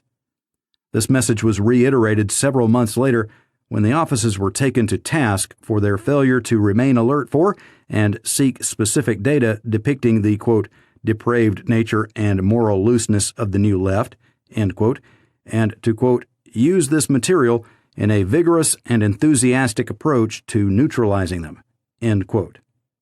In July 1968, the field offices were further prodded by FBI headquarters to, quote, 1. Prepare leaflets using the most obnoxious pictures of New Left leaders at various universities. 2. Instigate personal conflicts or animosities between New Left leaders. 3. Create the impression that leaders are informants for the Bureau or other law enforcement agencies, the snitch jacket technique. 4. Send articles from student or underground newspapers which show depravity, use of narcotics, and free sex of New Left leaders to university officials, donors, legislators, and parents. 5. Have members arrested on marijuana charges. 6. Send anonymous letters about a student's activities to parents, neighbors, and the parents' employers. 7. Send anonymous letters about New Left faculty members, signed a concerned alumni or a concerned taxpayer, to university officials, legislators, board of regents, and the press. 8. Use cooperative press contacts. 9. Exploit the hostility between New Left and Old Left groups. 10. Disrupt New Left coffee houses near military bases which are attempting to influence members of the armed forces. 11. Use cartoons, photographs, and anonymous letters to ridicule the New Left. 12. Use misinformation to confuse and disrupt New Left activities, such as by notifying members that events have been canceled. End quote. During the period 1968 through 1971, 291 COINTELPRO actions against the New Left were approved by headquarters. Particular emphasis was placed upon preventing the targeted individuals from public speaking or teaching and providing misinformation to confuse demonstrators. B. FBI target lists. The FBI's most intensive domestic intelligence investigations and COINTELPRO operations were directed against persons identified not as criminals or criminal suspects, but in vague terms such as rabble-rouser, agitators, key activists, or key black extremists. The security index for detention in time of national emergency was revised to include such persons. 1. Rabble-rouser agitator index. Following a meeting with the National Advisory Commission on Civil Disorders in August 1967, Director Hoover ordered his subordinates to intensify collection of intelligence about, quote, vociferous rabble-rousers, end quote. He also directed, quote, that an index be compiled of racial agitators and individuals who have demonstrated a potential for fomenting racial discord, end quote. The already vague standards for the rabble-rouser index were broadened in November 1967 to cover persons with a, quote, propensity for fomenting, end quote, any disorders affecting the internal security, as opposed to only racial disorders, and to include persons of local as well as national interest. This included, quote, black nationalists, white supremacists, Puerto Rican nationalists, anti-Vietnam demonstration leaders, and other extremists, end quote. A rabble-rouser was defined as, quote, a person who tries to arouse people to violent action by appealing to their emotions, prejudices, etc. A demagogue, end quote. In March 1968, the rabble-rouser index was renamed the agitator index, and field offices were ordered to obtain a photograph of each person on the index. However, expanding the size of the agitator index lessened its value as an efficient target list for FBI intelligence operations. Consequently, the Bureau developed a more refined tool for this purpose, the Key Activist Program. 2. Key Activist Program. Instructions were issued to 10 major field offices in January 1968 to designate certain persons as key activists, who were defined as, quote, individuals in the Students for Democratic Society and the anti-Vietnam War groups who are extremely active and most vocal in their statements denouncing the United States and calling for civil disobedience and other forms of unlawful and disruptive acts, end quote. There was to be an intensive investigation of each key activist, which might include, quote, high-level informant coverage, end quote, and, quote, technical surveillances and physical surveillances, end quote. The New Left COINTELPRO was designed in part to neutralize the key activists who were, quote, the moving forces behind the New Left, end quote. One of the first techniques employed in this program was to obtain the federal income tax returns of key activists for use in disrupting their activities. In October 1968, the Key Activist Program was expanded to virtually all field offices. The field agents were instructed to recommend additional persons for the program and to, quote, consider if the individual was rendered ineffective, would it curtail disruptive activity in his area of influence, end quote. While the FBI considered federal prosecution a logical result of these investigations and, quote, the best deterrent, end quote, key activists were not selected because they were suspected of committing or planning to commit any specific federal crime. 3. Key Black Extremist Program.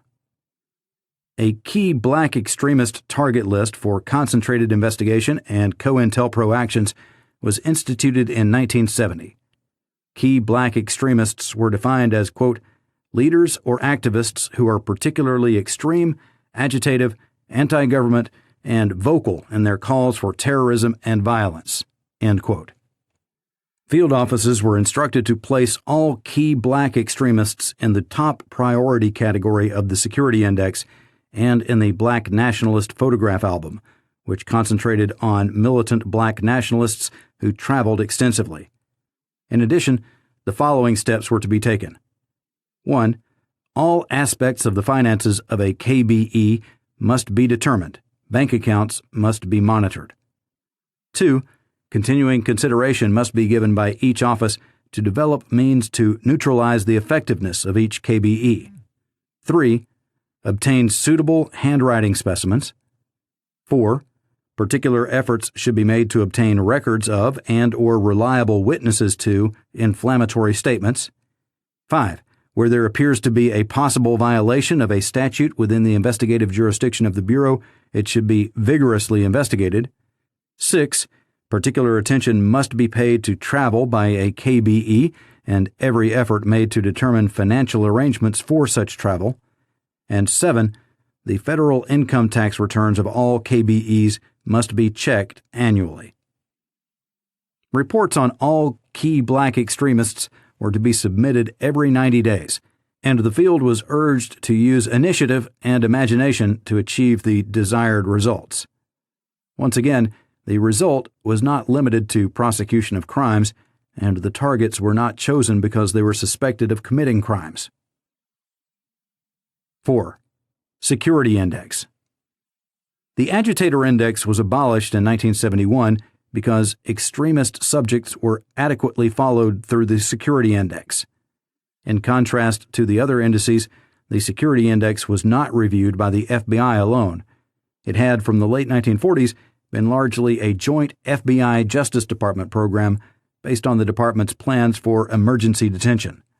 According to FBI memoranda, moreover, President Johnson was directly involved in the updating of emergency detention plans.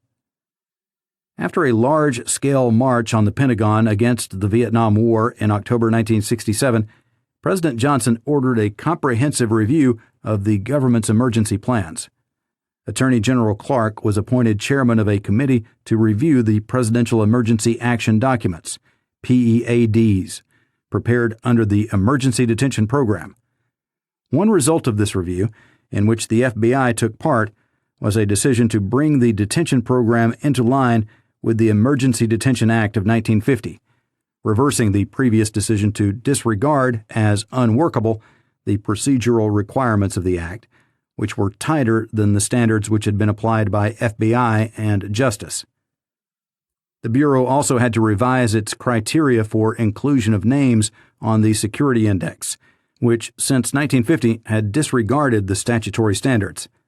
However, the definition chosen of a dangerous individual was so broad that it enabled the Bureau to add persons not previously eligible. A dangerous individual was defined as a, quote, person as to whom there is reasonable ground to believe that such person probably will engage in or probably will conspire with others to engage in acts of espionage and sabotage, including acts of terrorism or assassination, and any interference with or threat to the survival of and effective operation of the national, state, and local governments and of the national defense effort. End quote. The emphasized language greatly broadened the Security Index standards. It gave FBI intelligence officials the opportunity to include on the Security Index racial militants, black nationalists, and individuals associated with the New Left who are not affiliated with the basic revolutionary organizations, as the Bureau characterized the Communist Party, which had previously been the focus of the Security Index. Once again, the limitations which a statute was intended to impose were effectively circumvented by the use of elastic language in a presidential directive.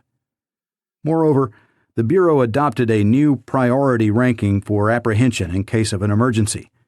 Top priority was now given not only to leaders of basic subversive organizations, but also to leaders of anarchistic groups.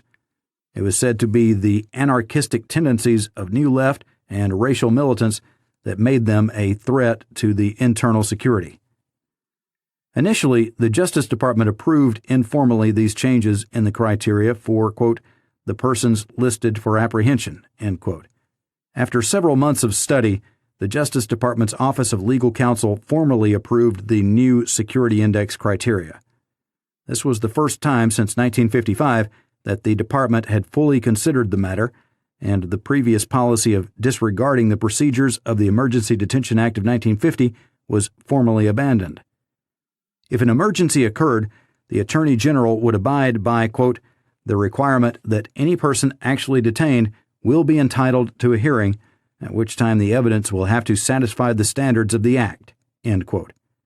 However, the Office of Legal Counsel declared that the Security Index criteria themselves could be, as they were, less precise than those of the Act because of the, quote, needed flexibility and discretion at the operating level in order to carry on an effective surveillance program, end quote. Footnote. Among the criteria specifically approved by the Justice Department, which went beyond the statutory standard of reasonable likelihood of espionage and sabotage, were the expanded references to persons who have anarchistic or revolutionary beliefs and are likely to seize upon the opportunity presented by a national emergency to commit acts which constitute interference with the effective operation of the national, state, and local governments and of the defense effort. Assistant Attorney General Frank M. Wozencraft, Office of the Legal Counsel, to Assistant Attorney General J. Walter Yeagley, Internal Security Division, September 9, 1968. The standards, as approved, were transmitted to the FBI, and its manual was revised accordingly. Yeagley to Hoover, September 19, 1968. Hoover to Yeagley, September 26, 1968. FBI Manual, Section 87, page 45. Revised October 14, 1968. The FBI still maintained its reserve index unbeknownst to the department. End footnote. Thus, while the plan to ignore Congress's procedural limitations was abandoned, Congress's substantive standards were disregarded as insufficiently flexible. C. Internal Revenue Service Programs. 1. Misuse by FBI and CIA. IRS information was used as an instrument of domestic intelligence mainly by the FBI. For example, in 1965, the Bureau obtained the tax returns of Ku Klux Klan members in order to develop discrediting or embarrassing information as part of the Bureau's COINTELPRO against the Klan. Footnote. One of the express purposes was to use tax information to expose the Klan members within the Klan organization or publicly by showing income beyond their means. Memorandum from F.J. Baumgardner to W.C. Sullivan, May 10, 1965. Disclosure of tax information publicly or within the Klan organization is prohibited by statute. End footnote. The procedure by which FBI obtained access to tax returns and related information held by IRS was deemed illegal when it was discovered by the chief of the IRS Disclosure Branch in 1968. The FBI had not followed the procedures for obtaining returns, which required written application to the IRS Disclosure Branch. Instead, the Bureau had arranged to obtain the returns and information surreptitiously through contacts inside the IRS Intelligence Division. The procedure for FBI access was regularized by the IRS after 1968. A formal request on behalf of the Bureau was made to the IRS Disclosure Branch by the Internal Security Division of the Justice Department. During this same period, the CIA was obtaining tax returns in a manner similar to the FBI, although in much smaller numbers. Yet, even after procedures were changed for the FBI's access to tax information in 1968, the IRS did not re-examine the CIA's practices. Therefore, CIA continued to receive tax return information without filing requests as required by the regulations. Between 1968 and 1974, either directly or through the Internal Security Division of the Justice Department, the FBI requested at least 130 tax returns for domestic intelligence purposes. This included the returns of 46 New Left activists and 74 black extremists as part of Bureau COINTELPRO operations to neutralize these individuals. These requests were not predicated upon any specific information suggesting delinquency in fulfilling tax obligations. Even after a formal request was required before supplying the FBI with tax returns, the IRS accepted the Justice Department's undocumented assertions that tax information was necessary in connection with an official matter involving internal security. Yet, in making such assertions, the Justice Department's Internal Security Division relied entirely on the Bureau's judgment. Thus, while the IRS is required by the statute to release tax information only where necessary, it in effect delegated its responsibility to the Internal Security Division, which in turn delegated the decision to the FBI. Although most FBI requests for tax information were for targets of various COINTELPRO operations, the Justice Department official who made the requests on behalf of the Bureau said he was never informed of the existence of COINTELPRO. Even after 1968, the Bureau sometimes used tax information in improper or unlawful ways. For example, the Bureau attempted to use such information to cause IRS to audit a Midwestern college professor associated with New Left activities at the time he was planning to attend the 1968 Democratic Party National Convention in Chicago. The FBI agent in charge of the operation against the professor explained its purpose in a memorandum. Quote, "If IRS contact with the professor can be arranged within the next 2 weeks, their demands upon him may be a source of distraction during the critical period when he is engaged in meetings and plans for disruption of the Democratic National Convention.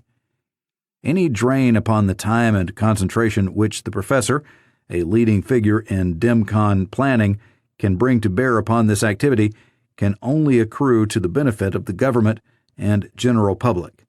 End quote. Among the tax returns which the CIA obtained informally from IRS in an informal and illegal manner were those of the author of a book, the publication of which the CIA sought to prevent, and of Ramparts magazine, which had exposed the CIA's covert use of the National Student Association. In the latter case, CIA memoranda indicate that its officials were unwilling to risk a formal request for tax information without first learning through informal disclosure whether the tax returns contained any information that would be helpful in their effort to deter this attack on the CIA and on the administration in general. 2. The Special Service Staff. IRS targeting of ideological groups. In 1969, the IRS established a Special Service Staff to gather intelligence on a category of taxpayers defined essentially by political criteria. The SSS attempted to develop tax cases against the targeted taxpayers and initiated tax fraud investigations against some who would otherwise never have been investigated. The SSS originated as a result of pressure from the Permanent Subcommittee on Investigations of the Senate Committee on Government Operations, and from President Nixon, acting through White House assistants Tom Charles Houston and Dr. Arthur Burns. According to the IRS Commissioner's memorandum, Dr. Burns expressed to him the President's concern, quote, over the fact that tax-exempt funds may be supporting activist groups engaged in stimulating riots both on the campus and within our inner cities, end quote. The administration did not supply any facts to support the assertion that such groups were violating tax laws. After the SSS was established, the FBI and the Justice Department's Interdivisional Information Unit, IDIU, became its largest sources of names. An assistant IRS commissioner requested the FBI to provide information regarding, quote, various organizations of predominantly dissident or extremist nature and or people prominently identified within those organizations, end quote. The FBI agreed, believing, as one intelligence official put it, that SSS would deal a blow to dissident elements. Among the material received by SSS from the FBI was a list of 2,300 organizations categorized as Old Left, New Left, and Right Wing. The SSS also received about 10,000 names on IDIU computer printouts. SSS opened files on all these taxpayers, many of whom were later subjected to tax audits and some to tax fraud investigations.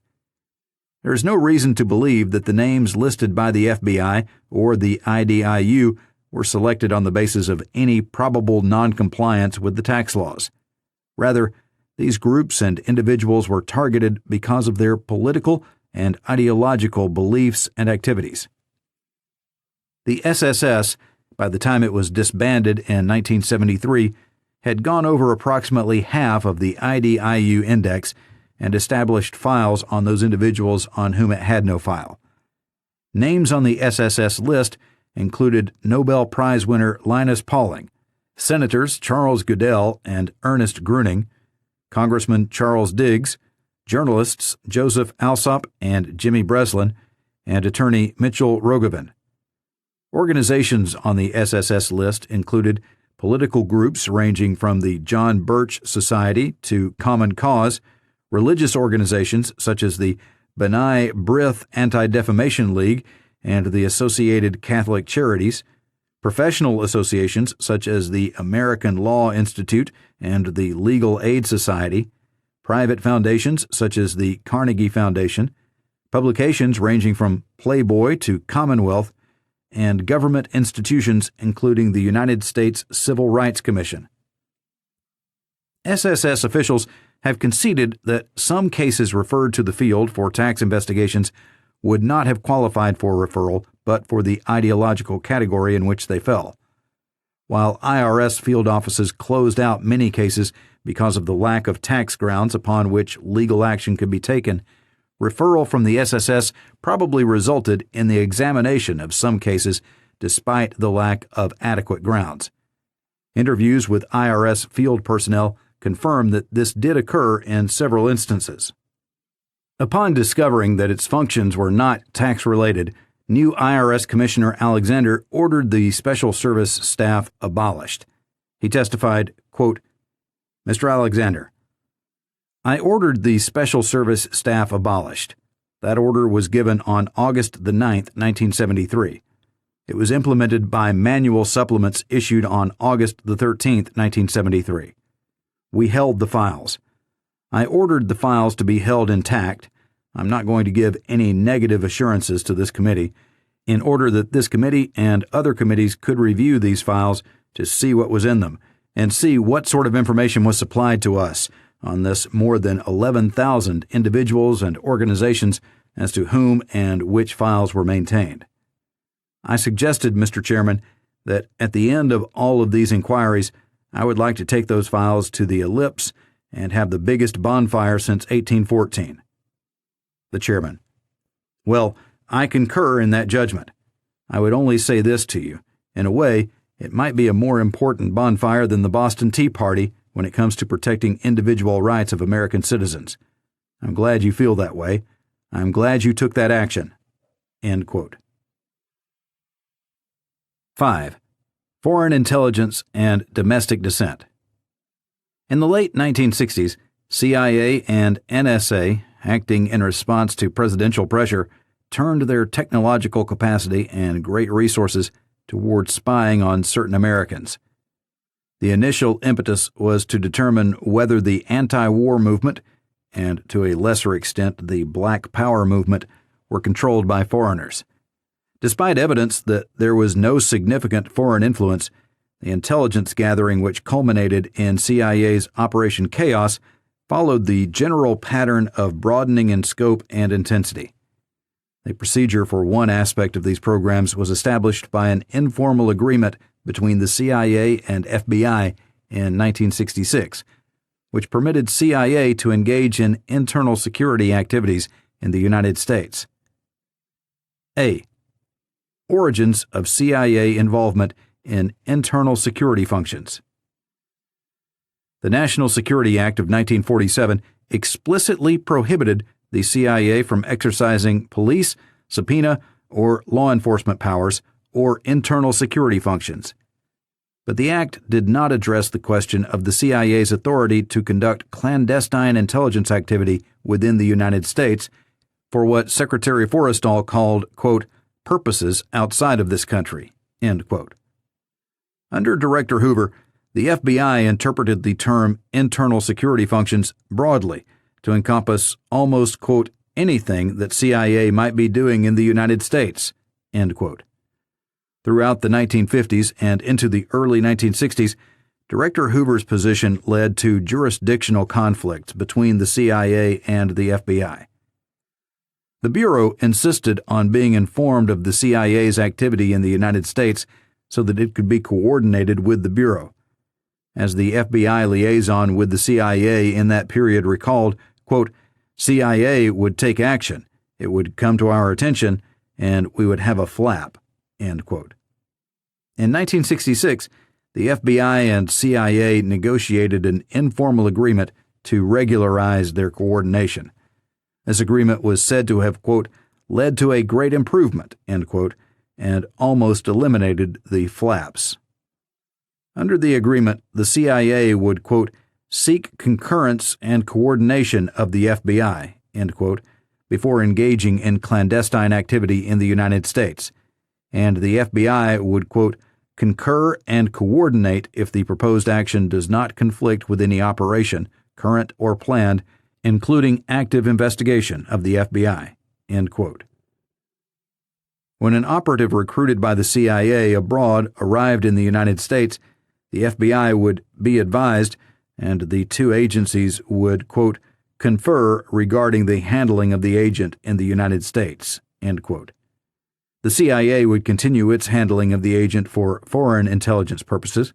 The FBI would also become involved where there were internal security factors, although it was recognized that the CIA might continue to handle the agent in the United States and provide the Bureau with information bearing on internal security matters.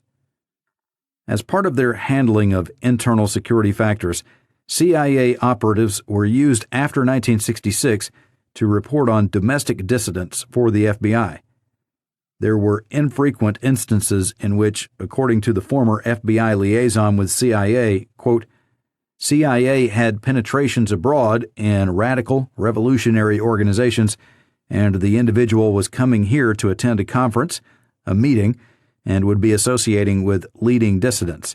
And the question came up, can he be of any use to us? can we have access to him during that period? In most instances, because he was here for a relatively short period, we would levy the requirement or the request upon the CIA to find out what was taking place at the meetings, to get his assessment of the individuals that he was meeting, and any other general intelligence that he could collect from his associations with the people who were of interest to us." End quote. Footnote: Liaison, September 22, 1975, pages 57 and 58. These internal security aspects of the 1966 FBI-CIA agreement were not the only pre-chaos arrangements bringing the CIA into liaison with the FBI. For example, as early as 1963, the FBI manual was revised to state that information concerning proposed travel abroad by domestic subversives was to be furnished by the Bureau to the Department of State and the Central Intelligence Agency, and field offices were advised to recommend the extent of foreign investigation which was required. FBI Manual, Section 87, page 33A, revised April 15, 1963. End footnote. The policies embodied in the 1966 agreement and the practice under it clearly involved the CIA in the performance of internal security functions. At no time did the executive branch ask Congress to amend the 1947 Act to modify its ban against CIA exercising internal security functions. Nor was Congress asked to clarify the ambiguity of the 1947 Act about the CIA's authority to conduct clandestine foreign intelligence and counterintelligence activities within the United States, a matter dealt with even today by executive order. Footnote: President Ford's Executive Order 11905, February 18, 1976. This order, discussed more fully in Part 4 Recommendations, in effect reinforces the 1966 FBI-CIA agreement and defines CIA counterintelligence duties abroad to include foreign subversion directed against the United States. End footnote. Moreover, National Security Council Intelligence Directive 5 provided authority within the executive branch for the Director of Central Intelligence to coordinate and for the CIA to conduct counterintelligence activities abroad to protect the United States against not only espionage and sabotage, but also subversion. Footnote: The National Security Council Intelligence Directives, or NSCIDs, have been promulgated by the National Security Council to provide the basic organization and direction of the intelligence agencies. End footnote. However, NSCID 5 did not purport to give the CIA authority for counterintelligence activities in the United States, as provided in the FBI-CIA Agreement of 1966. B. CIA intelligence about domestic political groups. In the late 1960s, the CIA increasingly was drawn into collecting intelligence about domestic political groups, particularly the anti-war movement, in response to FBI requests and to pressure from Presidents Johnson and Nixon. A principal assistant to President Johnson testified that high government officials could not believe that, quote, a cause that is so clearly right for the country, as they perceive it, would be so widely attacked if there were not some foreign force behind it. End quote. The same pressures and beliefs led to CIA investigations of militant black nationalists and radical students. 1. CIA response to FBI requests. The FBI was the main channel for mobilizing foreign intelligence resources and techniques against domestic targets. The FBI regularly notified the CIA that it wished coverage of Americans overseas. Indeed, the CIA regarded the mention of a name in any of the thousands of reports sent to it by the FBI as a standing requirement from the FBI for information about those persons. FBI reports flowed to the CIA at a rate of over 1,000 a month. From 1967 to 1974, the CIA responded with over 5,000 reports to the FBI. These CIA disseminations included some reports of information acquired by the CIA in the course of its own operations, not sought in response to a specific FBI request. The FBI's broad approach to the investigations of foreign influence, which it coordinated with the CIA, is shown by a memorandum prepared in the Intelligence Division early in 1969, summarizing its, quote, coverage of the New Left, end quote. Quote, foreign influence of the New Left movement offers us a fertile field to develop valuable intelligence data. To date, there is no real cohesiveness between international New Left groups, but despite the factionalism and confusion now so prevalent, there is great potential for the development of an international student revolutionary movement. End quote. The memorandum expressed concern that old-line leftist groups were, quote, making a determined effort to move into the New Left movement and were influencing the thinking of the New Left against the police in general and the FBI in particular to drive us off the campuses, as well as attacks against the new administration to degrade President Nixon. End quote. There was no mention of or apparent concern for direct influence or control of the New Left by agents of hostile foreign powers. Instead, the stress was almost entirely upon ideological links and similarities, and the threat of ideas considered dangerous by the FBI. The enlistment of both CIA and NSA resources in domestic intelligence is illustrated by the Black nationalist investigations. In 1967, FBI headquarters instructed field offices that, quote, penetrative investigations should be initiated at this time, looking toward developing any information regarding contacts on the part of these individuals with foreign elements, and looking toward developing any additional information having a bearing upon whether the individual involved is currently subjected to foreign influence or direction. During your investigative coverage of all militant Black nationalists, be most alert to any foreign travel. Advise the Bureau promptly of such in order that appropriate overseas investigations may be conducted to establish activities and contacts abroad. End quote. The FBI passed such information to the CIA, which in turn began to place individual Black nationalists on a watch list for the interception of international communications by the National Security Agency. After 1969, the FBI began submitting names of citizens engaged in domestic protest and violence to the CIA, not only for investigation abroad, but also for placement on the watch list of the CIA's mail opening project. Similar lists of names went from the FBI to the National Security Agency for use on a watch list for monitoring other channels of international communication. 2. Operation Chaos. The CIA did not restrict itself to servicing the FBI's requests.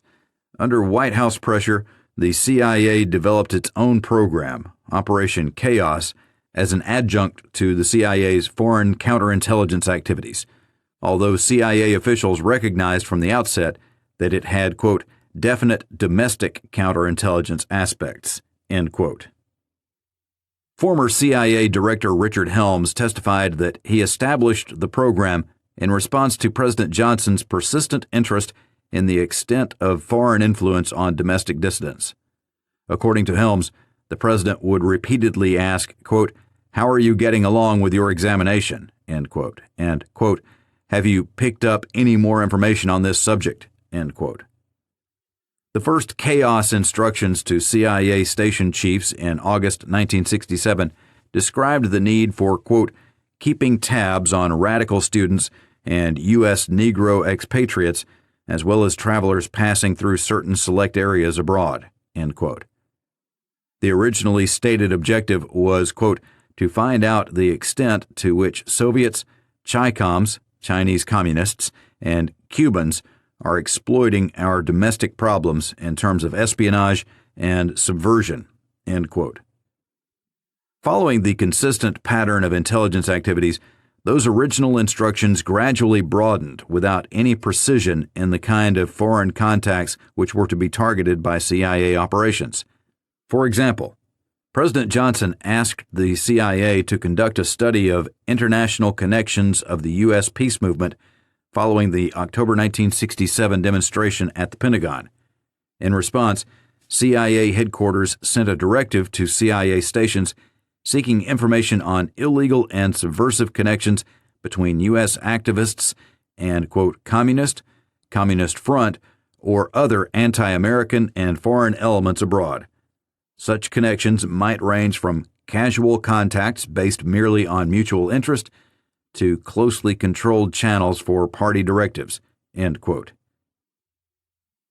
In mid-1968, the DDP described chaos to CIA stations as a high-priority program concerning foreign contacts with the radical left, which was defined as, quote, radical students, anti-war activists, draft resistors and deserters, black nationalists, anarchists, and assorted new leftists, end quote.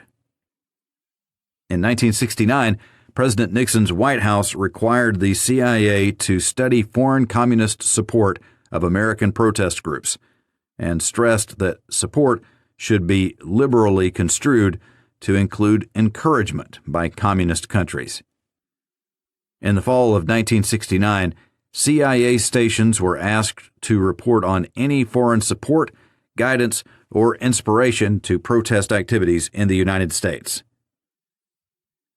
Thus, this attempt to ascertain and evaluate foreign links was so broadly defined that it required much more than background information or investigation of a few individuals suspected of being agents directed by a hostile power.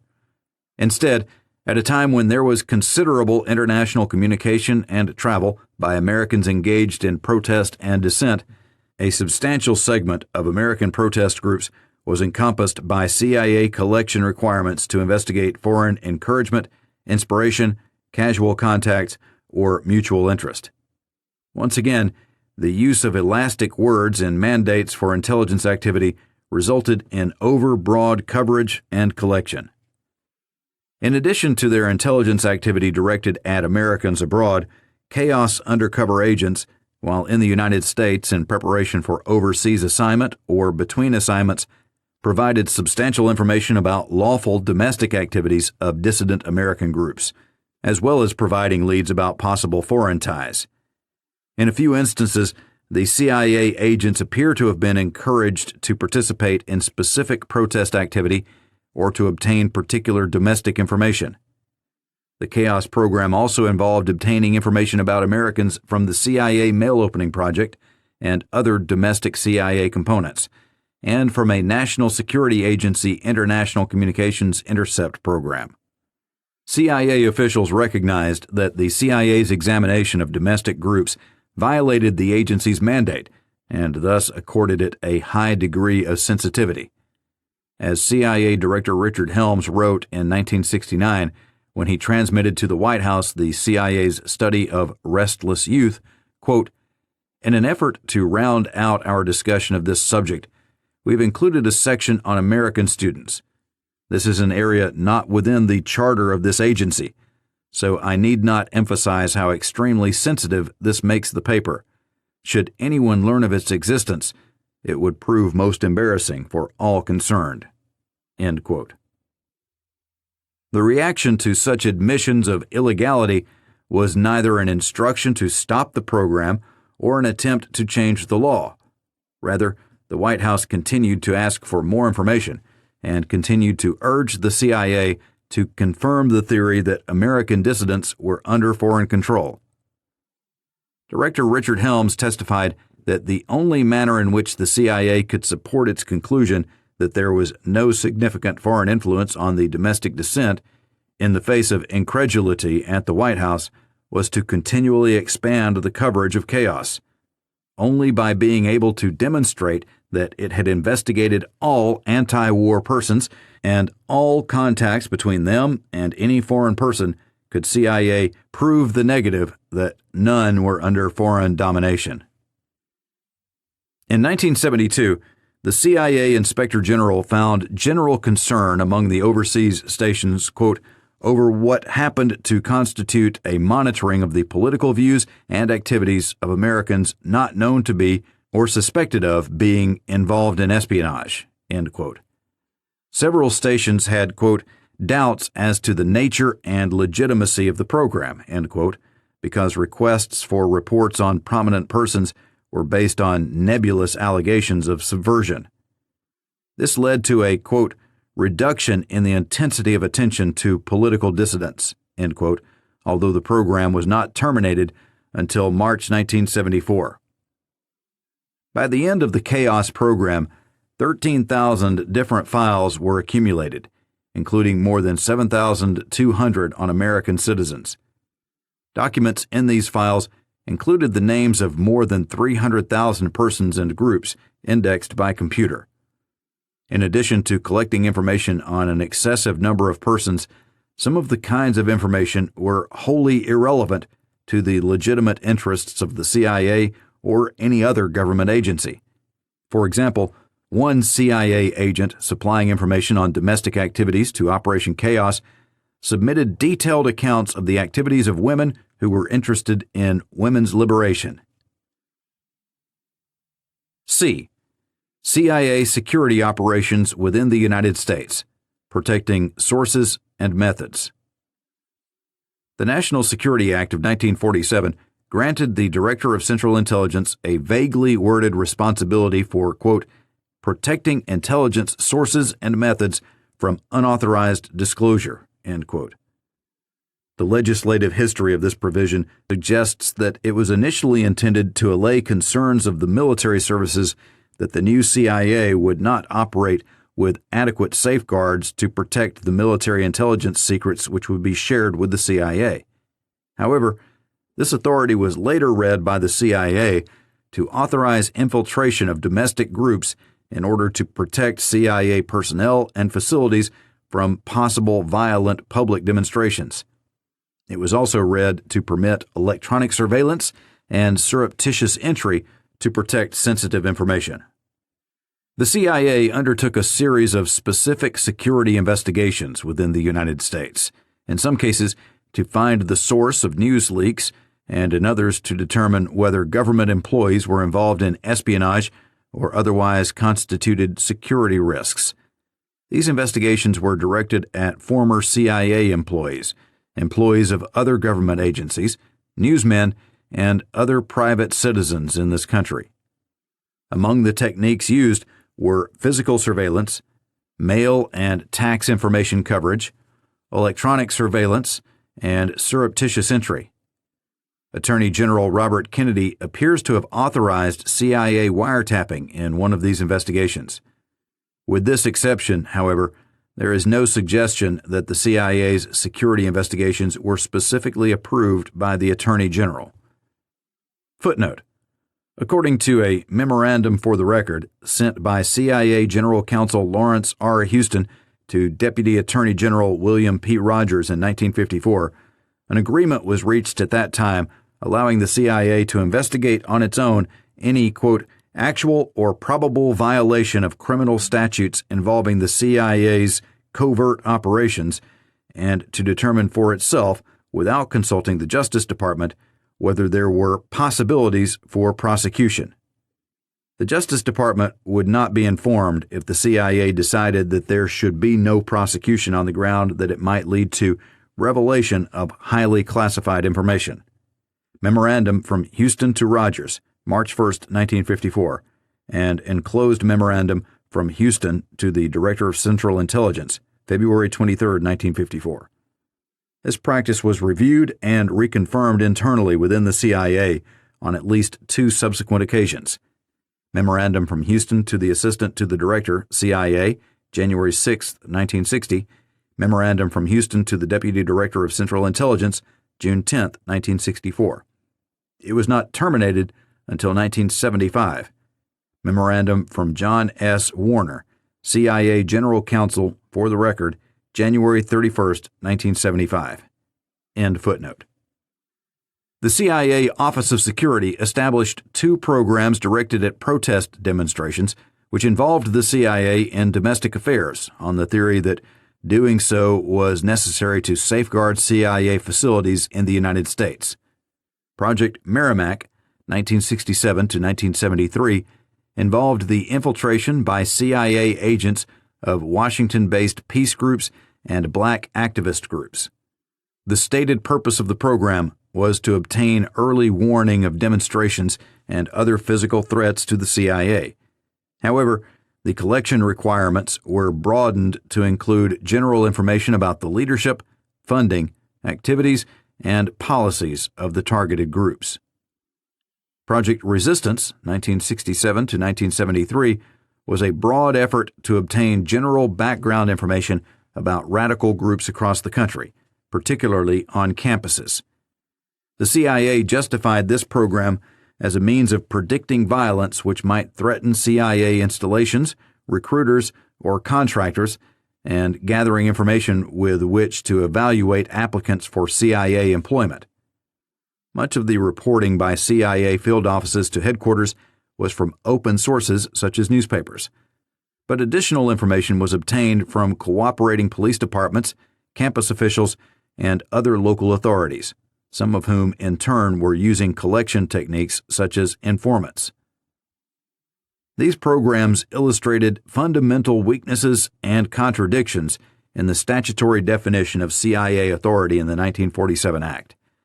While the Director of Central Intelligence is charged with the responsibility to protect intelligence sources and methods, the CIA is forbidden from exercising law enforcement and police powers and internal security functions. The CIA never went to Congress for a clarification of this ambiguity, nor did it seek interpretation from the Chief Legal Officer of the United States, the Attorney General, except on the rarest of occasions. Footnote: the Rockefeller Commission report describes, quote, 2 cases in which telephones of 3 newsmen were tapped. One occurred in 1962, apparently with the knowledge and consent of Attorney General Kennedy, end quote. Rockefeller Commission Report, page 164. End footnote. D. NSA monitoring. The National Security Agency was created by executive order in 1952 to conduct signals interference, including the interception and analysis of messages transmitted by electronic means such as telephone calls and telegrams. In contrast to the CIA, there has never been a statutory charter for NSA. The executive directives, which authorize NSA's activities, prohibit the agency from monitoring communication between persons within the United States and communication concerning purely domestic affairs. The current NSA director testified, quote, "The mission of NSA is directed to foreign intelligence obtained from foreign electrical communications," end quote. However, NSA has interpreted foreign communications to include communication where one terminal is outside the United States.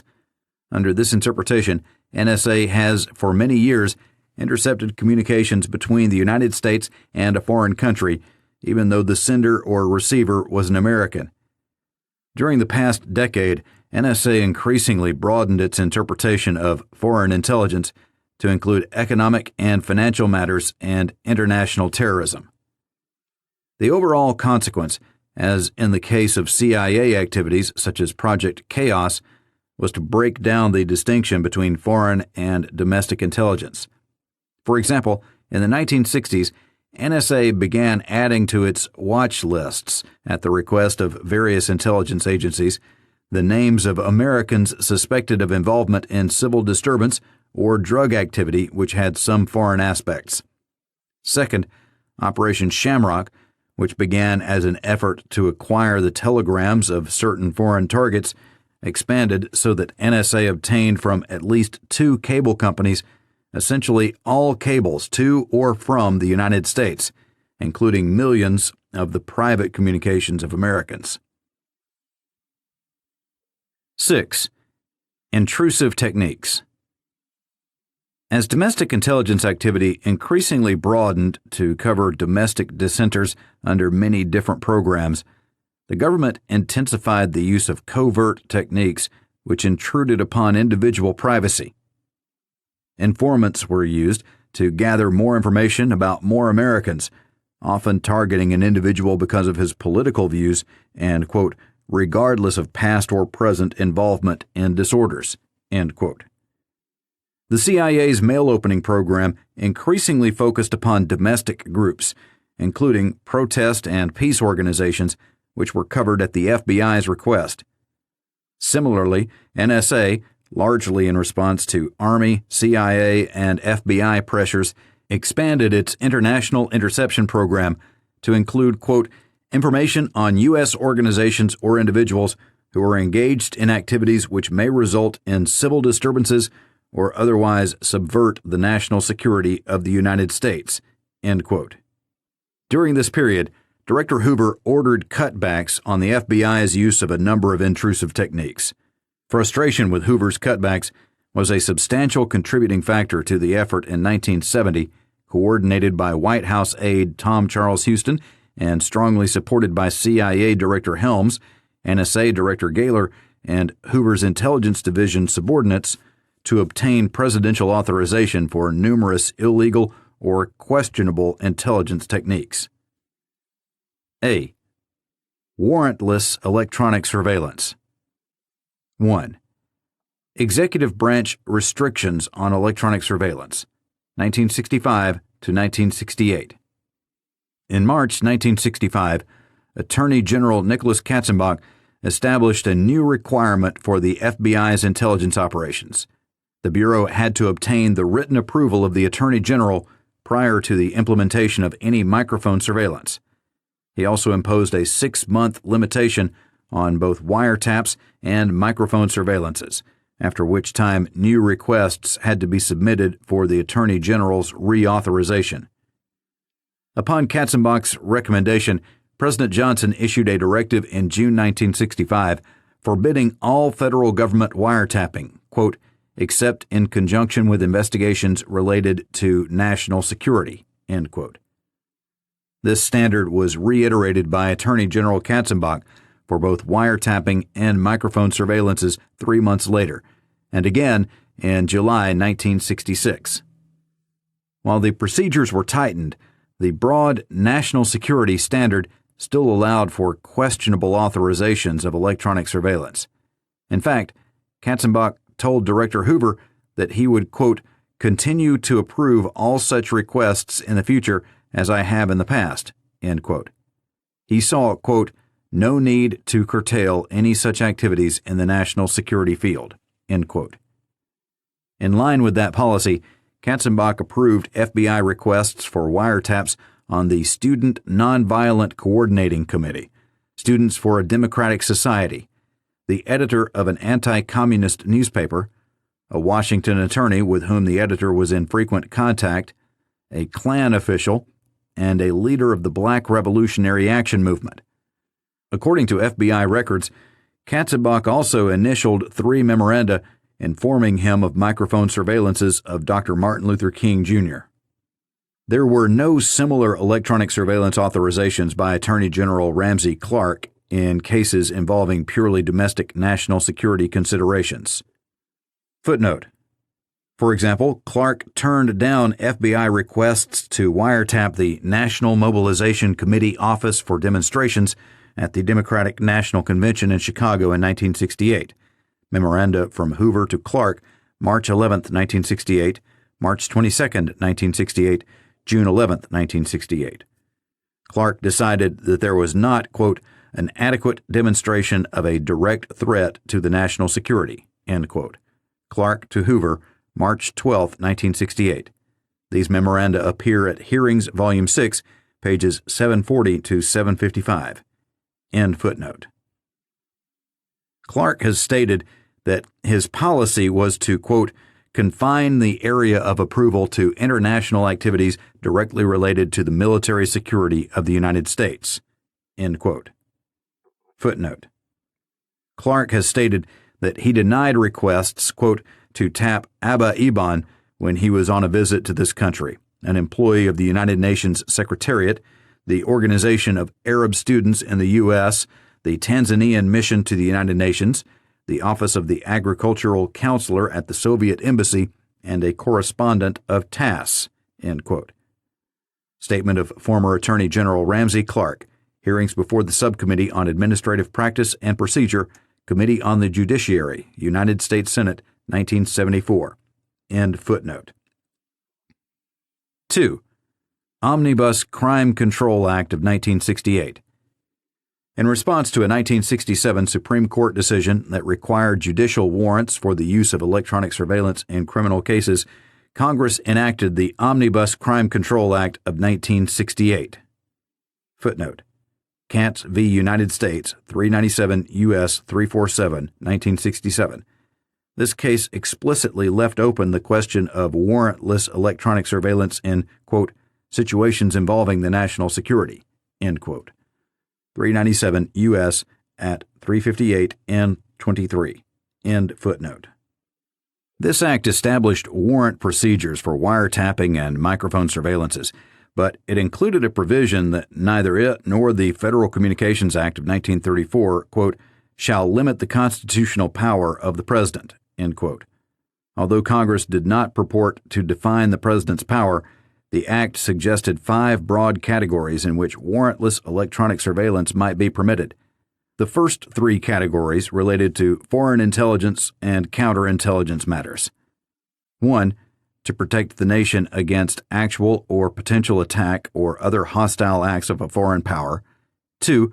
To obtain foreign intelligence information deemed essential to the security of the United States. And 3. To protect national security information against foreign intelligence activities. The last 2 categories dealt with domestic intelligence interests. 4. To protect the United States against overthrow of the government by force or other unlawful means. Or 5. Against any other clear and present danger to the structure or existence of the government. Thus, although Congress suggested criteria for warrantless electronic surveillance for intelligence purposes, it left to the courts the task of defining the scope of the national security exception, if any, to the warrant requirement. Between 1969 and 1972, the Nixon administration used these criteria to justify a number of questionable wiretaps.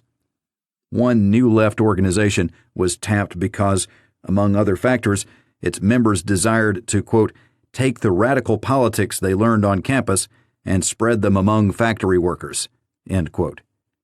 4 newsmen were wiretapped or bugged during this period, as were 16 executive branch officials, 1 former executive official, and a relative of an executive official.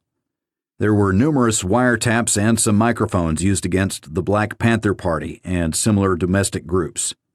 Footnote: For example, at one time in March 1971, the FBI was conducting 1 microphone surveillance of Black Panther Party leader Huey Newton, 7 wiretaps of Black Panther Party offices, including Newton's residence, 1 wiretap on another black extremist group, 1 wiretap on Jewish Defense League headquarters, 1 wiretap on a New Left extremist group, and 2 wiretaps on New Left extremist activities. Memorandum from W.R. One-All to C.D. Brennan, March 29, 1971, printed in Hearings, Volume 2, pages 270 through 271. End footnote. Attorney General John Mitchell approved FBI requests for wiretaps on organizations involved in planning the November 1969 anti-war March on Washington, including the Moderate Vietnam Moratorium Committee. 3. Supreme Court restrictions on national security electronic surveillance, 1972. The issue of national security electronic surveillance was not addressed by the Supreme Court until 1972, when it held in the so-called Keith case that the President did not have the constitutional power to authorize warrantless electronic surveillance to protect the security of the nation from domestic threats. The court still remained silent, however, on the legality of warrantless electronic surveillance where there was a, quote, significant connection with a foreign power, its agents, or agencies, end quote. As a result of this decision, the Justice Department eliminated as criteria for the use of warrantless electronic surveillance the 2 categories described by Congress in the 1968 Act dealing with domestic intelligence interests. Footnote: Memorandum from William Olson to Elliot Richardson, June 1973. Until 1975, however, the Justice Department stretched the term connection with a foreign power to include domestic groups such as the Jewish Defense League, whose protest actions against a foreign nation were believed to threaten the United States' relations with that nation. Zweiban v. Mitchell, 516 F. 2nd 594, D.C., circa 1975. End footnote. B. CIA mail opening. Although Director Hoover terminated the FBI's own mail opening programs in 1966, the Bureau's use of the CIA program continued. In 1969, upon the recommendation of the official in charge of the CIA's Chaos program, the FBI began submitting names of domestic political radicals and black militants to the CIA for inclusion on its mail opening watch list. By 1972, the FBI's list of targets for CIA mail opening included New Left activists, extremists, and other subversives, extremist and New Left organizations, protest and peace organizations such as People's Coalition for Peace and Justice, National Peace Action Committee, and Women's Strike for Peace, subversive and extremist groups such as the Black Panthers, White Panthers, Black Nationalists, and Liberation Groups, Students for a Democratic Society, Resist, Revolutionary Union, and other New Left groups. Traffic to and from Puerto Rico and the Virgin Islands showing anti-U.S. or subversive sympathies. Thus, the mail opening program that began 14 years earlier as a means of discovering hostile intelligence efforts in the United States had expanded to encompass communications of domestic dissidents of all types. C. Expansion of NSA monitoring. Although NSA began to intercept and disseminate the communications of selected Americans in the early 1960s, the systematic inclusion of a wide range of American names on the watch list did not occur until 1967.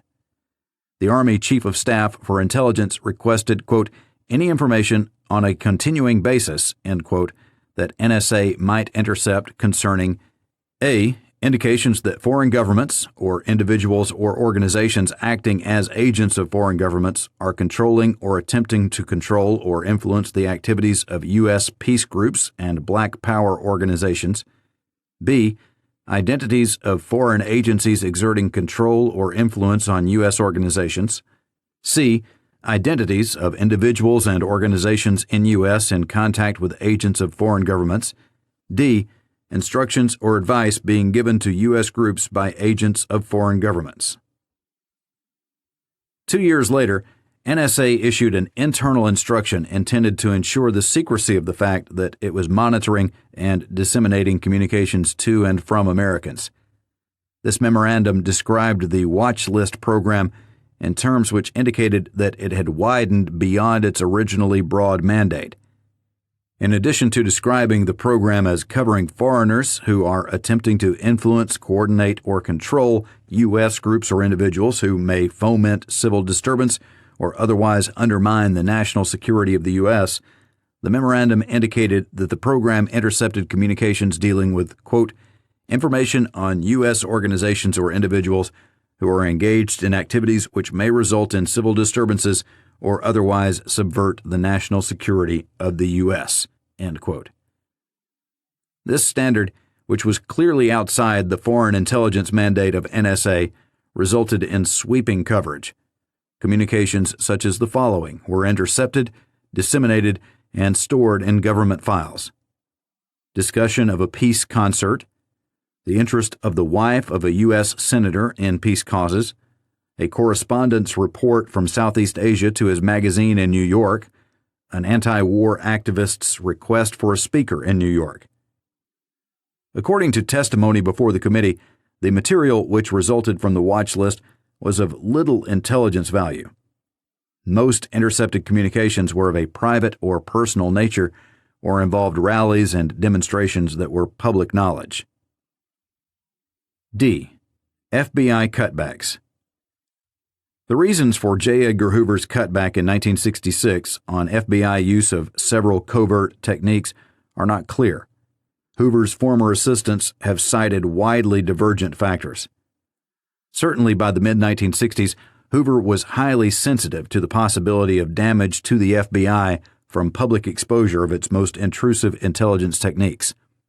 This sensitivity was reflected in a memorandum to Attorney General Katzenbach in September 1965, where Hoover referred to the present atmosphere of, quote, congressional and public alarm and opposition to any activity which could in any way be termed an invasion of privacy, end quote.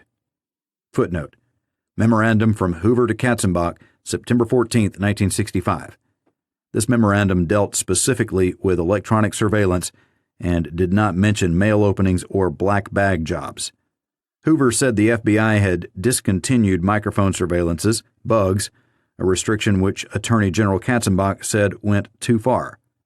Katzenbach to Hoover, September 27, 1965. End footnote. The FBI director was particularly concerned about an inquiry by the Subcommittee on Administrative Practice and Procedure of the Senate Judiciary Committee, chaired by Senator Edward Long. 1. The Long Subcommittee investigation. The Senate Subcommittee was primarily investigating electronic surveillance and mail cover. The Bureau was seen as a major subject of the inquiry, although the Internal Revenue Service and other executive agencies were also included. In February 1965, President Johnson asked Attorney General Katzenbach to coordinate all matters relating to the investigation, and Katzenbach then met with senior FBI officials to discuss the problems it raised. According to a memorandum by A.H. Belmont, one of the FBI director's principal assistants, Katzenbach stated that he planned to see Senator Edward Long, the subcommittee chairman, for the purpose of, quote, impressing on him that the committee would not want to stumble by mistake into an area of extreme interest to the national security, end quote. According to Belmont, the Attorney General added that he, quote, might have to resort to pressure from the president, end quote, and that he did not want the subcommittee to, quote, undermine the restricted and tightly controlled operations of the Bureau, end quote. FBI officials had assured Katzenbach that their activities were indeed tightly controlled and restricted to important security matters. The following note on the memorandum of this meeting provides a sign of Director Hoover's attitude at that time. Quote, I don't see what all the excitement is about. I would have no hesitancy in discontinuing all techniques, technical coverage, microphones, trash covers, mail covers, etc. While it might handicap us, I doubt they are as valuable as some believe, and none warrant the FBI being used to justify them. End quote. Several days later, according to a memorandum of the FBI director, the Attorney General, quote, advised that he had talked to Senator Long, end quote, and that the senator, quote, said he did not want to get into any national security area, end quote. Katzenbach has confirmed that he, quote, would have been concerned, end quote, in these circumstances about the subcommittee's demands for information about, quote, matters of a national security nature, end quote, and that he was, quote, declining to provide such information, end quote, to Long. Again, in 1966, the FBI took steps to, in the words of Bureau official Cartha DeLoach, neutralize the, quote, threat of being embarrassed by the Long subcommittee, end quote. This time, the issue involved warrantless electronic surveillance by the FBI, particularly in organized crime matters. DeLoach and another ranking Bureau official visited Senator Long to urge that he issue a statement that, quote, the FBI had never participated in uncontrolled usage of wiretaps or microphones, and that FBI usage of such devices had been completely justified in all instances, end quote. The Bureau prepared such a statement for Senator Long to release as his own, which apparently was not used. At another meeting with DeLoach, Senator Long agreed to make, quote, a commitment that he would in no way embarrass the FBI, end quote. When the subcommittee's chief counsel asked if a Bureau spokesman could appear and, quote, make a simple statement, end quote, DeLoach replied that this would, quote, open a Pandora's box insofar as our enemies in the press were concerned, end quote. Senator Long then stated that he would call no FBI witnesses. 2. Director Hoover's restrictions. The director subsequently issued instructions that the number of warrantless wiretaps installed at any one time be cut in half. One of his subordinates speculated that this was done out of a concern that the subcommittee's, quote, inquiry might get into the use of that technique by the FBI, end quote.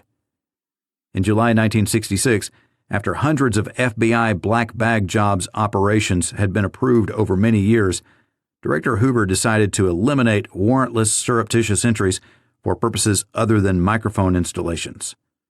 In response to an Intelligence Division analysis that such break-ins were an invaluable technique, although clearly illegal, Hoover stated that, quote, no more such techniques must be used, end quote. Footnote. Hoover note on memorandum from Sullivan to DeLoach, July 19, 1966. This memorandum cited as a prime example of the utility of a black bag jobs, a break-in to steal records of 3 high-ranking Klan officials relating to finances and membership which, quote, we have been using most effectively to disrupt the organization, end quote.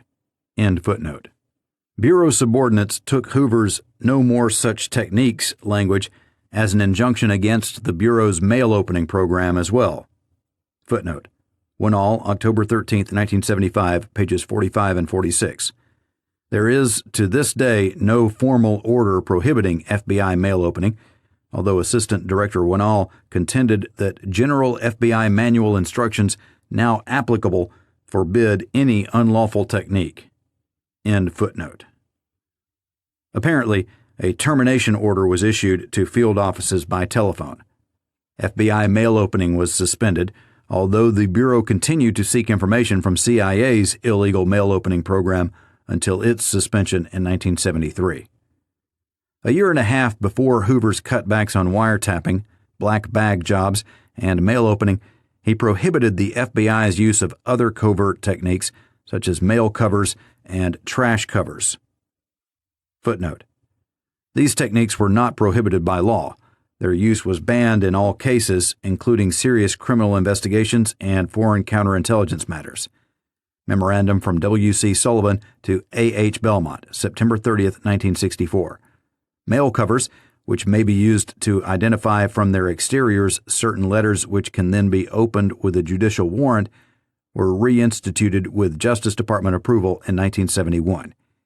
Memorandum from Hoover to Mitchell, July 27, 1971. Memorandum from Assistant Attorney General Will Wilson to Hoover, September 31, 1971. End footnote. FBI intelligence officials persisted in requesting authority for black bag techniques. In 1967, Director Hoover ordered that no such recommendations should be submitted. At about this time, Attorney General Ramsey Clark was asked to approve a breaking and entering operation and declined to do so. Footnote. Quote, once Mr. Hoover, apparently at the request of the National Security Agency, sought approval to break and enter into a foreign mission at the United Nations to procure cryptographic materials to facilitate decoding of intercepted transmissions. The request was presented with some urgency, rejected, and presented again on perhaps several occasions. It was never approved and constituted the only request of that kind. End quote. Statement of former Attorney General Ramsey Clark, Hearings before the Senate Judiciary Subcommittee on Administrative Practice and Procedure, 1974. End footnote. There was an apparently unauthorized surreptitious entry directed at a, quote, domestic subversive target, end quote, as late as April 1968. A proposal from the field to resume mail opening for foreign counterintelligence purposes was turned down by FBI officials in 1970. 7. Accountability and control. A. The Houston Plan, a domestic intelligence network. In 1970, pressures from the White House and from within the intelligence community led to the formulation of a plan for coordination and expansion of domestic intelligence activity. The so-called Houston Plan called for presidential authorization of illegal intelligence techniques, expanded domestic intelligence collection, and centralized evaluation of domestic intelligence. President Nixon approved the plan and then 5 days later revoked his approval. Despite the revocation of official approval, many major aspects of the plan were implemented, and some techniques which the intelligence community asked for permission to implement had already been underway. In 1970, there is an intensification of the social tension in America that had provided the impetus in the 1960s for ever-widening domestic intelligence operations.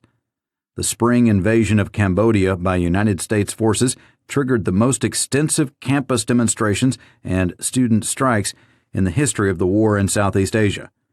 Domestic strife heightened even further when 4 students were killed by National Guardsmen at Kent State University. Within one 24-hour period, there were 400 bomb threats in New York City alone. To respond, White House Chief of Staff H.R. Haldeman assigned principal responsibility for domestic intelligence planning to Staff Assistant Tom Charles Houston. Since June 1969, Houston had been in touch with the head of the FBI Domestic Intelligence Division, Assistant Director William C. Sullivan. Houston initially contacted Sullivan on President Nixon's behalf to request, quote, all information possibly relating to foreign influences and financing of the New Left, end quote.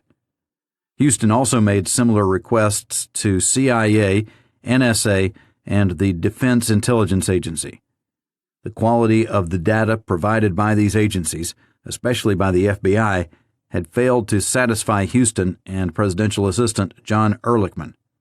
Thereafter, Houston's continued discussions with Assistant Director Sullivan convinced him that the restraints imposed upon domestic intelligence techniques by Director Hoover impeded the collection of important information about dissident activity. 1. Intelligence community pressures. The interest of the White House in better intelligence about domestic protest activity coincided with growing dissatisfaction among the foreign intelligence agencies with the FBI director's restrictions on their performance of foreign intelligence functions in America. Footnote: Helms deposition, September 10, 1975, page 3. Bennett deposition, August 5, 1975, page 12. Gaylor deposition, June 19, 1975, pages 6 and 7. As early as 1963, the FBI director had successfully opposed a proposal to the President's Foreign Intelligence Advisory Board by CIA Director John McCone for expanded domestic wiretapping for foreign intelligence purposes. Memorandum from W.C. Sullivan to C.D. DeLoach, March 7, 1970. In 1969, CIA Director Richard Helms was told by the Bureau, when he asked to institute electronic surveillance on behalf of the CIA, that he should, quote, refer such requests directly to Attorney General for approval, end quote. Memorandum from Sullivan to DeLoach, March 30, 1970. The administrators of NSA also failed to persuade Director Hoover to lift his restraints on foreign intelligence electronic surveillance. Staff summary of Louis Tordella interview, June 16, 1975. End footnote.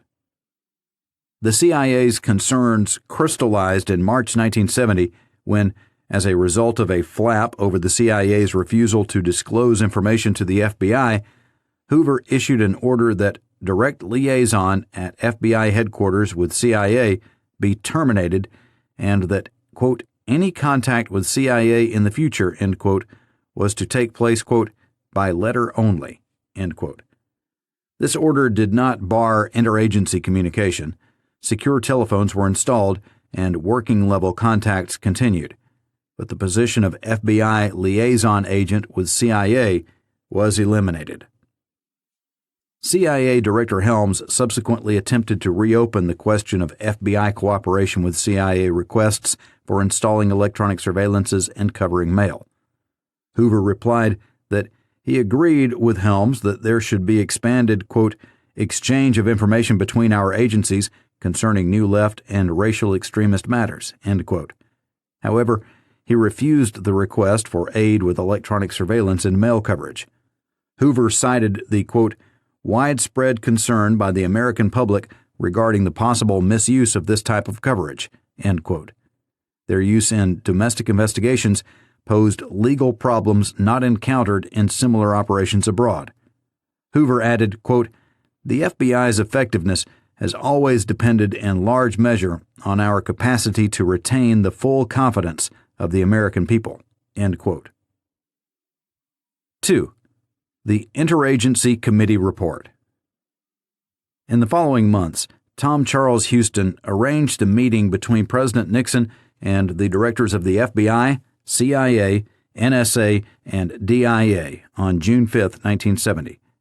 The president's emphasis was upon improved coordination among the agencies to strengthen their capabilities to collect information about revolutionary activism and the support, ideological and otherwise, of foreign powers for these activities.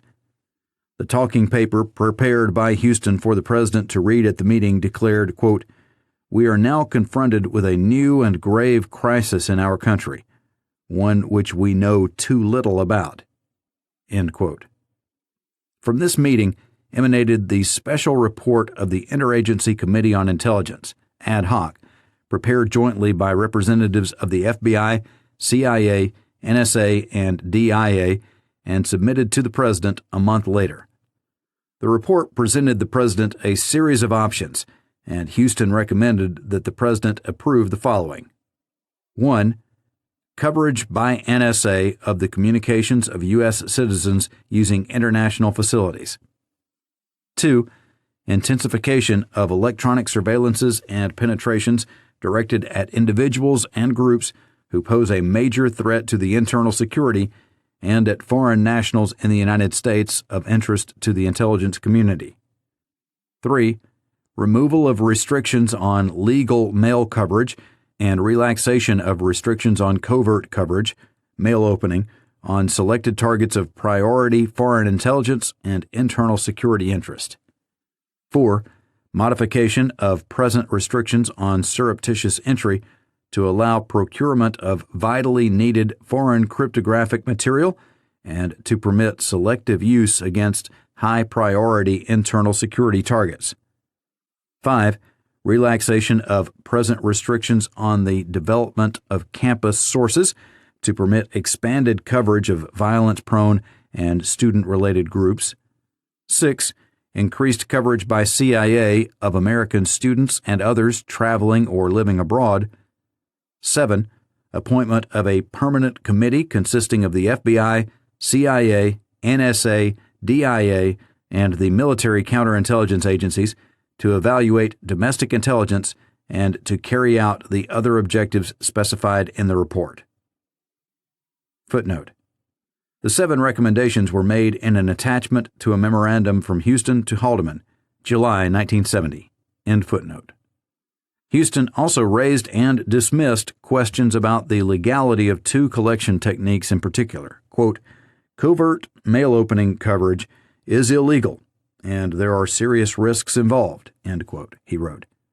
Quote, "However, the advantages to be derived from its use outweigh the risks," end quote. As for surreptitious entry, Houston advised, quote, "Use of this technique is clearly illegal. It amounts to burglary. It is also highly risky and could result in great embarrassment if exposed. However, it is also the most fruitful tool and can produce the type of intelligence which cannot be obtained in any other fashion." End quote. Footnote. Memorandum from Houston to Haldeman, July 70.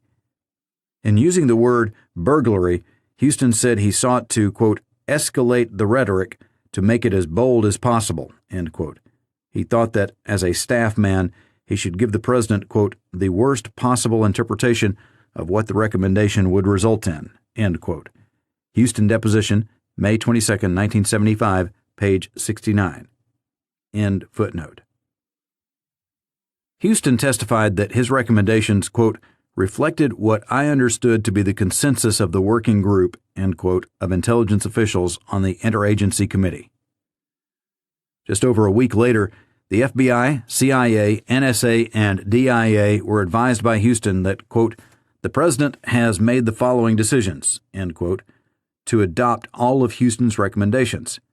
Henceforth, with presidential authority, the intelligence community could intercept the international communications of Americans, eavesdrop electronically on anyone deemed a, quote, "threat to the internal security," end quote, read the mail of American citizens, break into the homes of anyone regarded as a security threat, and monitor the activities of student political groups at home and abroad.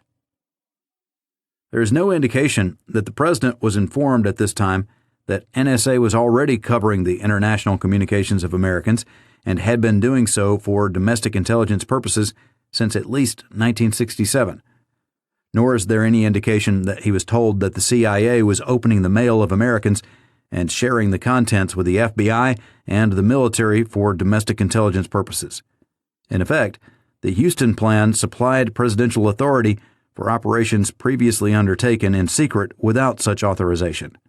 For instance, the plan gave FBI Assistant Director Sullivan the support from responsible quarters which he had believed necessary to resume the black bag jobs and mail opening programs Director Hoover had terminated in 1966. Nevertheless, the FBI director was not satisfied with Houston's memorandum concerning the authorization of the plan. Footnote: an assistant to the head of the Defense Intelligence Agency recalls agreeing with his superior that the memorandum from Houston to the intelligence directors showed that the White House had, quote, passed that one down about as low as they could go, end quote, and that the absence of signatures by the president or his top aides indicated, quote, what a hot potato it was, end quote.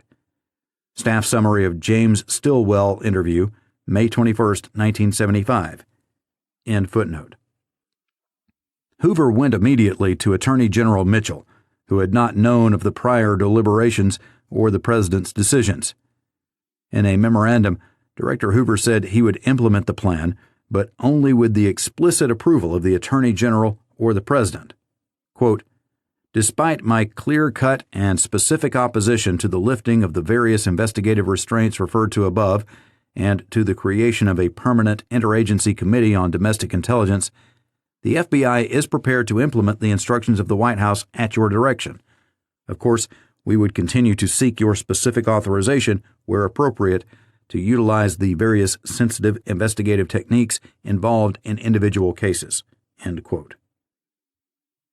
CIA Director Helms shortly thereafter indicated his support for the plan to the Attorney General, telling him, quote, we had put our backs into this exercise, end quote. Nonetheless, Mitchell advised the president to withdraw his approval. Houston was told to rescind his memorandum, and the White House Situation Room dispatched a message requesting its return. 3. Implementation. The president's withdrawal of approval for the Houston Plan did not, in fact, result in the termination of either the NSA program for covering the communications of Americans or the CIA mail opening program. These programs continued without the formal authorization which had been hoped for. Footnote: Director Helms thinks he told Attorney General Mitchell about the CIA mail program. Helms also believes President Nixon may have known about the program, although Helms did not personally inform him. Helms, October 22, 1975. Hearings, Volume 4, pages 88 and 89. Mitchell denied that Helms told him of a CIA mail opening program and testified that the president had no knowledge of the program, quote, at least not as of the time we discussed the Houston Plan, end quote. Mitchell, September 24, 1975. Hearings, Volume 4, pages 120 and 138. End footnote. The directors of the CIA and NSA also continued to explore means of expanding their involvement in and access to domestic intelligence. Footnote. In March 1971, NSA Director Noel Gaylor and CIA Director Helms met with Attorney General Mitchell and Director Hoover. According to Hoover's memorandum of the meeting, it had been arranged by Helms to discuss, quote, a broadening of operations, particularly of the very confidential type, in covering intelligence both domestic and foreign, end quote. Hoover was again not enthusiastic because of the hazards involved. Mitchell asked Helms and Gaylor to prepare an in-depth examination of the collection methods they desired. Memorandum for the Files by J. Edgar Hoover, April 12, 1971. It was less than 2 months after this meeting that, according to a CIA memorandum, Director Helms briefed Mitchell on the mail program. CIA Memorandum for the Record, June 3, 1971. Even before this meeting, NSA Director Gaylor sent a memorandum to Attorney General Mitchell and Defense Secretary Melvin Laird describing, quote, NSA's contribution to domestic intelligence, end quote. This memorandum refers to a discussion with both Mitchell and Laird on how NSA could assist with, quote, intelligence bearing on domestic problems, end quote. The memorandum mentioned the monitoring of foreign support for subversive activities as well as for drug trafficking, although it did not discuss specifically the NSA watch list of Americans. Memorandum from NSA Director Noel Gaylor to the Secretary of Defense and the Attorney General, January 26, 1971. NSA official Benson Buffum recorded that he personally showed this memorandum to Mitchell and had been told by the military assistant to Secretary Laird that the Secretary had read and agreed with it. Memorandum for the record by Benson K. Buffum, February 3, 1971. End footnote. A new group, the Intelligence Evaluation Committee, IEC, was created by Attorney General Mitchell within the Justice Department to consider such expansion.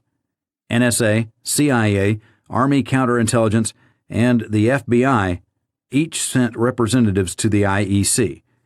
NSA Director Gaylor provided the IEC with a statement of NSA's capabilities and procedures for supplying domestic intelligence. Although the IEC merely evaluated raw intelligence data, over 90% of which came to it through the FBI, it had access to domestic intelligence from NSA coverage and the CIA's mail opening and chaos programs, which was channeled to the FBI. Two of the specific recommendations in the Houston Plan were thereafter implemented by the FBI: the lowering of the age limit for campus informants from 21 to 18 and the resumption of legal mail covers. Two men who had participated in developing the Houston Plan were promoted to positions of greater influence within the Bureau. More important, the Bureau greatly intensified its domestic intelligence investigations in the fall of 1970 without using clearly illegal techniques.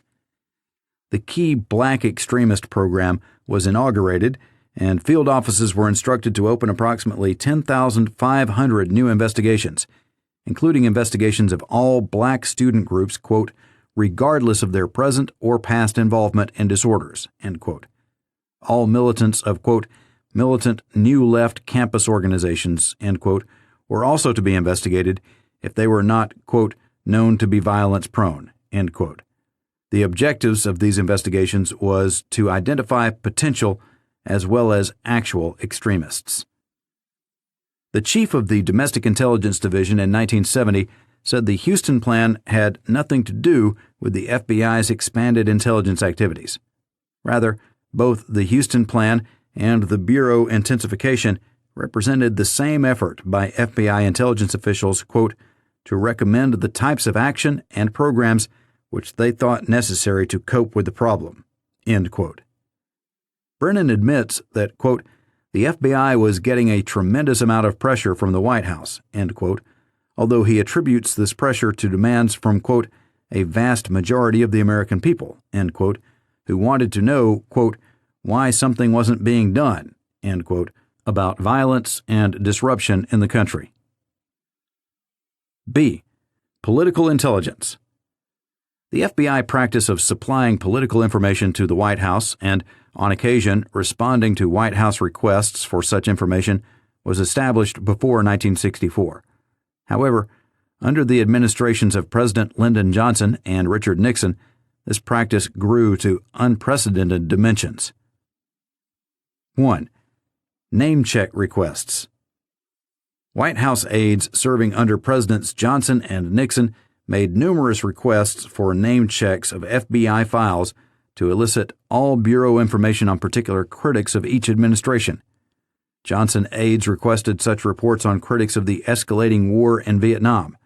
President Johnson's assistants also requested name checks on members of the Senate staff of presidential candidate Barry Goldwater in 1964, on Justice and Treasury Department officials responsible for a phase of the criminal investigation of Johnson's former aide Bobby Baker, on the authors of books critical of the Warren Commission report, and on prominent newsmen. President Nixon's aides asked for similar name checks on another newsman, the chairman of Americans for Democratic Action, and the producer of a film critical of the president.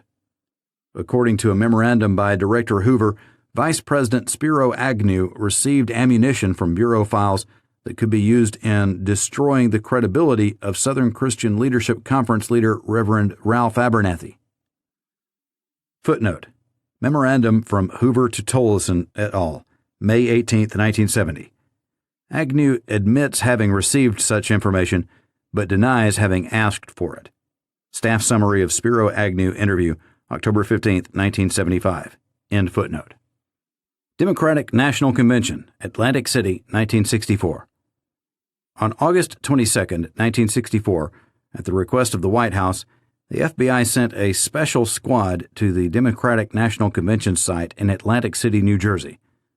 The squad was assigned to assist the Secret Service in protecting President Lyndon Johnson and to ensure that the convention itself would not be marred by civil disruption. But it went beyond these functions to report political intelligence to the White House. Approximately 30 special agents, headed by Assistant Director Cartha DeLoach, quote, were able to keep the White House fully apprised of all major developments during the convention's course, end quote, by means of, quote, informant coverage, by use of various confidential techniques, by infiltration of key groups through use of undercover agents, and through utilization of agents using appropriate cover as reporters, end quote. Among these confidential techniques were a wiretap on the hotel room occupied by Dr. Martin Luther King Jr. and microphone surveillance of a storefront serving as headquarters for the Student Nonviolent Coordinating Committee and another civil rights organization. Footnote: DeLoach Memorandum, August 29, 1964. Cartha DeLoach Testimony, December 3, 1975. Hearings, Volume 6, page 177. A 1975 FBI inspection report has speculated that the SNCC bug may have been planted because the Bureau had information in 1964 that, quote, an apparent member of the Communist Party USA was engaging in considerable activity, much in a leadership capacity in the Student Nonviolent Coordinating Committee, end quote. FBI Summary Memorandum, January 30, 1975. It is unclear, however, whether this bug was even approved internally by FBI headquarters as ordinarily required by Bureau procedures. DeLoach stated in a contemporaneous memorandum that the microphone surveillance of SNCC was instituted, quote, with Bureau approval, end quote. Memorandum from DeLoach to Moore, August 29, 1964. But the inspection report concluded that, quote, a thorough review of Bureau records fails to locate any memorandum containing internal authorization for same, end quote. FBI Summary Memorandum, January 30, 1975. End footnote. Neither of the electronic surveillances at Atlantic City were specifically authorized by the Attorney General. At that time, Justice Department procedures did not require the written approval of the Attorney General for bugs such as the one directed against SNCC in Atlantic City. Bureau officials apparently believed that the wiretap on King was justified as an extension of Robert Kennedy's October 10, 1963 approval for surveillance of King at his then current address in Atlanta, Georgia, or at any future address to which he might move. Footnote: Mr. DeLoach cited the fact that in the summer of 1964, quote, there was an ongoing electronic surveillance on Dr. Martin Luther King, as authorized by Attorney General Kennedy, end quote. Cartha DeLoach, Testimony, November 26, 1975, page 110. The inspection report noted that the special agent in charge of the Newark office was instructed to institute the wiretap on the ground that, quote, the Bureau had authority from the Attorney General to cover any residences which King may use with a technical installation, end quote. FBI Summary Memorandum, January 30, 1975. Subject, Special Squad at Democratic National Convention, Atlantic City, New Jersey, August 22 through 28, 1964. End footnote. The only recorded reason for instituting the wiretap on Dr. King in Atlantic City, however, was set forth in an internal memorandum prepared shortly before the convention. Quote, Martin Luther King Jr., head of the Southern Christian Leadership Conference, SCLC, an organization set up to promote integration, which we are investigating to determine the extent of Communist Party influence on King and the SCLC, plans to attend and possibly may indulge in a hunger fast as a means of protest." End quote. Walter Jenkins, an administrative assistant to President Johnson, who was the recipient of information developed by the Bureau, stated that he was unaware that any of the intelligence was obtained by wiretapping or bugging. DeLoach, moreover, has testified that he is uncertain whether he ever informed Jenkins of these sources. Walter Jenkins, and presumably President Johnson, received a significant volume of information from the electronic surveillance at Atlantic City, much of it purely political and only tangentially related to possible civil disturbances. The most important single issue for President Johnson at the Atlantic City Convention was the seating challenge of the Mississippi Freedom Democratic Party to the regular Mississippi delegation. From the electronic surveillances of King and SNCC, the White House was able to obtain the most intimate details of the plans of individuals supporting the MFDP's challenge unrelated to the possibility of violent demonstrations. Jenkins received a steady stream of reports on political strategy in the struggle to seat the MFDP delegation and other political plans and discussions by the civil rights groups under surveillance. Moreover, the 1975 inspection report stated that, quote, "several congressmen, senators, and governors of states," end quote, were overheard on the King tap. According to both Cartha DeLoach and Walter Jenkins, the Bureau's coverage in Atlantic City was not designed to serve political ends. DeLoach testified, quote, "I was sent there to provide information which could reflect on the orderly progress of the convention and the danger to distinguished individuals, and particularly the danger to the President of the United States, as exemplified by the many references to possible civil disturbances in the memoranda furnished Mr. Jenkins." End quote.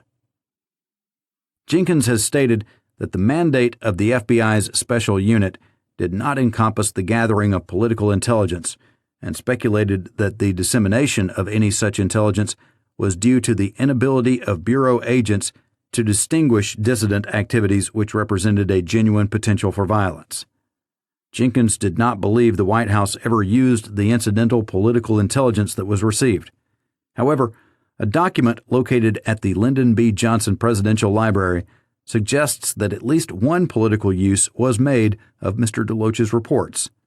Thus, although it may have been implemented to prevent violence at the convention site, the Bureau's coverage in Atlantic City, which included 2 electronic surveillances, undeniably provided useful political intelligence to the president as well. Footnote: FBI memoranda indicate that in 1968, Vice President Hubert Humphrey's executive assistant, Bill Connell, asked the Bureau to send a special team to the forthcoming Democratic National Convention, since President Johnson, quote, allegedly told the vice president that the FBI had been of great service to him and he had been given considerable information on a timely basis throughout the entire convention, end quote. Memorandum from DeLoach to Tolson, August 7, 1968. After talking with Connell, Director Hoover advised the SAC in Chicago that the Bureau was, quote, not going to get into anything political, but anything of extreme action or violence contemplated, we want to let Connell know, end quote. Memorandum from Hoover to Tolson et al., August 15, 1968. Democratic Party Treasurer John Criswell made a similar request, stating that Postmaster General Marvin Watson, quote, had informed him of the great service performed by the FBI during the last Democratic Convention, end quote. Memorandum from DeLoach to Tolson, August 22, 1968. End footnote. 3. Byproduct of foreign intelligence coverage. Through the FBI's coverage of certain foreign officials in Washington, D.C., the Bureau was able to comply with President Johnson's request for reports of the contacts between members of Congress and foreign officials opposed to his Vietnam policy. According to a summary memorandum prepared by the FBI, quote, on March 14, 1966, then-President Lyndon B. Johnson informed Mr. DeLoach, Cartha DeLoach, Assistant Director of the FBI, that the FBI should constantly keep abreast of the actions of certain foreign officials in making contact with senators and congressmen and any citizen of a prominent nature. The president stated he strongly felt that much of the protest concerning his Vietnam policy, particularly the hearings in the Senate, had been generated by certain foreign officials. End quote. As a result of the president's request, the FBI prepared a chronological summary, apparently based in part on existing electronic surveillances, of the contacts of each senator, representative, or legislative staff member who communicated with selected foreign officials during the period July 1, 1964 to March 17, 1966. This 67-page summary was transmitted to the White House on March 21, 1966, with a note that certain foreign officials were making more contacts with 4 named senators, quote, than with other United States legislators, end quote. A second summary, prepared on further contacts between congressmen and foreign officials, was transmitted to the White House on May 13, 1966. From then until the end of the Johnson administration in January 1969, bi-weekly additions to the second summary were regularly disseminated to the White House.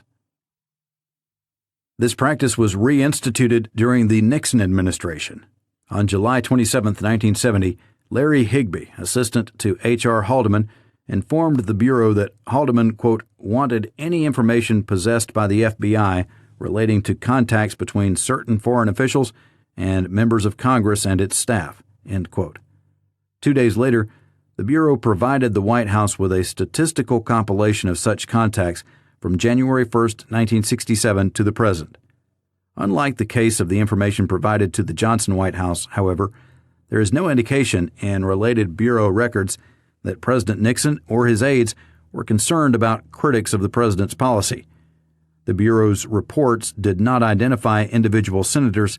They provided overall statistics and 2 examples of foreign recruitment attempts, with names removed. In at least one instance, the FBI, at the request of the president and with the approval of the Attorney General, instituted an electronic surveillance of a foreign target for the express purpose of intercepting telephone conversations of an American citizen. An FBI memorandum states that shortly before the 1968 presidential election, President Johnson became suspicious that the South Vietnamese were trying to sabotage his peace negotiations in the hope that presidential candidate Nixon would win the election and then take a harder line toward North Vietnam. To determine the validity of this suspicion, the White House instructed the FBI to institute physical surveillance of Mrs. Anna Chennault, a prominent Republican, as well as electronic surveillance directed against a South Vietnamese target. The electronic surveillance was authorized by Attorney General Ramsey Clark on October 29, 1968, installed the same day, and continued until January 6, 1969. Thus, a foreign electronic surveillance was instituted to target indirectly an American citizen who could not be legitimately surveilled directly. Also, as part of this investigation, President Johnson personally ordered a check of the long-distance toll call records of vice presidential candidate Spiro Agnew. 4. The surveillance of Joseph Kraft, 1969. There is no substantial indication of any genuine national security rationale for the electronic surveillance overseas of columnist Joseph Kraft in 1969. John Ehrlichman testified before the Senate Watergate Committee that the national security was involved, but did not elaborate further. Footnote: John Ehrlichman testimony, Senate Watergate Committee, July 24, 1973, page 2535. According to the transcript of the White House tapes, President Nixon stated to John Dean on April 16, 1973, quote, "What I mean is, I think in the case of the Kraft stuff, what the FBI did, they were both fine. I have checked the facts. There were some done through private sources. Most of it was done through the Bureau after we got Hoover didn't want to do Kraft. What it involved, apparently, John, was this: the leaks from the NSC, National Security Council. They were in Kraft and others' columns, and we were trying to plug the leaks, and we had to get it done, and finally we turned it over to Hoover. And then, when the hullabaloo developed, we just knocked it off altogether. Submission of recorded presidential conversations to the Committee on the Judiciary of the House of Representatives by President Richard Nixon, April 30th, 1974. The president's statement was made in the context of coaching John Dean on what to say to the Watergate grand jury. End footnote. Beyond this general claim, however, there is little evidence that any national security issue was involved in the case. Former Deputy Attorney General and acting FBI Director William Ruckelshaus testified that after reviewing the matter, he, quote, could never see any national security justification, end quote, for the surveillance of Kraft. Ruckelshaus stated that the administration's justification for bugging Kraft's hotel room was that he was, quote, asking questions of some members of the North Vietnamese government, end quote.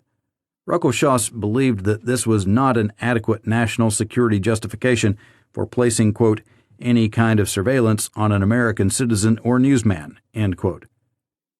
Mr. Kraft agreed that he was in contact with North Vietnamese officials while he was abroad in 1969, but noted that this was a common practice among journalists and that, at the time, he never knowingly published any classified information. Footnote. Kraft testified that Henry Kissinger, then the president's special advisor for national security, informed him that he had no knowledge of either the wiretap or the hotel room bug. Kraft also stated that former Attorney General Elliot Richardson indicated to him that, quote, there was no justification for these activities, end quote. Joseph Kraft testimony, Senate Subcommittee on Administrative Practice and Procedure, May 10, 1974, page 381. End footnote. The documentary record also reveals no national security justification for the FBI's electronic surveillance of Mr. Kraft overseas. The one memorandum which referred to possible leaks of information by Kraft does not indicate that there clearly was a leak of national security significance, or that Mr. Kraft was responsible for such a leak if it occurred. Furthermore, the hotel room bug did not produce any evidence that Kraft received or published any classified information. Footnote. While the summaries sent to Hoover by Sullivan did show that Kraft contacted North Vietnamese officials, letter from Sullivan to Hoover, July 12, 1969, the Bureau did not discover any improprieties or indiscretions on his part. When Ruckelshaus was asked if his review of these summaries revealed to him that Kraft engaged in any conduct while abroad that posed a danger to the national security, he replied, absolutely not. Ruckelshaus' testimony before the Subcommittee on Administrative Practice and Procedure, May 9, 1974, page 320. End footnote. Similarly, there is no evidence of a national security justification for the physical surveillance and proposed electronic surveillance of Kraft in the fall of 1969. A Bureau memorandum suggests that the Attorney General requested some type of coverage of Kraft, but the record reveals no purpose for this coverage. The physical surveillance was discontinued after 5 weeks because it had, quote, not been productive, end quote. Apparently, the Attorney General himself was unconvinced that a genuine national security justification supported the Kraft surveillance. He refused to authorize the requested wiretap, and it was consequently never implemented. 5. The 17 wiretaps. The relative ease with which high administration officials could select improper intelligence targets was demonstrated by the 17 wiretaps on executive officials and newsmen installed between 1969 and 1971 under the rationale of determining the source of leaks of sensitive information. In 3 cases, no national security claim was even advanced. While national security issues were at least arguably involved in the initiation of the other taps, the program continued in 2 instances against persons who left the government and took positions as advisors to Senator Edmund Muskie, then the leading Democratic presidential prospect. The records of these wiretaps were kept separate from the FBI's regular electronic surveillance files.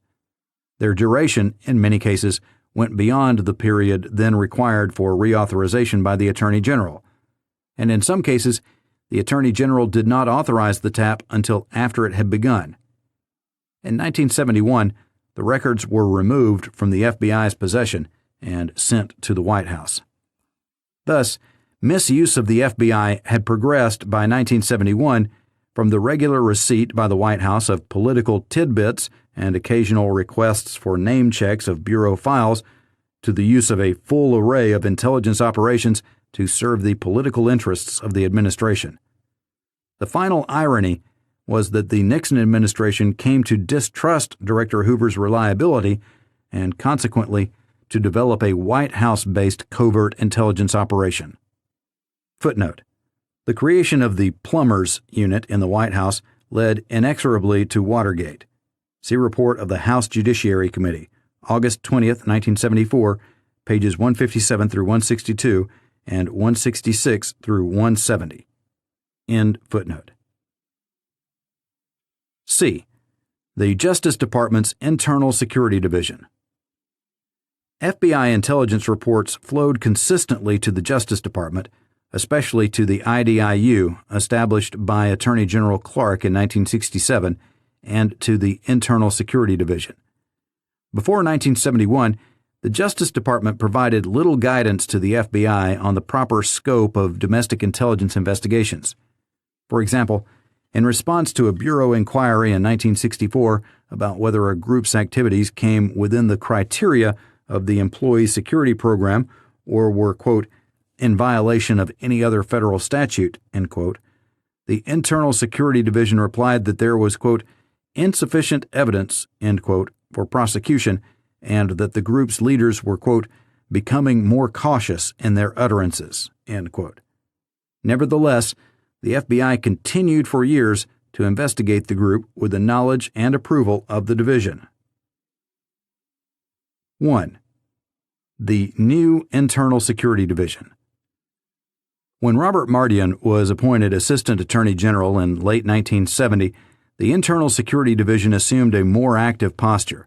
In fact, one of the alternatives to implementation of the Houston Plan, suggested to Attorney General John Mitchell by White House aide John Dean, was the invigoration of the division.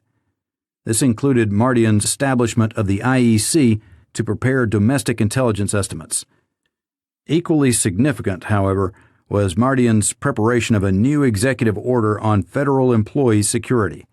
The new order assigned to the moribund Subversive Activities Control Board the function of designating groups for what had been the Attorney General's list. This attempt to assign broad new functions by executive fiat to a board with limited statutory responsibilities clearly disregarded the desires of the Congress. Footnote: by 1971, the SACB had the limited function of making findings that specific individuals and groups were communist. Its registration of communist had been declared unconstitutional. Albertson v. Subversive Activities Control Board, 382 U.S. 70, 1965. End footnote. According to Mardian, there was a problem because the list had, quote, not been updated for 17 years, end quote. He expected that the revitalized SACB would, quote, deal specifically with the revolutionary terrorist organizations which have recently become a part of our history, end quote. Footnote: Robert C. Mardian, address before the Atomic Energy Commission Security Conference, Washington, D.C., October 27, 1971. Mardian added that the problem was that, without an updated formal list of subversive organizations, federal agencies were required, quote, to individually evaluate information regarding membership in allegedly subversive organizations based on raw data furnished by the Federal Bureau of Investigation or other governmental sources. End quote. End footnote. Assistant Attorney General Mardian's views coincided with those of FBI Assistant Director Brennan, who had seen a need to compile massive data on the New Left for future employee security purposes. Since FBI intelligence investigations were based in part on the standards for the Attorney General's list, the new executive order substantially redefined and expanded FBI authority. The new order included groups who advocated the use of force to deny individual rights under the, quote, laws of any state, end quote, or to overthrow the government of, quote, any state or subdivision thereof, end quote. Footnote. Executive Order 11605, July 1971. By contrast, the prior order had been limited to groups seeking forcible violation of rights, quote, under the Constitution of the United States, end quote, or seeking, quote, to alter the form of government of the United States by unconstitutional means, end quote. Executive Order 10450, 1953. End footnote. The new order also continued to use the term subversive, although it was theoretically more restrictive than the previous standard for the Attorney General's list because it required unlawful advocacy. Mardian made it clear that, under the order, the FBI was to provide intelligence to the Subversive Activities Control Board. Quote, "We have a new brand of radical in this country, and we are trying to address ourselves to the new situation. With the investigative effort of the FBI, we hope to present petitions to the board in accordance with requirement of the executive order." End quote. FBI intelligence officials learned that the Internal Security Division intended to, quote, initiate proceedings against the Black Panther Party, Progressive Labor Party, Young Socialist Alliance, and Ku Klux Klan, end quote. They also noted, quote, the language of Executive Order 11605 is very broad and generally coincides with the basis for our investigation of extremist groups, end quote. Mardian had, in effect, provided a new and wider charter for FBI domestic intelligence. Footnote. The hostile congressional reaction to this order, which shifted duties by executive fiat to a board created by statute for other purposes, led to the death of the SACB when no appropriation was granted in 1972. End footnote. 2. The Sullivan-Mardian relationship.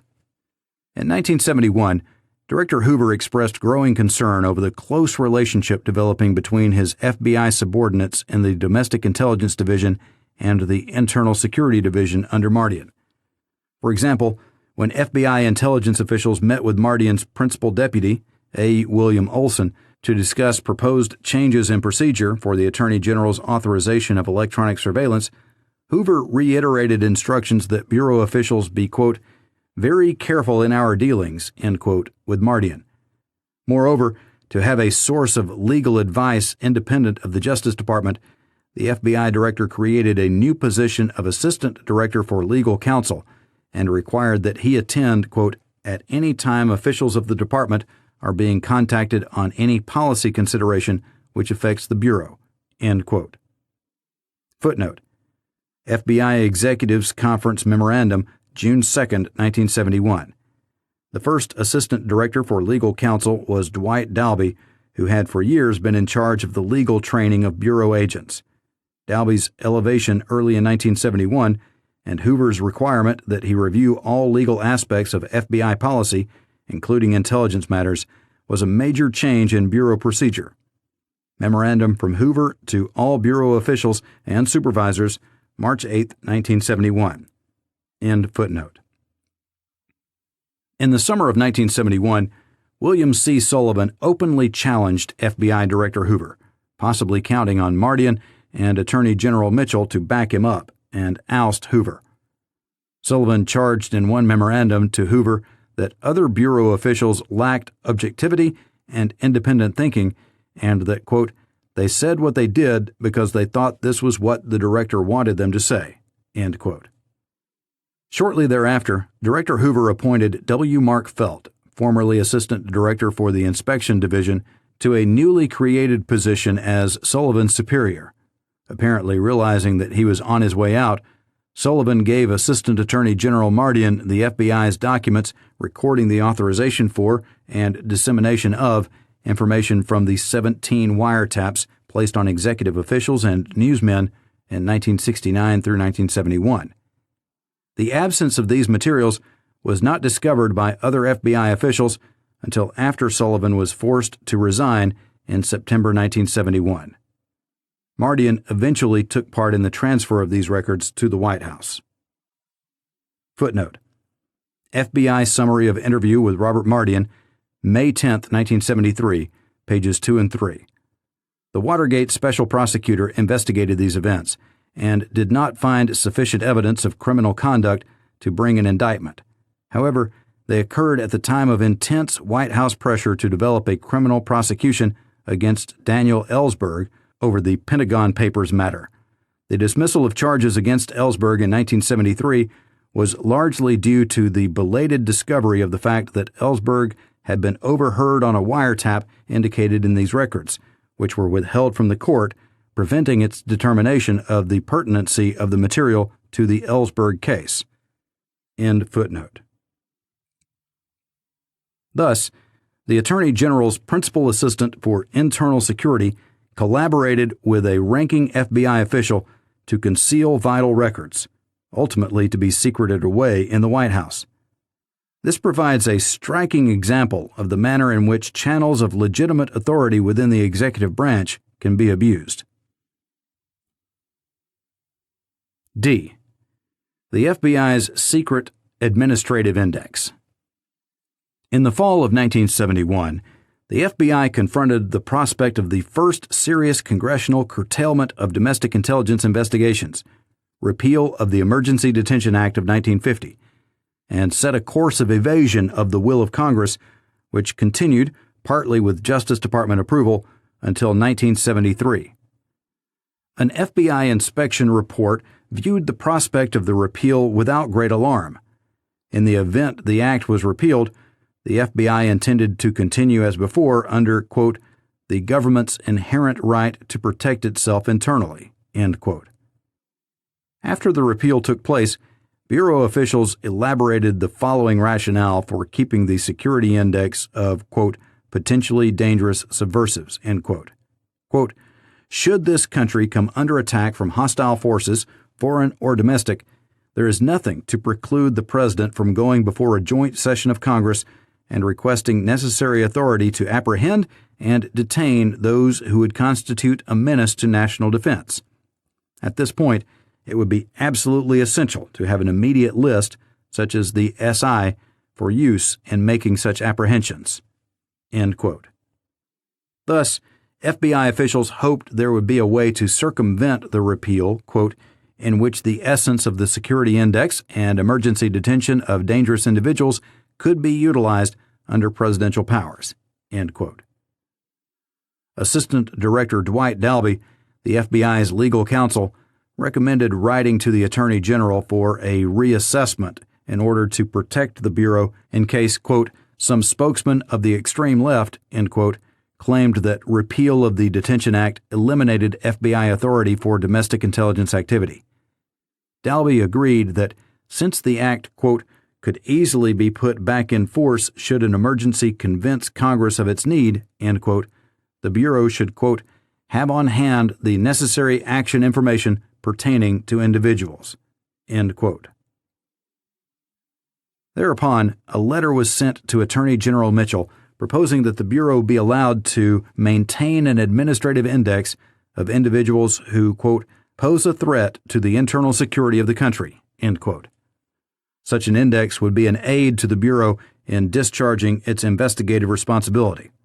However, the letter made no reference to the theory prevailing within the FBI that the new administrative index would serve as the basis for a revived detention program in some future emergency.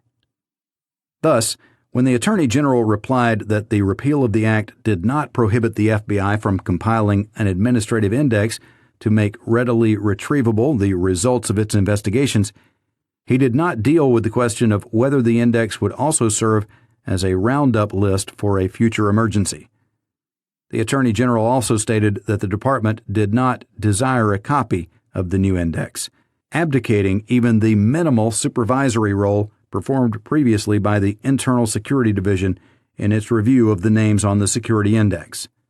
FBI officials realized that they were, quote, now in a position to make a sole determination as to which individuals should be included in an index of subversive individuals, end quote. There were two major consequences of the new system. First, the new administrative index, ADEX, was expanded to include an elastic category, quote, the new breed of subversive, end quote. Footnote. This new breed was described as follows, quote, he may adhere to the old line revolutionary concepts, but he is unaffiliated with any organization. He may belong to or follow one New Left type group today and another tomorrow. He may simply belong to the loosely knit group of revolutionaries who have no particular political philosophy, but who continuously plot the overthrow of our government. He is the nihilist who seeks only to destroy America.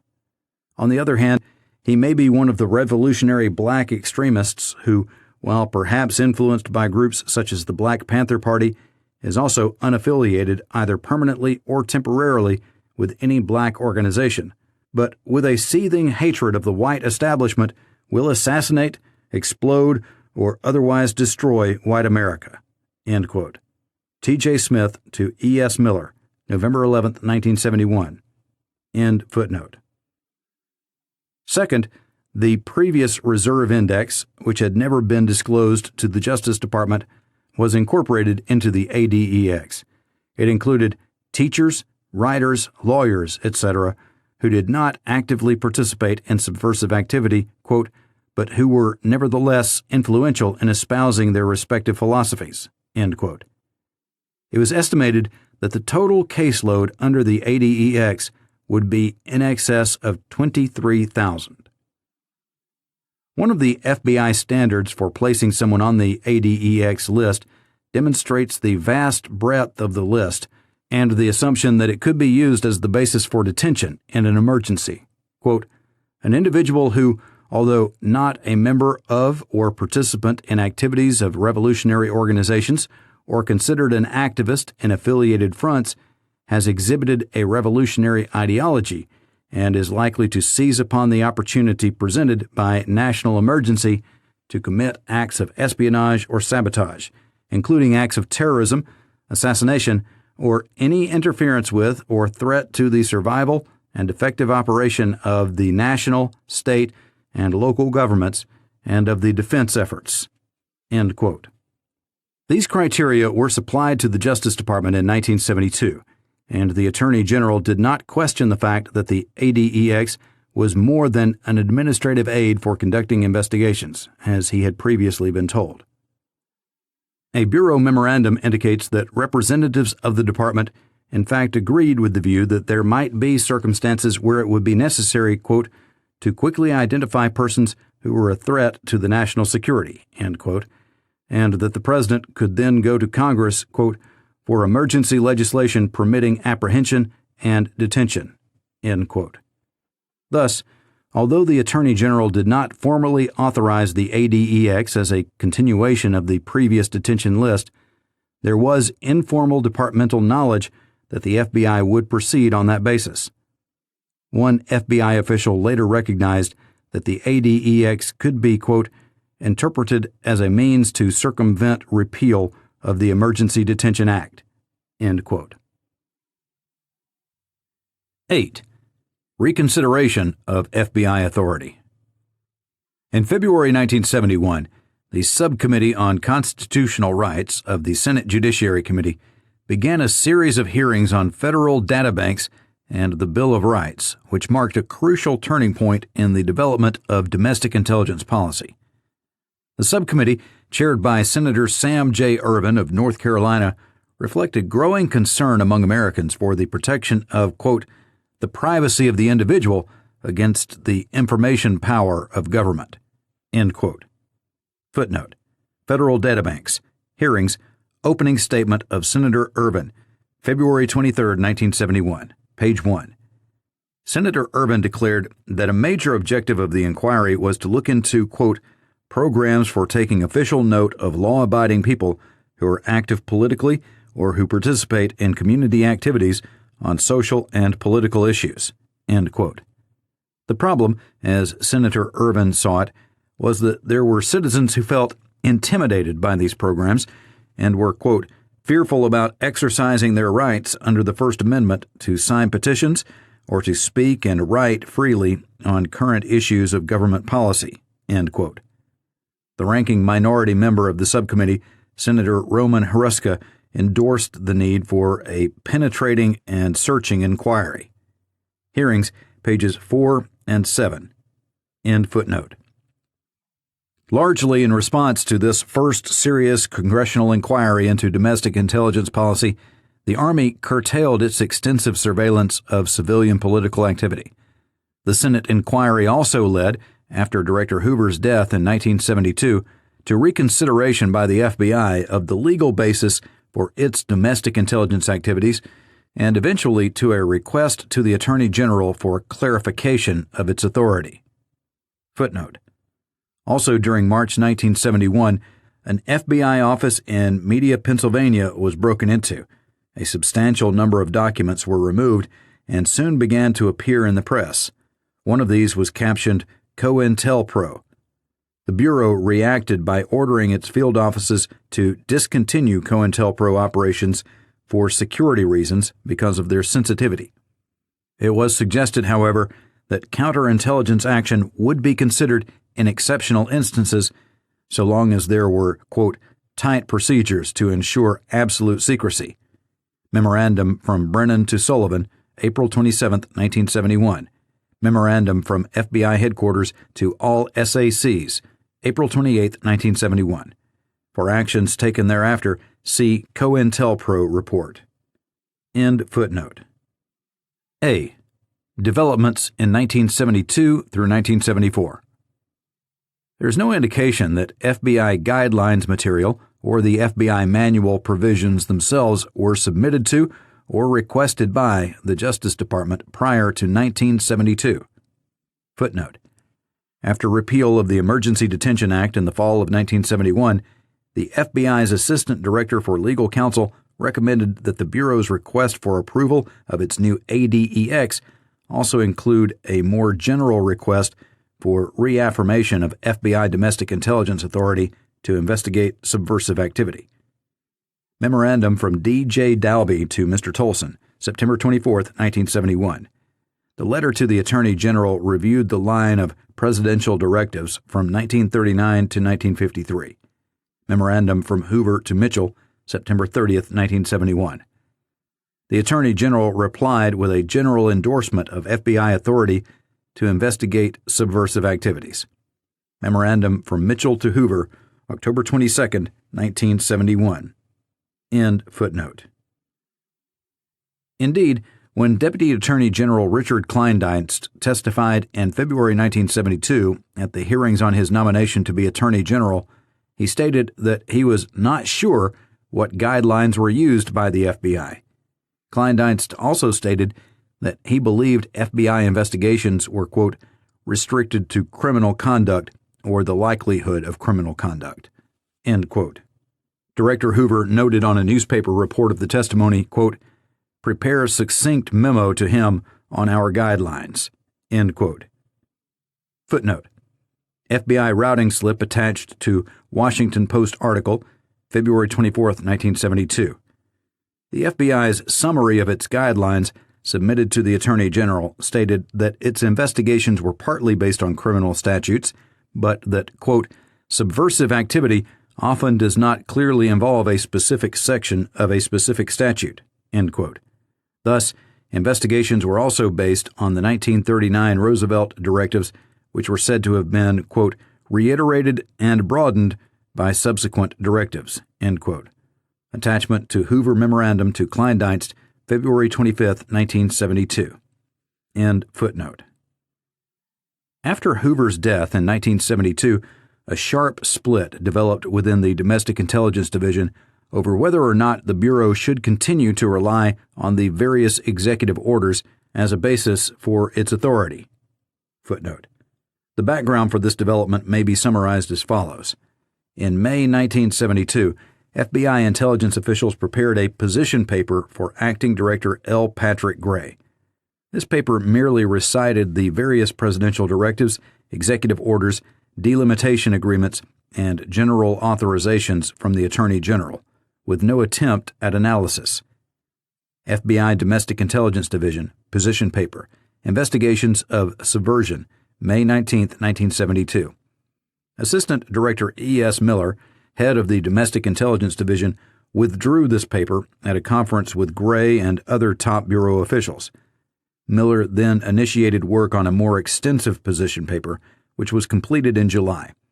It concluded that domestic intelligence investigations could practicably be based on the concept that their purpose was, quote, to prevent a violation of a statute, end quote.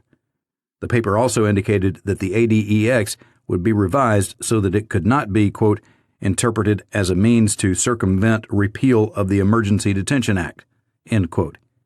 FBI Domestic Intelligence Division, Position Paper, Scope of FBI Authority, July 31, 1972. T.J. Smith to E.S. Miller, August 1, 1972. End footnote. Acting Director Gray postponed making any formal decisions on this matter. He did not formally request advice from the Attorney General. Footnote. Gray did order that the Bureau should indicate its jurisdictional authority to investigate in every case, quote, by citing the pertinent provision in the U.S. Code or other authority, end quote, and also that the Bureau should, quote, indicate whether or not an investigation was directed by DJ, Department of Justice, or we opened it without any request from DJ, end quote. In the latter case, the Bureau was to, quote, cite our reasons, end quote. FBI routing slip, August 27, 1972. End footnote. Meanwhile, the Domestic Intelligence Division proceeded on its own to revise the pertinent manual sections and the ADEX standards. Footnote. One official observed that there were, quote, some individuals now included in ADEX even though they do not realistically pose a threat to the national security, end quote. He added that this would leave the Bureau, quote, in a vulnerable position if our guidelines were to be scrutinized by interested congressional committees, end quote. Memorandum from T.J. Smith to E.S. Miller, August 29, 1972. The list was to be trimmed to those who were, quote, an actual danger now, end quote, reducing the number of persons on the ADEX by 2/3. Footnote. Memorandum from Smith to Miller, August 29, 1972. The anticipated reduction was from 15,259, the current figure, to 4,786, the top two priority categories. The Justice Department was advised of this change. Memorandum from Gray to Kleindienst, September 18, 1972. End footnote. A revision of the FBI manual was completed by May 1973. It was described as a major step away from, quote, heavy reliance upon presidential directives, end quote, to an approach, quote, based on existing federal statutes, end quote. Footnote. Draft copies were distributed to the field for suggestions. E.S. Miller to Mr. Felt, May 22, 1973. End footnote. Although field offices were instructed to close investigations not meeting the new criteria, headquarters did not want, quote, a massive review on crash basis, end quote, of all existing cases. Footnote.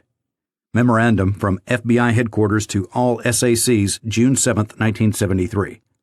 The memorandum to the field stated, looking back on past Bureau policy, that since the FBI's authority to investigate subversive elements had never been seriously challenged until recently, Bureau personnel and the general public had accepted, quote, the FBI's right to handle internal security matters and investigate subversive activities without reference to specific statutes, end quote.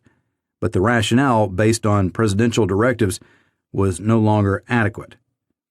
The field was advised that the chief statutes upon which the new criteria were based were those dealing with rebellion or insurrection, 18 U.S. Code 2583, seditious conspiracy, 18 U.S. Code 2584, and advocating overthrow of the government, 18 U.S. Code 2528.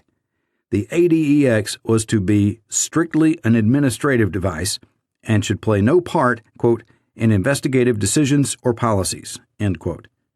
The revision also eliminated overemphasis on the Communist Party. End footnote. After a series of regional conferences with field office supervisors, the standards were revised to allow greater flexibility. Footnote. For example, the field offices saw the need to undertake preliminary inquiries before it was known, quote, whether a statutory basis for investigation exists, end quote. This specifically applied where a person had, quote, contact with known subversive groups or subjects, end quote, but the Bureau did not know the purpose of the contact. These preliminary investigations could go on for at least 90 days to determine whether, quote, a statutory basis for a full investigation exists, end quote. Moreover, at the urging of the field supervisors, the period for a preliminary investigation of an allegedly subversive organization was expanded from 45 to 90 days. Memorandum from FBI headquarters to all SACs, August 8, 1973. End footnote. For the first time in FBI history, a copy of the manual section for domestic subversive investigations was sent to the Attorney General. Footnote. This was apparently, quote, in connection with, end quote, a request made earlier by Senator Edward M. Kennedy, who had requested to see this section at the time of the confirmation hearings for Attorney General Kleindienst in 1972.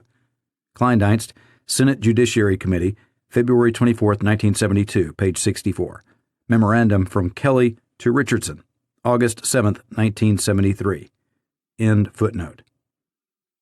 After Clarence M. Kelly was confirmed as FBI Director, he authorized a request for guidance from Attorney General Elliot Richardson. Footnote.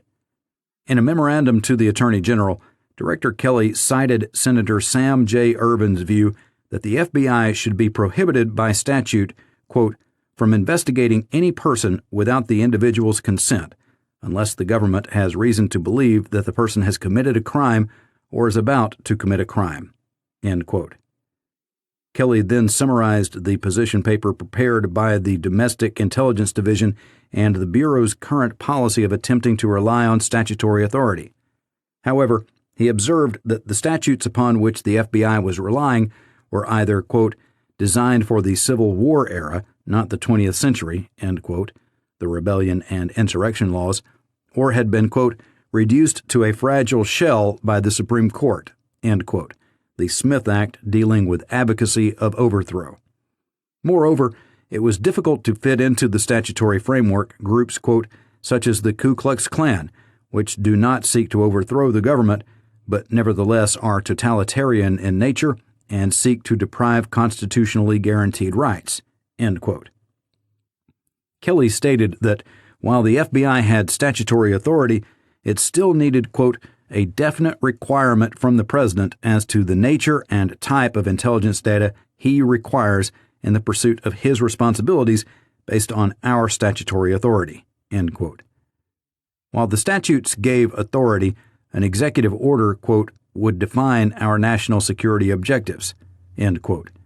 The FBI director added, quote, it would appear that the president would rather spell out his own requirements in an executive order instead of having Congress tell him what the FBI might do to help him fulfill his obligations and responsibilities as president, end quote. End footnote. Kelly advised that it, quote, would be folly, end quote, to limit the Bureau to investigations only when a crime has been committed, since the government had to, quote, defend itself against revolutionary and terrorist efforts to destroy it, end quote.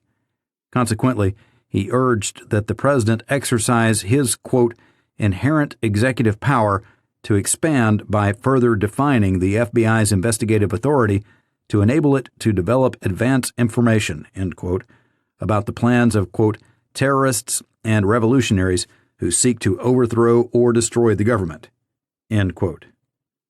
Director Kelly's request initiated a process of reconsideration of FBI intelligence authority by the Attorney General. Footnote. Even before Kelly's request, Deputy Attorney General designate William Ruckelshaus, who had served for 2 months as acting FBI director between Gray and Kelly, sent a list of questions to the Bureau to begin, quote, an in-depth examination of some of the problems facing the Bureau in the future, end quote. Memorandum from Ruckelshaus to Kelly, July 20, 1973. The Ruckelshaus study was interrupted by his departure in the Saturday Night Massacre of October 1973. End footnote. The general study of FBI authority was superseded in December 1973 when Acting Attorney General Robert Bork, in consultation with Attorney General-designate William Saxby, gave higher priority to a departmental inquiry into the FBI's COINTELPRO practices. Responsibility for this inquiry was assigned to a committee headed by Assistant Attorney General Henry Peterson. Even at this stage, the Bureau resisted efforts by the department to look too deeply into its operations. Director Kelly advised the Acting Attorney General that the department should exclude from its review the FBI's, quote, extremely sensitive foreign intelligence collection techniques, end quote. Footnote. These techniques were handled within the Bureau, quote, on a strictly need-to-know basis, end quote, and Kelly believed that they should not be included in a study, quote, which will be beyond the control of the FBI, end quote. Memorandum from Kelly to Bork, December 11, 1973. One Bureau memorandum to the Peterson Committee even suggested that the Attorney General did not have authority over the FBI's foreign counterintelligence operations, since the Bureau was accountable in this area directly to the United States Intelligence Board and the National Security Council. Peterson Committee Report, pages 34 and 35. The Peterson Committee sharply rejected this view, especially because the ad hoc equivalent of the U.S. Intelligence Board had approved the discredited Houston Plan in 1970. The committee declared, quote, there can be no doubt that in the area of foreign counterintelligence, as in all its other functions, the FBI is subject to the power and authority of the Attorney General, end quote. Peterson Committee Report, page 35. End footnote. As a result, the Peterson Committee's review of COINTELPRO did not consider anything more than a brief FBI-prepared summary of foreign counterintelligence operations. Moreover, the inquiry into domestic COINTELPRO cases was based mainly on short summaries of each incident compiled by FBI agents, with department attorneys making only spot checks of the underlying files to assure the accuracy of the summaries. Thus, the inquiry was unable to consider the complete story of COINTELPRO as reflected in the actual memoranda discussing the reasons for adopting particular tactics and the means by which they were implemented. Thus, at the same time that the Bureau was seeking guidance and clarification of its authority, vestiges remained of its past resistance to outside scrutiny and its desire to rely on executive authority rather than statute for the definition of its intelligence activities. B. Recent Domestic Intelligence Authority. In the absence of any new standards imposed by statute or by the Attorney General, the FBI continued to collect domestic intelligence under sweeping authorizations issued by the Justice Department in 1974 for investigations of subversives, potential civil disturbances, and potential crimes. These authorizations were explicitly based on conceptions of inherent executive power, broader in theory than the FBI's own claim in 1973 that its authority could be found in the criminal statutes. Attorney General Levi has recently promulgated guidelines which stand as the first significant attempt by the Justice Department to set standards and limits for FBI domestic intelligence investigations. 1. Executive Order 10450, as amended. The Federal Employee Security Program continued to serve as a basis for FBI domestic intelligence investigations. An internal Bureau memorandum stated that the Justice Department's instruction regarding the program, quote, specifically requires the FBI to check the names of all civil applicants and incumbents of the executive branch against our records. In order to meet this responsibility, FBI HQ records must contain identities of all persons connected with subversive or extremist activities, together with necessary identifying information, end quote. FBI field offices were instructed in mid-1974 to report to Bureau headquarters such data as the following. Quote, identities of subversives and or extremist groups or movements, including front groups, with which subject has been identified, period of membership, positions held, and a summary of the type and extent of subversive or extremist activities engaged in by subject, e.g., attendance at meetings or other functions, fundraising or recruiting activities on behalf of the organization, contributions, etc." End quote. In June 1974, President Nixon formally abolished the Attorney General's list upon the recommendation of Attorney General Saxby. However, the President's order retained a revised definition of the types of organizations association with which would still be considered in evaluating prospective federal employees. Footnote: Executive Order 11785, June 4, 1974.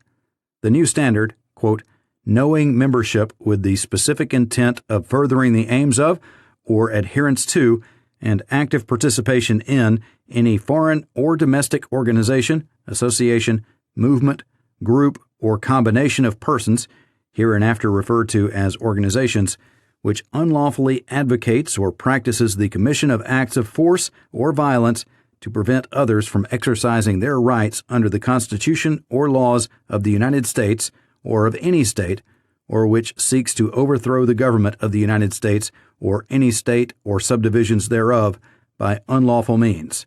End quote. End footnote. The Justice Department instructed the FBI that it should, quote, "detect organizations with a potential," end quote, for falling within the terms of the order and investigate, quote, "individuals who are active either as members of or as affiliates of," end quote, such organizations. The department instructions added, quote, "It is not necessary that a crime occur before the investigation is initiated, but only that a reasonable evaluation of the available information suggests that the activities of the organization may fall within the prescription of the order. It is not possible to set definite parameters covering the initiation of investigations of potential organizations falling within the order. But once the investigation reaches a stage that offers a basis for determining that the activities are legal in nature, then the investigation should cease. But if the investigation suggests a determination that the organization is engaged in illegal activities or potentially illegal activities, it should continue." End quote. The department applied, quote, "the same yardstick," end quote, to investigations of individuals, quote, "when information is received suggesting their involvement." End quote. Footnote: Memorandum from Glenn E. Pomeranian, Assistant Attorney General for Administration, to Kelly, November 17, 1974. With respect to one organization, the department advised the Bureau that, despite the abolition of the Attorney General's list, the group, quote, "would still come within the criteria," end quote, of the Employee Security Program if it, quote, "may have engaged in activities," end quote, of the sort prescribed by the revised executive order. Memorandum from Henry E. Peterson to Clarence Kelly, November 13, 1974. End footnote. 2. Civil Disorders Intelligence. The Justice Department also instructed the FBI in 1974 that it should not, as the Bureau had suggested, limit its civil disturbance reporting, quote, "to those particular situations which are of such a serious nature that federal military personnel may be called upon for assistance," end quote. The department advised that this suggested guideline was not practical since it, quote, "would place the burden on the Bureau," end quote, to make an initial decision as to, quote, "whether military personnel may ultimately be needed," end quote, and this responsibility rested legally with the President. Instead, the FBI was ordered to continue to report on all significant incidents of civil unrest and should not be restricted to situations where, in the judgment of the Bureau, military personnel eventually may be used. Footnote: Quote, "On the other hand," end quote, the instructions stated ambiguously, quote, "the FBI should not report every minor local disturbance where there is no apparent interest to the President, the Attorney General, or other government officials and agencies," end quote. Memorandum from Peterson to Kelly, October 22, 1974. End footnote. Moreover, under this authority, the Bureau was also ordered to continue reporting on, quote, "all disturbances where there are indications that extremist organizations, such as the Communist Party, Ku Klux Klan, or Black Panther Party, are believed to be involved in efforts to instigate or exploit them." End quote. The instructions specifically declared that the Bureau, quote, "should make timely reports of significant disturbances, even when no specific violation of federal law is indicated." End quote. This was to be done, at least in part, through liaison with local law enforcement agencies. Footnote: Memorandum from Peterson to Kelly, October 22, 1974. The FBI was expected to, quote, "be aware of disturbances and patterns of disorder," end quote, although it is not to report, quote, "each and every relatively insignificant incident of a strictly local nature," end quote. End footnote. Even after the Justice Department's IDIU dismantled its computerized databank, its basic functions continued to be performed by a civil disturbance unit in the Office of the Deputy Attorney General, and the FBI was under instructions to disseminate its civil disturbance reports to that unit. FBI officials considered these instructions significant because they gave it, quote, "an official written mandate from the department," end quote. The department's desires were viewed as, quote, "consistent with what we have already been doing for the past several years," end quote, although the Bureau manual was rewritten to, quote, "incorporate into it excerpts from the department's letter," end quote. Footnote: Memorandum from J.G. Deegan to W.R. Winall, October 30, 1974. From a legal viewpoint, the Justice Department's instructors dealing with the collection of intelligence on potential civil disturbances were significant because they relied for authority on 1. The President's powers under Article 4, Section 4 of the Constitution to protect the states upon application of the legislature or the executive against domestic violence; 2. The statute, 10 U.S. Code 331 at sequence, authorizing the use of troops; and 3. The Presidential Directive of 1969 designating the Attorney General as Chief Civilian Officer to coordinate the government's response to civil disturbances. Memorandum from Peterson to Kelly, October 22, 1974.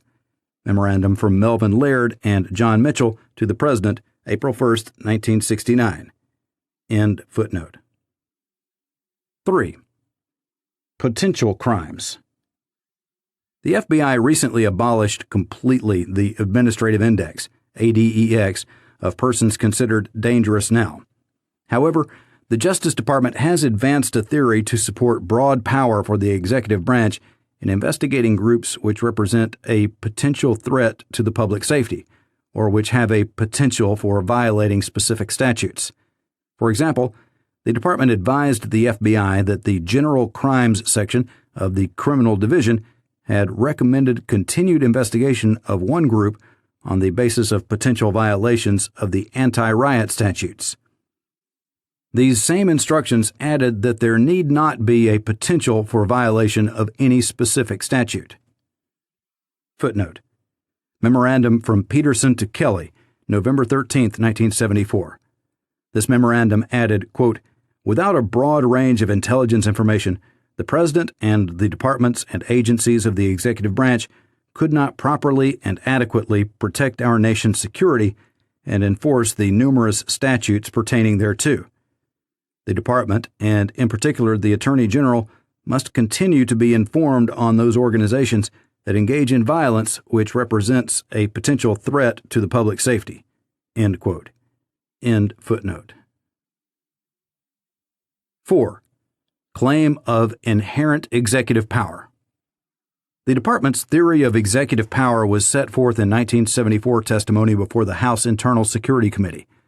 According to Deputy Assistant Attorney General Kevin Maroney, the primary basis for FBI Domestic Intelligence Authority rests in, quote, "the constitutional powers and responsibilities vested in the President under Article 2 of the Constitution," end quote. These powers were specified as the President's duty undertaken in his oath of office to, quote, "preserve, protect, and defend the Constitution of the United States," end quote. The Chief Executive's duty to, quote, "take care that the laws be faithfully executed," end quote. The President's responsibilities as Commander-in-Chief of the military, and his, quote, "power to conduct our foreign relations," End quote. Footnotes. The opinion of the Supreme Court of the United States versus United States District Court, 407 U.S. 297, 1972, the domestic security wiretapping case, stated, quote, implicit in that duty is the power to protect our government against those who would subvert or overthrow it by unlawful means, end quote. A 19th century Supreme Court opinion was cited as having interpreted the word laws broadly to encompass not only statutes enacted by Congress, but also, quote, the rights, duties, and obligations growing out of the Constitution itself, our international relations, and all the protection implied by the nature of government under the Constitution, end quote. The latter power was said to relate, quote, more particularly to the executive's power to conduct foreign intelligence activities here and abroad, end quote. Kevin Maroney testimony, Domestic Intelligence Operations for Internal Security Purposes. Hearings before the House Committee on Internal Security, 93rd Congress, 2nd Session, 1974. Pages 3332 through 3335. Mr. Maroney added, quote, we recognize the complexity and difficulty of adequately spelling out the FBI's authority and responsibility to conduct domestic intelligence-type investigations. The concept national security is admittedly a broad one, while the term subversive activities is even more difficult to define, end quote. Mr. Maroney also cited the following from the Supreme Court's opinion in the domestic security wiretapping case, quote, the gathering of security intelligence is often long-range and involves the interrelation of various sources and types of information. The exact targets of such surveillance may be more difficult to identify. Often, too, the emphasis of domestic intelligence gathering is on the prevention of unlawful activity or the enhancement of the government's preparedness for some possible future crisis or emergency. Thus, the focus of domestic surveillance must be less precise than that directed against more conventional types of crime. End quote. United States v. United States District Court, 407 U.S. 297, 322, 1972. End footnote. The chairman of the Internal Security Committee, Representative Richard H. Icord, stated at that time that, except in limited areas, the Congress, quote, has not directly imposed upon the FBI clearly defined duties in the acquisition, use, or dissemination of domestic or internal security intelligence, end quote. Subsequently, the FBI Intelligence Division revised its 1972 to 1973 position on its legal authority, and in a paper completed in 1975, it returned to the view, quote, that the intelligence gathering activities of the FBI have had as their basis the intention of the President to delegate his constitutional authority, end quote, as well as the statutes, quote, pertaining to the national security, end quote. The Attorney General has continued to assert the claim of inherent executive power to conduct warrantless electronic surveillance of American citizens, although this power has been exercised sparingly. Footnote. After several recent transformations, the policy of the Attorney General was established as authorizing warrantless surveillance, quote, only when it is shown that its subjects are the active, conscious agents of foreign powers, end quote. And this standard, quote, is applied with particular stringency where the subjects are American citizens or permanent resident aliens, end quote. Justice Department Memorandum from Ron Carr, Special Assistant to the Attorney General, to Mike Shaheen, Counsel on Professional Responsibility, February 26, 1976. End footnote. The Justice Department has also claimed that this inherent executive power permits warrantless surreptitious entries. Footnote. In May 1975, for the first time in American history, the Department of Justice publicly asserted the power of the executive branch to conduct warrantless surreptitious entries unconnected with the use of electronic surveillance. This occurred in a letter to the United States Court of Appeals for the District of Columbia concerning an appeal by John Ehrlichman. Ehrlichman was appealing a conviction arising from the break-in at the office of Daniel Ellsberg's psychiatrist after publication of the Pentagon Papers in 1971. The Justice Department's position was that, quote, warrantless searches involving physical entries into private premises, quote, can be, quote, lawful under the Fourth Amendment, end quote, if they are, quote, very carefully controlled, end quote. Quote, there must be solid reason to believe that foreign espionage or intelligence is involved. In addition, the intrusion into any zone of expected privacy must be kept to the minimum, and there must be personal authorization by the President or the Attorney General, end quote. Letter from John C. Kinney, Acting Assistant Attorney General, to Hugh E. Klein, Clerk of the United States Court of Appeals for the District of Columbia, May 9, 1975. End footnote. However, the executive branch has recently joined a bipartisan group of senators and representatives in sponsoring a legislative proposal requiring judicial warrants for all electronic surveillance by the FBI. 5. Attorney General Levi's Guidelines. During 1975, the Congress and the executive branch began major efforts to review the field of domestic intelligence. A presidential commission headed by Vice President Rockefeller inquired into the CIA's improper surveillance of Americans. Attorney General Edward H. Levi established a committee in the Justice Department to develop guidelines for the FBI, and the Justice Department began to work on draft legislation to require warrants for national security electronic surveillance. These efforts have begun to bear fruit in recent months. President Ford has issued an executive order regulating foreign intelligence activities. Attorney General Levi has promulgated several sets of guidelines for the FBI, and the administration has endorsed a specific bill to establish a warrant procedure for all national security wiretaps and bugs in the United States. These executive initiatives are a major step forward in creating safeguards and establishing standards, but they are incomplete without legislation. Footnote. The major questions posed by the President's executive order and the Attorney General's guidelines for the FBI are discussed in the recommendation section of this report, as are the problems with the National Security Electronic Surveillance Bill. End footnote.